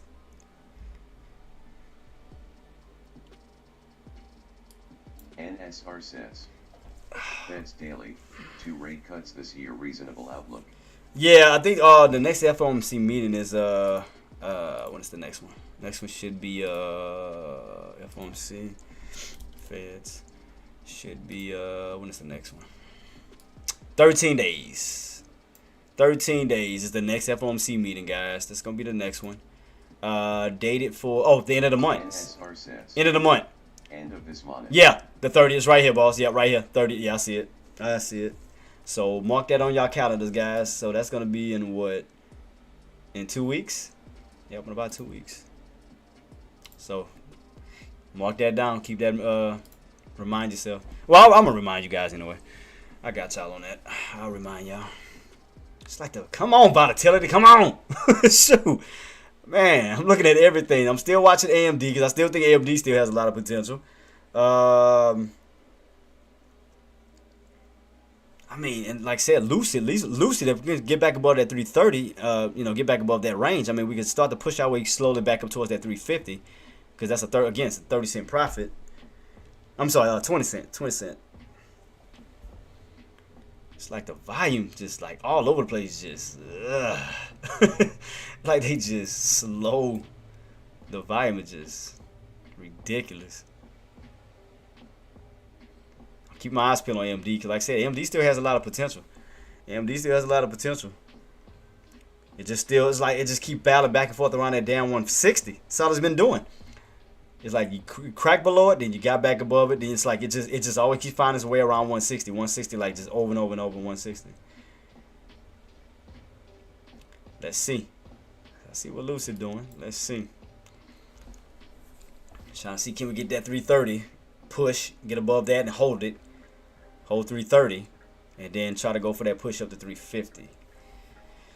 Okay, so let's see what we going, guys. I mean, like I said, I know the volume is gone. I know it's gonna be sucky, man. I know it's gonna be risky.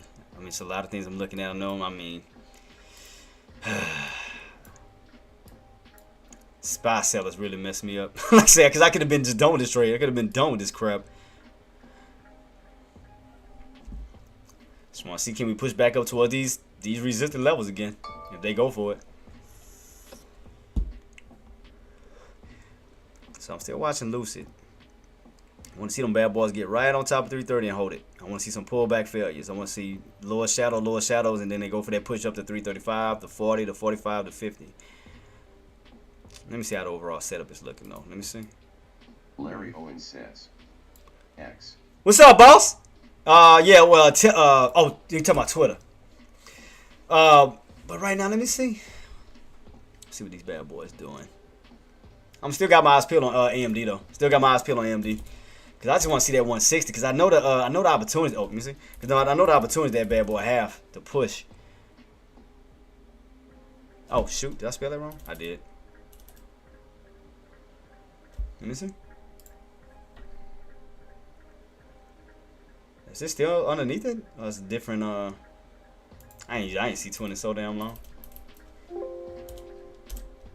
What is it? What is it set under now?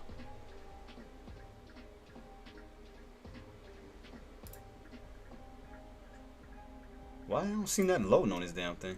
Felony says, he's Oh, I was about to say. Felony says, it's delisted. Oh. Felony says, X is still. Oh, ain't like I was gonna trade it anyway. Felony says, Man, felony, appreciate that, and felony, man. Thank you so much for coming through too, boss. And again, man, thank you for sending hard way our way, man, and being a great example, man. Appreciate you. Now following on Twitch. US, what's up, boss? Hope y'all having a blessed one, man. Thank you so much for coming through, boss. Appreciate you. Man, thank y'all so much for coming through, man. I definitely appreciate you guys, man. So felony, what are you looking at so far, boss? Right now we're in the second half of the market. Ross Cameron recommended me your Twitch. Ross? Man, shout out to Ross, man. Ross, shout out to you, boss. And guys, y'all give some love and support to Ross Cameron, another go to mine, man. That's one of the ones I followed back in the day too. Trading Warrior Trading. I can't miss all those I did it. But yeah, man, he was one of the ones that also taught me a lot, man. Shout out to Ross, man. One of the GOATs too. One of the GOATs, man. But yeah, guys. So let me ask you guys this while I have you in the chat. So what do you guys game plan on? What do you think? What the second half of the market is going to present? Do you think, based off of the first half of the market, can the second half of the market continue the uptrend on SPY? We did close above some certain key levels that we're still holding.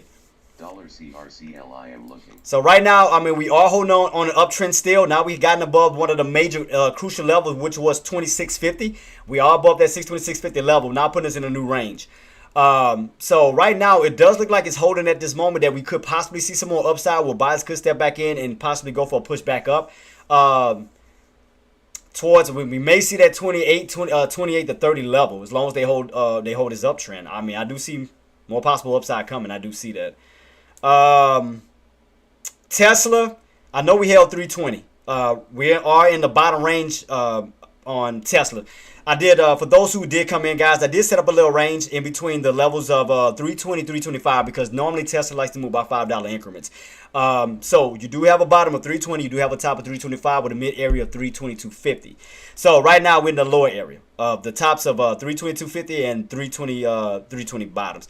Now the thing that I do see on Tesla is I still see somewhat of a downtrend setup on it. Says 626.25 on SPY. QQQ 560.8 our line in the sands today. Yeah. If we trade above, very likely we squeeze into close, but if we fail and start developing a downtrend under those levels, then it's going to get ugly. Yeah, so felon, not say his life says. I'm new to investing. Just want to know. Is learning candlestick pattern helpful, or should totally invest into stocks just by looking at companies' growth? Well, demand, and also if there's a dip in price. Oh yeah, well I'm a pattern trader. /NQ sitting at new ABHs. Yeah, so I'm a pattern trader, US, but I also go by prices as well. So, and I think a felony can agree with this. Like and as Hardware said, is a psychological play. You gotta think about it. The market is 90% psychology, 10% strategy. So, in other words, 9 times out of 10, you're always gonna retest a certain key level that you tested before in the past. So, if you go back a little bit, now the reason why I had these levels like on SPY.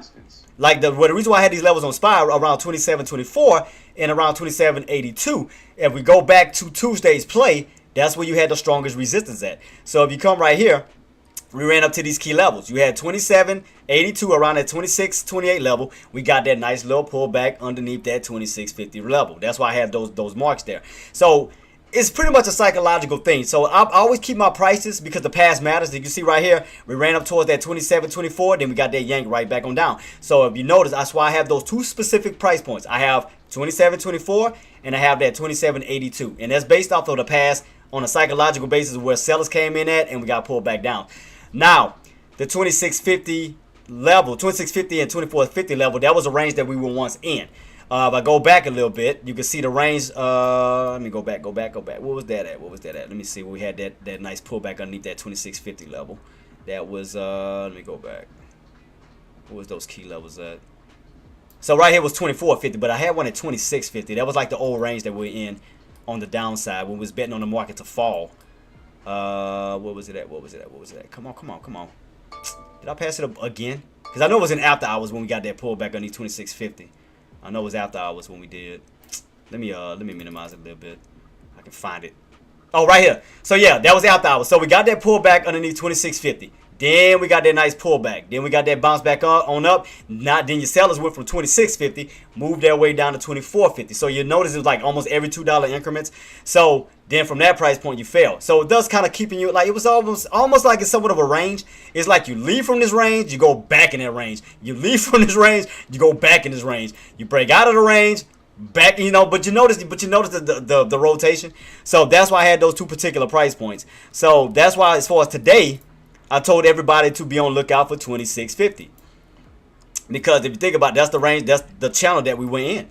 So if we go back this way now into the present, you can see now we're on top of what? 26.50.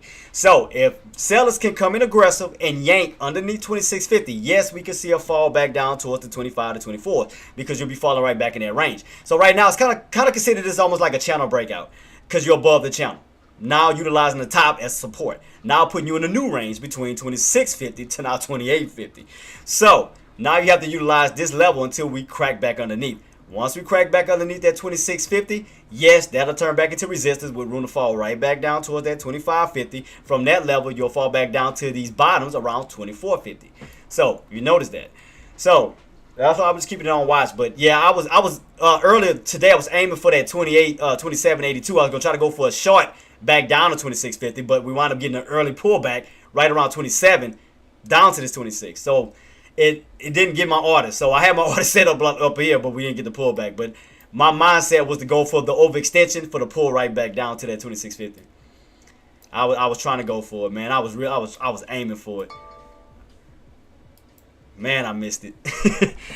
the sellers just came in early and messed up my game plan. But now being on top of it, on top of 26.50, I'm not going to go in for a put because that could be a possible bear trap. Now old resistance could turn to possible strong support. Now going from a bull trap now to a bear trap where they can now trap sellers at these bottoms for that reversal right back up towards the upside. So, and another thing, based off of this chart here, you can clearly see the setup on SPY. So if we would have got that good pullback, we should have fell underneath that 25.75 level. And shout out to Hardware for the alert. So this is what needed to happen if we wanted that deep pullback. We needed to get that candle. This candle is the one that just closed out at 1 o'clock. We needed to get that candle to fall back underneath that 25.75 level because that would turn right back into a selling, right? Because that would have been resistance. Because every time you hit that level, you fall right, pull right back on down. Hit that level, you pull right back on down. Hit that level, pull right back on down. But now, see what happened this time. We broke above that level, now on top, turning that level now into possible support. So now what could possibly happen, we could get a pullback bounce because buyers could now utilize this old resistance level to now support, where we could get a pullback, possibly see a lower shadow, but the body of the candle get right back on top of that price point and ricochet back that way. So now you can clearly see that we are still on this bullish like setup. We're on a bullish setup. It's a definitely bullish setup. So you then bounce from this trend line, trying to rotate your way back up towards this trend line. So right now it looks bullish. It looks bullish right now at this moment. And I was anticipating that we was gonna pull back down, but buyers held it. Buyers held it. We had way more buying strength than we had selling strength. So that for you, that plan. So now turning the resistance to support, they could be utilizing that to bounce up towards 28 to 30. So definitely just keeping that on watch though. So as I stated, 626.50 is holding. As long as those buyers can hold, they can possibly U-shape their way right back on up.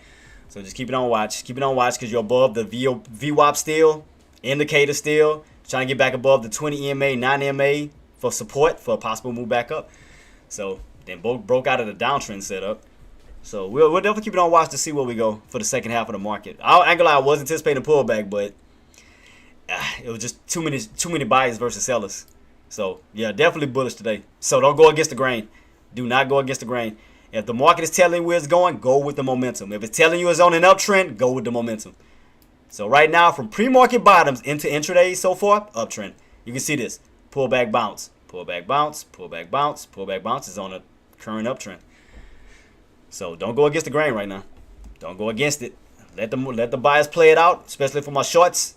Let the buyers push it on up towards some tough resistance areas, then look for a possible pullback down. But right now, don't go against the grain.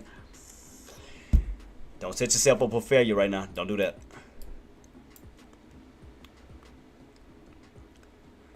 So, hey, I ain't gonna lie, Felony, another one that we was looking at too, boss, and that had a good setup. I don't know if you saw it. Was BBAI. BBAI was another one. That had a beautiful cup and handle pattern, boss. That went towards the upside. I had to go back to the chart. That one had a nice setup. This one, like I said, Lucid has a bull flag pattern. Like I said, we could see possible more upside. As long as they get back above that 330 level, I mean, get that push up towards that 350. So, I mean, you have a bull flag pattern on Lucid. So, buyers could be stepping in due time on that one as well. Keep your eyes peeled on that. BBAI had a beautiful cup. Oops. I think I misspelled that. BBAI had a beautiful cup and handle pattern. Boom. Right here. Right here, Felony. You had a beautiful cup and handle pattern. Try to go for that trend line breakout, that downtrend break, up towards $8. So the main thing that we definitely want to see more upside, I'll stay within this range of $8 to $10. We got to definitely get above, stay above that $8 mark, because that'll cross you from the bearish side of that trend line to the bullish side. So, but beforehand, I mean, that bad boy did have a beautiful cup and handle pattern with these lows around $6, back on up to $8, went on a $2 run. So I mean, that was a beautiful play. So yeah, BBAI was a good setup, beautiful setup. So I don't know if you was aware of it, boss. Of y'all, y'all talked about it, but yeah, BBAI was a good setup. Lucid still a little weak, still on a downtrend setup. It's on a downtrend setup on this bad boy. You can see that clearly, downtrend setup. But like I said, pay close attention to SPY. SPY still has an uptrend setup. Now back above all the indicators, back above the VWAP. So keep it in mind, you are back above a strong level, now being utilized for support, no longer resistance at this time. So keep in mind puts, don't jump the gun. Let those buys push up, back up towards these resistant levels. Let them back up towards those resistant levels. Wait on confirmation. Don't force anything that you should not force. Don't force anything you should not force. Nvidia, as far as Nvidia still holding up, still holding its gains. Remember, we talked about these key levels. Remember, as long as you held that 173.28 level up towards 74. So long as, again, if we get above that 174, you do have room to possibly push up towards 176. So definitely keep that on watch, because normally Nvidia, Apple, Microsoft, Meta, Google, they normally move by $2 increments. Tesla, on the other hand, likes to move by $5 increments. So definitely keep that on watch. And I think the other one that moved by $5 increments, I think it was CRWV, if I'm not mistaken. I want to say that's what it was. But definitely keep that on watch. Lucid, we still showing a little bit of weakness, so we still haven't got to that area that I was anticipating, so we're still getting a little weak pulling back, so no go yet on that one. Like I said, Nvidia is still holding up pretty well. SPY, like I told puts, be careful, because you could see a move right back on up, and damn sure that's what they doing. Keep that on watch. Tesla, as long as you hold that 320 level, you do have room to push up towards that 322.50 level. Keep that on watch. I will set an alert for my longs who are looking to anticipate that push. Keep that on watch. So we'll see. So there goes SPY, guys. From what price point we talked about, 626.50, moving his way right back on up towards those resistant areas. Keep that on watch. Keep it on watch. Keep it on watch. We'll see. We'll see. All right. Put my alert for my Tesla traders. Let's see, can we get that 322.50 push? Nvidia, we just got to get back above that 174. What was something else we talked? I think Apple too, right? I think it was Apple we talked about. Let me go ahead and set my alert early on, just in case buyers do step in. I'm gonna just set an alert, just in case. I'm gonna put it at 130, 330. I'm sorry. So just in case I take my eyes off of Lucid, my alert to go off. All right, cool. All right, cool. Got it. All right. Let's see. We looked at Apple. All right, cool. So Apple right now, guys, from that 1050 level, now back on top of 211. So right now, okay, if you want to go long, this is what we need to hold. On the long side, you want to hold at 211, but then break above that 211.50 for that push up to 212. Because, as I mentioned, Apple likes to move by $2 increments as well. So if we could get that 212 break, we do have room to push up towards that 214 level. But right now, we're just slowly trying to climb our way from 210 back up to 212. So right now, hold this range, 211, 250. We want to curl our way back on up, break above that 211.50 mark for that push back up towards 212. Right now, we got SPY. That's why I told my puts, be very, very careful on this move. Do not go in for a push. As long as you hold that 226.50, guys, that, again, you do not want to set yourself up for failure for a possible bear trap. So there you go, pushing right back up towards the upside. So keep that in mind, keep it on watch. Keep it on watch.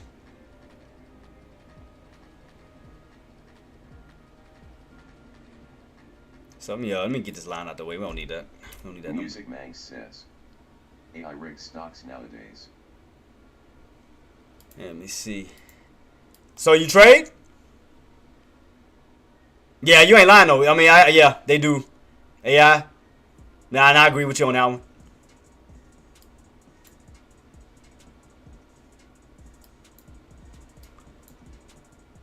So right now, guys, still holding. Trend line is still holding. Trend line is still holding. Keeping that on watch. 620, 650. As I stated, it's still holding, guys. So right now, what we are is in a new range. Right now, we're on a new range. 2650 up to 2850. That is your new range as of now, as long as that uptrend holds. Now, we do have some strong resistance levels right around that 628 level. So definitely keep that in mind. Because like I said, if you go back a little bit, that was, I think, Tuesday's play. You can see right here where those sellers came in aggressive. Right around 627.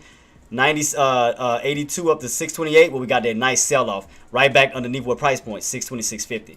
So let's keep it on watch. So we are above that price point, still holding. We're room to run up towards the upside. So you do have room to still push. Like I said, as long as the buyers hold. I mean, if you want to take an opportunity, scalp on the upside, I mean, you can still feel free to do so. As long as that uptrend holds, take opportunities. You scalp in and out. Right now, buyers are still holding. Buyers are still holding at this time. It's not until we fall back underneath that 626.50, then we can definitely see a nice pullback coming. But right now, we're holding above it. I wouldn't go against the grain right now. Let that bad boy push. Let the buyers push. Let them have it. Let them have it. Uptrend is still holding, so keep it on watch, guys. So it looked like we ran up as high as, looked like around 27.50 and then got that yank right back on down.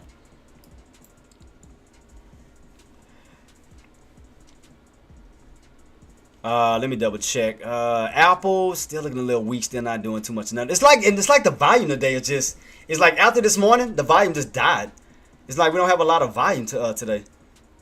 Volume just really just not there today. Now, I ain't gonna lie, yesterday, AMD was a good one. AMD was a good trade. Where you had that continuation uptrend. That was a good one. But you gotta keep in mind, guys, we are in some overbought areas, so we could be slowing down just a little bit. So let's look at the RSIs real quick. Let me see on how overbought a lot of them are. Where it could be in some cool off areas. So let's see real quick.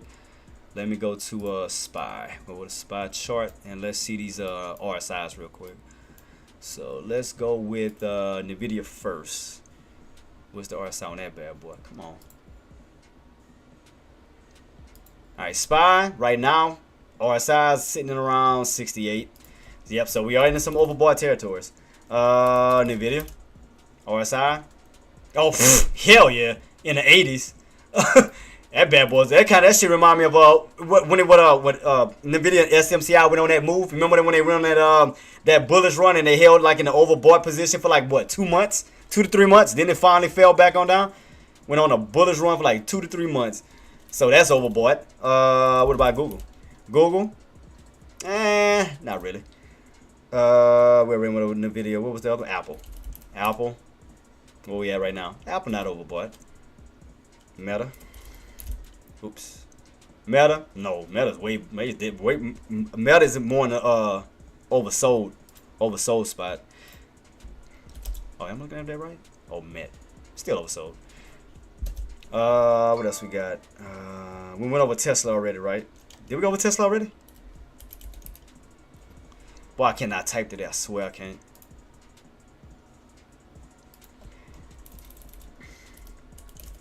There we go. Tesla not overbought. So, I mean, a lot of these still got a lot of room and opportunities to run, to still push. So, the only one that's really oversold is Nvidia, for sure. Nvidia's overbought, I'm sorry. Nvidia's overbought. What was the 1 second to that? It was another one that was overbought besides Nvidia. Yeah, because you can see right here, Nvidia is definitely overbought. And, oh, SPY. SPY was at the top. SPY was overbought as well. SPY was in an overbought position, sitting right around 70. I don't think the rest of them is over. Let me see. What about Amazon? Is Amazon overbought? I don't think so. Nah. And AMD. AMD. Oh, AMD is overbought. 77. BBAI, I know that bad one went on a bullish run. And Lucid. Yeah, so it is. Yeah, a lot of them is overbought in the overbought position. A lot of them overbought. SPY's overbought for sure. We're in the 70s on that bad boy. So in due time, we could be possibly pulling back. So keep your eyes peeled on that. So let me see what I can use. I might have to switch my contracts for tomorrow though. I'm gonna probably use tomorrow's contracts instead of today. I know it's gonna probably be a little bit more expensive now that I'm going out of the using tomorrow's. So yeah, so what do you guys think, man? I mean, do you think we should see some more upside, or do you think we'll start to pull back? What do you guys think? What are your ideas, chat? What are y'all thought processes? Do y'all think we overextended where we could start to see some good pullbacks coming, or do you think we could continue the uptrend, you know, to push back up towards that 630? What do you guys thought processes on it? What y'all think on it?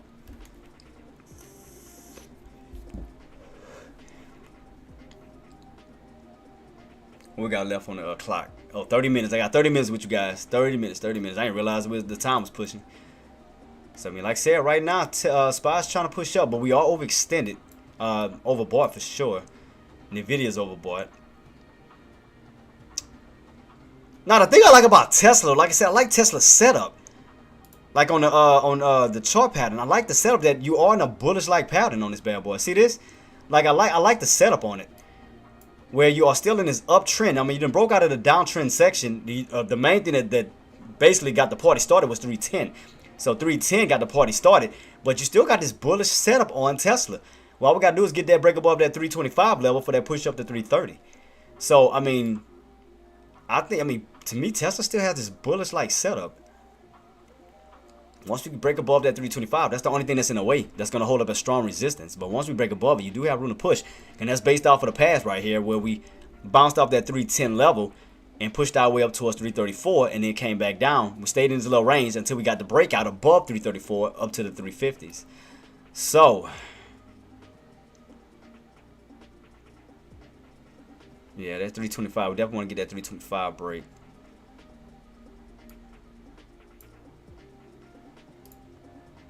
Because what I don't want it to do is build another downtrend setup where we have to maneuver the dang downtrend this way at these levels. I want to see a push.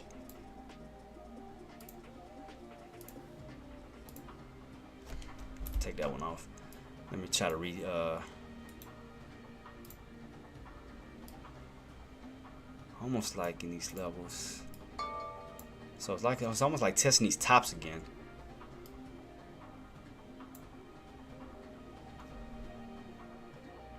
Oh, damn. So damn. Oh, jeez Louise. God, the minute we was just going over it. Look what Tesla just did. God dang. Remember I told you, if y'all do 320 on down to that 317.50. Man, I just saw it. I literally just started the corner of my eye. I seen that drop. I literally just saw Tesla pull. God dang.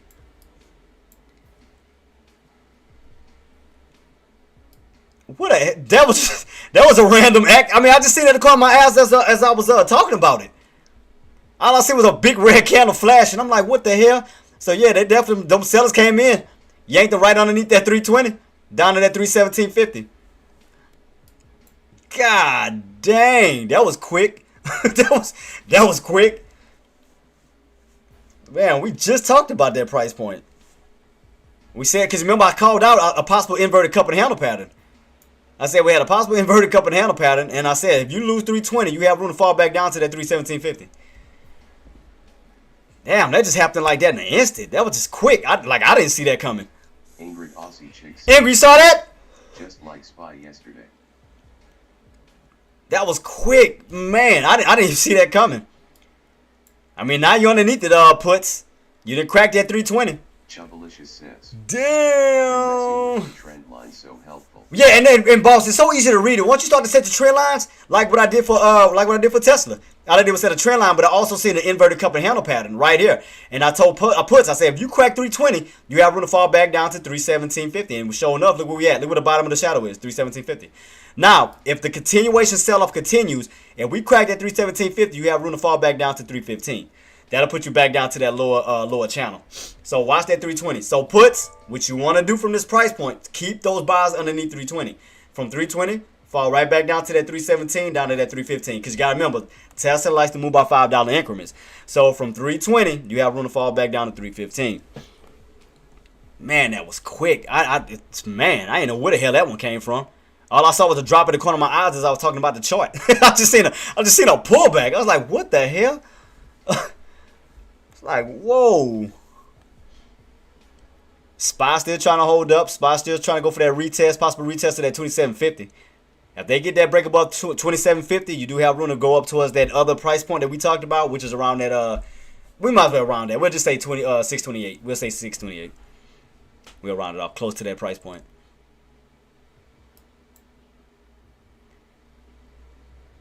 I'm gonna have to ask Hardware if they did that. If they got in on that pullback. If they slotted right there with Tesla. That was crazy. So yep.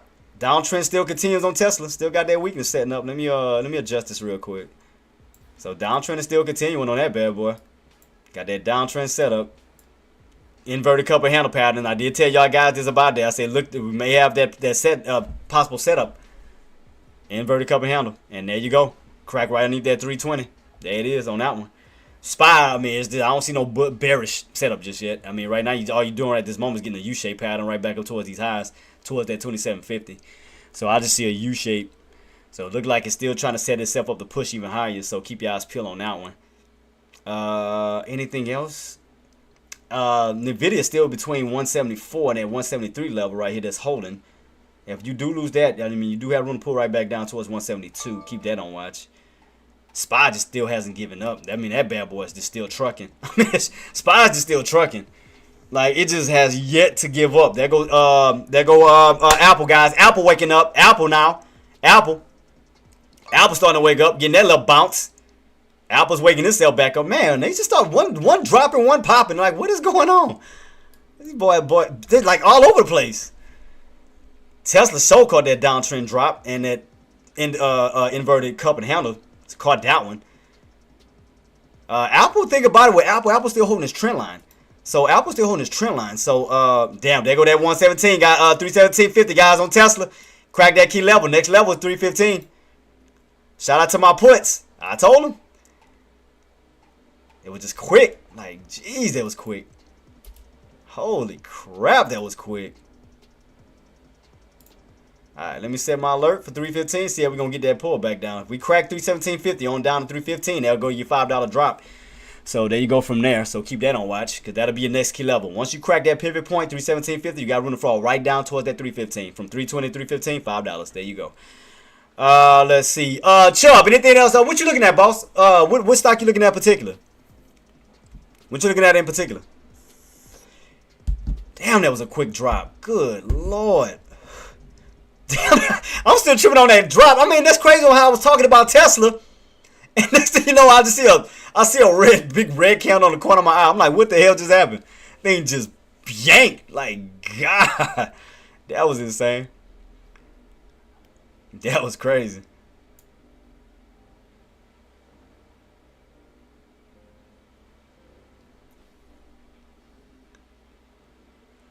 Still watching SPY levels. Still watching these. So right now, guys, that's one of my resistance levels that we talked about. So now we underneath it, that 27.24 level. 27.24. Keep that on watch. Keep it on watch. Keep it on watch. Because I know we about to get into some strong resistance coming up. I know it's coming. I know it's coming. Trying to see where they're going to come in at. I want to see if they're going to try to go for the push up first and then pull back. Or will sellers start to come in immediately. Because we already know they came in immediately on Tesla for sure. They came in clobbering on that one. That wasn't no second guess on that one. So what's now in the bottoms now? Tesla, AMD, Meta, and Google. Apple's still holding. Still holding its trend line. Let's see. So yeah, Apple's still holding. Apple's still holding this trend line. Like I said, we want to get that break above that 211.50. Once we get that break above 211.50, next key level is gonna be 212. See, can we hold that trend line and go for that possible 212 push?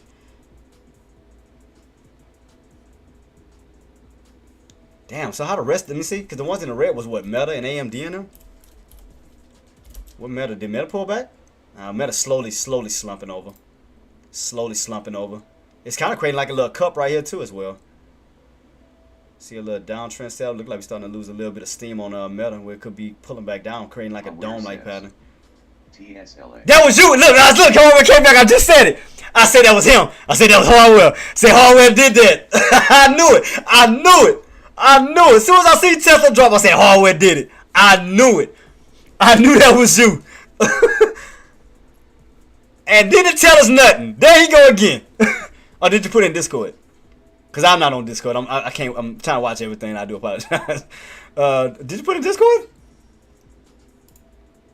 Or you just snuck in like the stock demon that you are and just went for that pull and went for that pull? But shout out to Hardware though, man. Shout out to one of the GOATs, man. Appreciate you, boss, again for always blessing us with your presence, man, and going over everything, man. So appreciate you, boss. Thank you so much for everything. Stock demon. Damn stock demon. Mike, he did it again. He did it again. He did it again on Tesla. That's the second time he dropped it.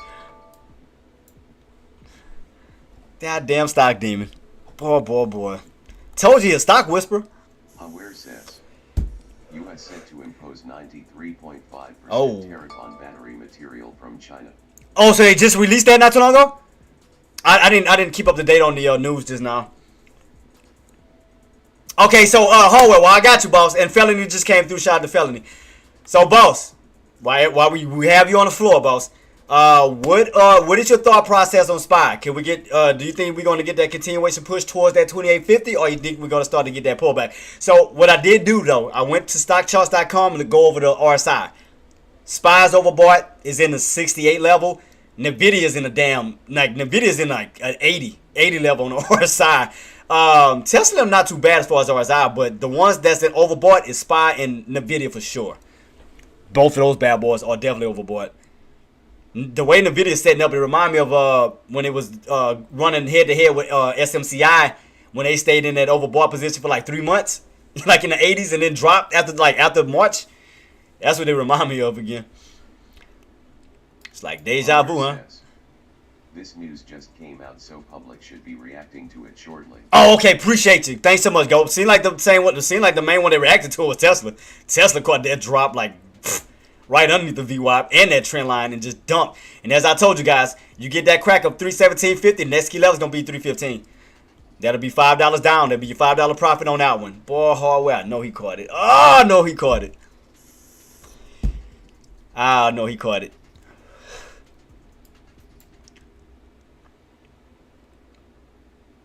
Man, you should have gave us heads up on that one. Shit. Should have gave us heads up. It was right underneath what, 22.50, and then dropped on down to 17.50. Yeah, that downtrend. Yeah, I mean, that's definitely Tesla's definitely bleeding off right now. Apple's still holding. There goes SPY still trying to go for that push, guys. That's why I told you, puts. Be careful and just wait on it. Just wait on them to squeeze. Don't force yourself to do something you know it's not there. Don't do it. Let them push it. Let them squeeze it. Let them squeeze it to some resistance. Let them just keep squeezing it up. Let them do their thing. I know y'all want to go for for puts, but let them push it. Let them push it. Don't force nothing. Got your U-shaped pattern. Trying to go for a U-shaped pattern breakout. Need buyers can get above that 27.50. They do have room to run up towards that 28 level. If they can get that 27.50 break, they do have room to run up towards 28. That'll put us towards that second resistance level. That's the one I was anticipating. That's the one I wanted. That's the one I wanted here, back down to 26.50. That's the one I wanted when we went on this one first. This one ran up towards the first one and it came back down. That's the one I was anticipating. So we may get it now. Huh? We may get it. So, I mean, Mep did say wait. He did say wait for that possible next opportunity. So, I mean, it's a possibility. So, watch for that potential squeeze. above this price point up towards here to that next resistance level. So let's see, because uptrend is still holding, guys. Uptrend is still holding. So right now, still a lot of buying momentum. So if you're on the long side, I mean, just ride the momentum up. Ride the momentum up. But but you will be cutting close to some strong resistance, though. I'm gonna tell you that right now. And that's just based off of last week where we got those hard pullbacks at. And that was Tuesday. So we ran up high as, like I said, around 27.82, almost close to that 26.28 level. Then you got that yank right back on down underneath that 27.24, down underneath 26.50. So just be mindful of that. I'm just letting you know, longs. Just be mindful of that. You will be possibly run into some sellers sitting around these areas. So just keep that in mind. You may possibly be sitting to a lot of sellers sitting right around these levels. Keep it in mind. Keep it in mind. You got room to run up to it. But just be mindful. You might have some sellers sitting right at those levels. Tesla may be making a bear flag pattern. Probably going on a two-legged pullback. So we're going to see. Maybe setting for a possible two-legged pullback. So there go that push. Still on SPY. Still going up. What time it is? We got left? 19 minutes. Sorry, 19 minutes. Still got Meta still kind of fading. Yep, that was the first one I wanted. Right here. Man, but I have my damn entries up here. Might be a second attempt. I mean, probably can get it this time. If we get that push up towards it, it might be my opportunity. So Ingrid, I might get it. So I might possibly get the second opportunity. We'll see. So that means I gotta keep adjusting my damn contracts. But I didn't. Well, I was gonna use today, but I'm gonna push it for tomorrow. I'm gonna push it for tomorrow. Okay, I want to be a little bit more safe with it. And plus, as it push up, it's gonna make those contracts cheaper. So I'll take that. Make them cheaper and cheaper. Let them keep pulling. Make it better for me on these contracts. I stay within the money. I'm cool on that. I'll take it. Yep. So I'm keeping on watch, Ingrid. I'm keeping on watch, Queen, because I want to see now. You know, we already got this first resistance. Now we're gonna go towards the one that I was anticipating to see if we're gonna possibly get it now. Shoot. But Meth got that one though. Meth got that one. I mean, I called it out, but what was the other ones I was looking at? Not Apple. Oh yeah, Lucid in them. Lucid. Yeah, Lucid. How we looking? Nah, Lucid fading. Oh, PLTR. Let me check it out, boss. PLTR. PLTR. Oh, PLTR. What was the what did we start off at? What was the lowest? Let me go back a little bit. Let me guess, Hardware, you in it, right, boss? Let me guess, you in it. Close to that 150, yeah. So they ran up what, $5, roughly almost $5. Ooh, so it kind of like it's setting up the same way AMD did. They look like the same setup like AMD did yesterday. Hold on, let me go back. Let me go watch Ingrid. Watch. Let me go back to AMD real quick. Tell me, it almost looked like AMD setup from yesterday. Watch, look. I've been saying PLTR since Monday. Boom, look. Yep, and like I said, I remember all your stocks, boss. PLTR, BBI, Hood, Apple. I remember all the ones you called out. I remember all that you called out. So you see that? You see how we went on that uptrend on AMD towards the end? It almost looked damn near identical. Almost look identical to AMD's movement. Look very identical. VY bounce, uptrend, and look very identical. Very, very identical. So it seems like the next targeted area on PLTR is going to be around 156. If we get a 156 break, up to 158. So, I mean, that's looking pretty good. Right now, I mean, AMD just doing the opposite, though. AMD today is just fading, so I'm just not going to even worry about it right now. AMD just on that fade. Oops. AMD on that fade. All right. Tesla still dumping. Tesla like got a bull flag pattern setting up, almost like that H pattern, where it looked like we could crack that 317.50 down to that 315. So keep in mind, puts, we could see again if we want to get a crack underneath that 317.50. If we get that crack underneath that pivot point, you do have room to fall back down to 315. So there goes SPY. There goes SPY curling his way back up. SPY curling. That's why I told you, puts, don't chase. Like I said, I seen that uptrend. That's why I was telling y'all, as long as that 26.50 held, do not go in for a put. Do not go against the damn grain. Do not do that to yourself. You gotta obey and respect the uptrend. You gotta respect the patterns. If they telling you it's right there in front of your face, why go against it? If it's telling you uptrend, then you go with the uptrend. If it's telling you downtrend, go with the downtrend. Because what normally happens on an uptrend? Bad traps. What normally happens on a downtrend? Bull traps. So be mindful of that. They always do the opposite of one another. So if you see an uptrend, you know, kind of stay, you know, steer away from, you know, going in short on an uptrend, because that's very difficult to short. Now, the only time you'll get a good move, you know, on the opposite side, if it's a straight up spike. Got called back to help with TSLA, so officially done for the day. You him. Why you ain't alert me? Oh, well. Oh, man. I wish you would have told me. All right, well, let me ask you this from this standpoint. And for puts that may be trying to short Tesla. Okay, so do you expect more downside to happen on Tesla? If so, what price point do you think we will hit? Do you think we will come back down to that 310 mark or down to 315? Because I know there's a lot of puts, a lot of shorts that want to short Tesla that may have missed that move, that want to go to the next move. So I think from what I see right here, I think 315. But do you think we may crack 315 even lower, back down to the, you know, the 312.50s to the 310s? What do you think? Because right now I called out 317.50 down to 315. So that was my alert. So what is your alert, boss? And right now, like I said, below 350. Okay, so all right, we on the same page. Man, you know me like here, boss. You know, like, we here, goat. We here, goat. Shout out to Hardwood. That's my guy, man. I know he said he gonna tell me not to do it. I'm gonna do it anyway. I don't care. That's how much I respect this guy. I love this guy to death, man. Love this guy to death. Shout out to Hardware, man. W's. W's in the chat. Shout out to Hardware. I had to give my guy some love, man. I had to. That's my guy, man. 315.50 is level is key, but they wanted to stay 316 area. Okay, gotcha. That's my goal, man. I had to get some love to my guy, man. That's my guy, man. And like I said, guys, if you are new to my channel, man, please do your boy a favor and go to my YouTube channel and hit that subscribe button. Guys, we're on that road to 1K subs, about 30 subs away, man, so we can start getting monetized for these videos, man. You guys helped me get here this far, and we still pushing, man, and I thank you guys so much for the support and love, man. So just keep hitting that subscribe button. That's free 99. If you already subscribed, hit like, share, comment. If you're on Twitch, follow or subscribe to avoid the ads, which is not my fault. That's Twitter's rules. And if you on Kick, either subscribe, follow, and if you are on TikTok, you can follow, but I'm still trying to get it working so I can start streaming on it with all these damn rules that TikTok got. But other than that, man, the main thing, though, guys, hit that subscribe button on YouTube. Please do me a favor, man. We're on that road. 30 more subs and we almost there. Appreciate you. 30 more subs and we are on our way there. 30 more, man. 30 more. Let's go. Let's go. And shout out to Nadia once again for the donation. Appreciate you so much, Queen. Appreciate you.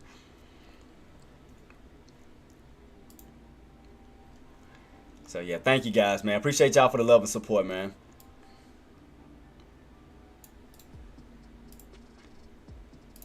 So, let's see. So, if you ever want to donate as well, like I said, I will put it up. I'm going to put it in the, I got it in the YouTube chat. I'll pin it if you ever want to donate, I mean, towards the Traedz Foundation, I got that too as well. I'll pin it up to the top. And I'll put it on all the other social media as well if you ever want to donate. So we got that running, man. So because we're gonna be getting ready for school, guys, for the kids for school. So we're gonna be putting up a little, a little pot, where we can help kids with uniforms and shoes and book bags and whatever else they may need for school. So we're gonna be soon starting the back to school drive. So thank you guys for y'all participation and donations and everything. And so thank y'all. Appreciate you.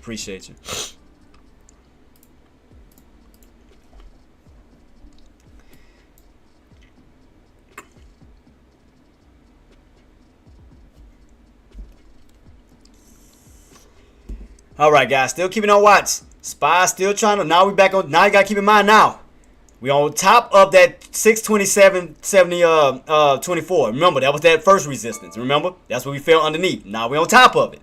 Keep that in mind. Now buyers are trying to turn resistance now into support. If they can hold that key level, the next thing they're gonna try to push up to is the next resistance, which is gonna be around that 27.82 up to 628. So keep that in mind. All they're doing is trying to build up a staircase back on up. So just keep it on mind. Let's see. As long as they can hold it, they may go for that potential push towards the upside, towards 628 to 630.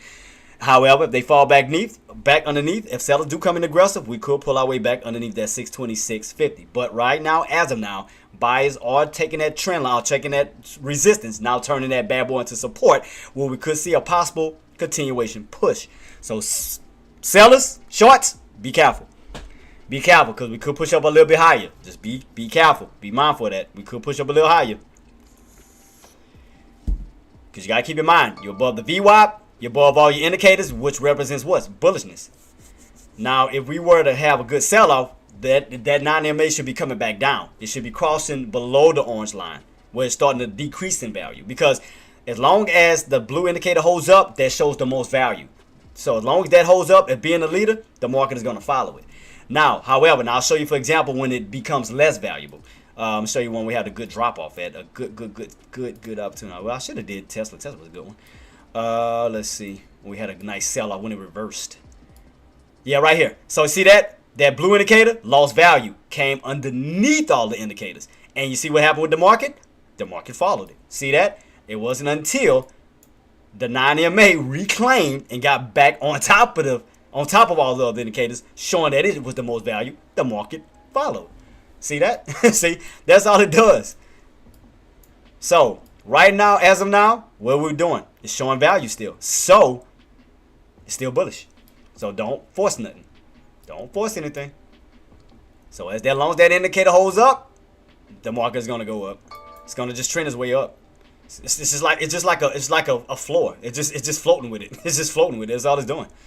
So only when you fall back underneath, we have a hard deep pullback and we wind up yanking it with it. Other than that, I would stay on the bullish side until further notice. Stay on the bullish side until them sellers come in aggressive and start to show themselves. Wait for that confirmation. So far, we still have yet to break above 27.50. So we got a little top here. So let's see, can we go for a possible double top underneath 27.50? Let's see.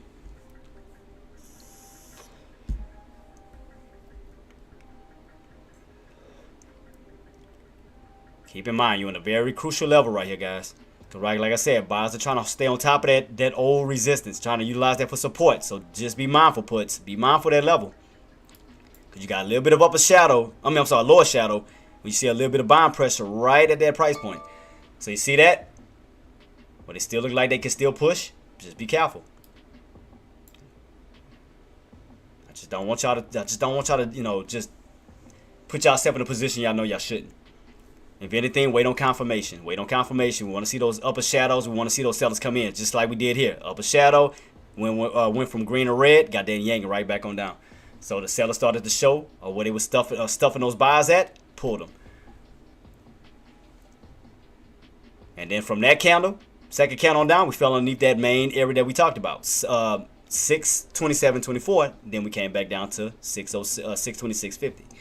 But right now, look where we at. We're on top of 627.24, now utilizing for support. So be mindful of that.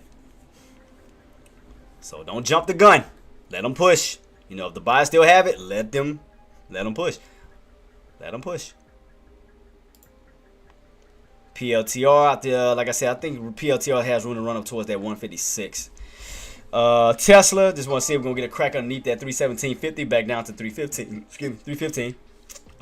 Anything else? Ingrid, what you looking at, Queen? What you looking at? Yeah, Jenna or Nadia, which your queens are looking at this time?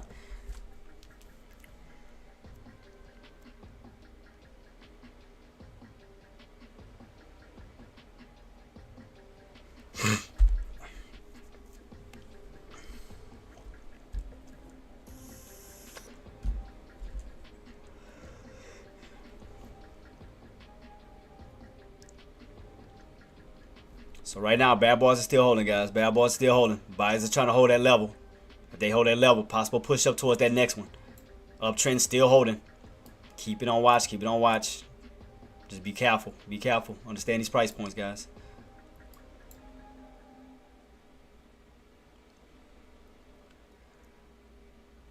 Let's see what again for my puts. As we pop back on up, make sure that you keep those buyers underneath. I don't trade as of yet, still learning. Just have some long-term investments. watching and learning from you all. Oh, no problem at all, Queen. Anything, like I said, anything to help. So, like I said, as far as Tesla for puts, as you go back on up, just make sure you protect that 320 level. As long as you stay underneath 320, we do have room to arc our way back on down to retesting 317 for the possible crack down towards 315. So just keep that on watch. Right now, you're just getting a little bounce back on up, but make sure that you keep those buys underneath that 320 level. Underneath 320. Get that rejection for a possible pull right back down. We can see a little a second leg down. So you already got one leg. Let's work on the second leg. So keep that on watch. Keep it on watch. Keep it on watch. But SPY definitely. SPY's at what, 70 now? As far as the RSI, it should be around the 70s now, if I'm not mistaken. 69, yeah, close to 70. Still an overbought. Yeah, that bad boy overbought for sure. Nadia says, lost on $AMD holding for tomorrow contracts and $CRCL calls waiting for tomorrow. Yeah, so definitely Tesla's overextended for sure. I mean, not Tesla, I'm sorry. SPY's overextended. SPY's still overextended, overbought. So, I mean, it's like how much room do this bad boy have left before we get that nice turnaround? We'll see. How much room do we have left? Did we create new highs? Oh, no, we haven't hit those highs yet. The highs we had from last time was 627.97. 627.97 was those highs. So, and that was off of Tuesday's movement, right? Right here. Yep. Highs of 627.97 and then a little pull back down. So we'll see. And maybe trying to push back up towards those areas. So keep it on watch, guys. Keep it on watch, because that bad boy is still trying to maneuver his way. So, and watch this level around 27.50. 27.50, because that's the area that we have yet to break out. Let's see if those sellers are going to protect this level. Let's see if they're going to protect that level real quick. Oh, they're going to protect that 27.50 right there. Oh, damn, man. I got about 3 minutes, guys. I didn't realize the time, man. Let me start giving everybody their shout out and love, man. Man, I got so caught up on the stocks, man, trying to watch everything. Let me go ahead and start giving everybody their love and appreciation. And again, thanks, man, for everybody coming through, man. I know I got about 3 minutes before I head on out. Make sure I got everything set in motion. So, again, once again, man, shout out to my chats. W to the chats, man, and congratulations on your profits. A job well done. Also, man, let me give love to my mods. Thank you guys for so much. All the hard work that you guys put in. You guys do an amazing job. From that, also, let me give love to Nadia. Queen, thank you so much for the donation. I definitely appreciate you for that. I think that was it. I know I had a few follows, but yeah, that was pretty much it. But thank y'all so much for everything, though. Appreciate you. Definitely appreciate y'all, man. So we're going to soon be getting ready. To sign on out soon. So we got about 2 minutes left, guys. 2 minutes left. Any questions, comments, concerns, do feel free to reach out to me, guys. Right now, as far as SPY, we're still getting that push. Watch that set 2750 level up towards these levels here, up towards 628. So let's see. Just keep it on watch. Because buys are still in control. For puts, keep in mind, buys are still in control. Let's see. I'm going to keep my eyes peeled around this 2750. Because right here, that's what sellers came in at, around 2750, and yanked them. So let's see, can sellers stay underneath it? Or will buys push? Will buys overpower them and go for that push? Let's see. Because you have one little top so far as today. Right here, that was the first one. Can we create a double top? By keeping those buys underneath that 2750? Or will buyers overpower the bears and actually get that push towards the 28 level? Keep it on watch. We'll see, guys. Just keep it on watch. Right now, Tesla puts. Make sure, again, keep buys underneath that 320 level for that possible reversal right back on down towards that 317.50. Crack that level back down to 315, because that'll give you $5 pullback. As far as PLTR, I still think we have room to run up towards that 156 level, 156 plus level. So keep that on watch. So you're not too far from it, about 40 cents away from it. So PLTR still has room to push up towards that 156, but then definitely keep that on watch. I think that should be it with everything, though. I think that's it, guys. And tomorrow, as far as data wise, let me see. Let me go over the data real quick for tomorrow. What do we have? I think we have some 8:30 data. I think tomorrow. Let me see. I went to the wrong one. For tomorrow, 8:30. Yeah. Housing starting permits, that's going to be at 8:30. Then we're going to have consumer sentiments at 10. So tomorrow, guys, we're going to have data at 8:30 and 10 o'clock. So just be mindful of that. 8:30, 10 o'clock.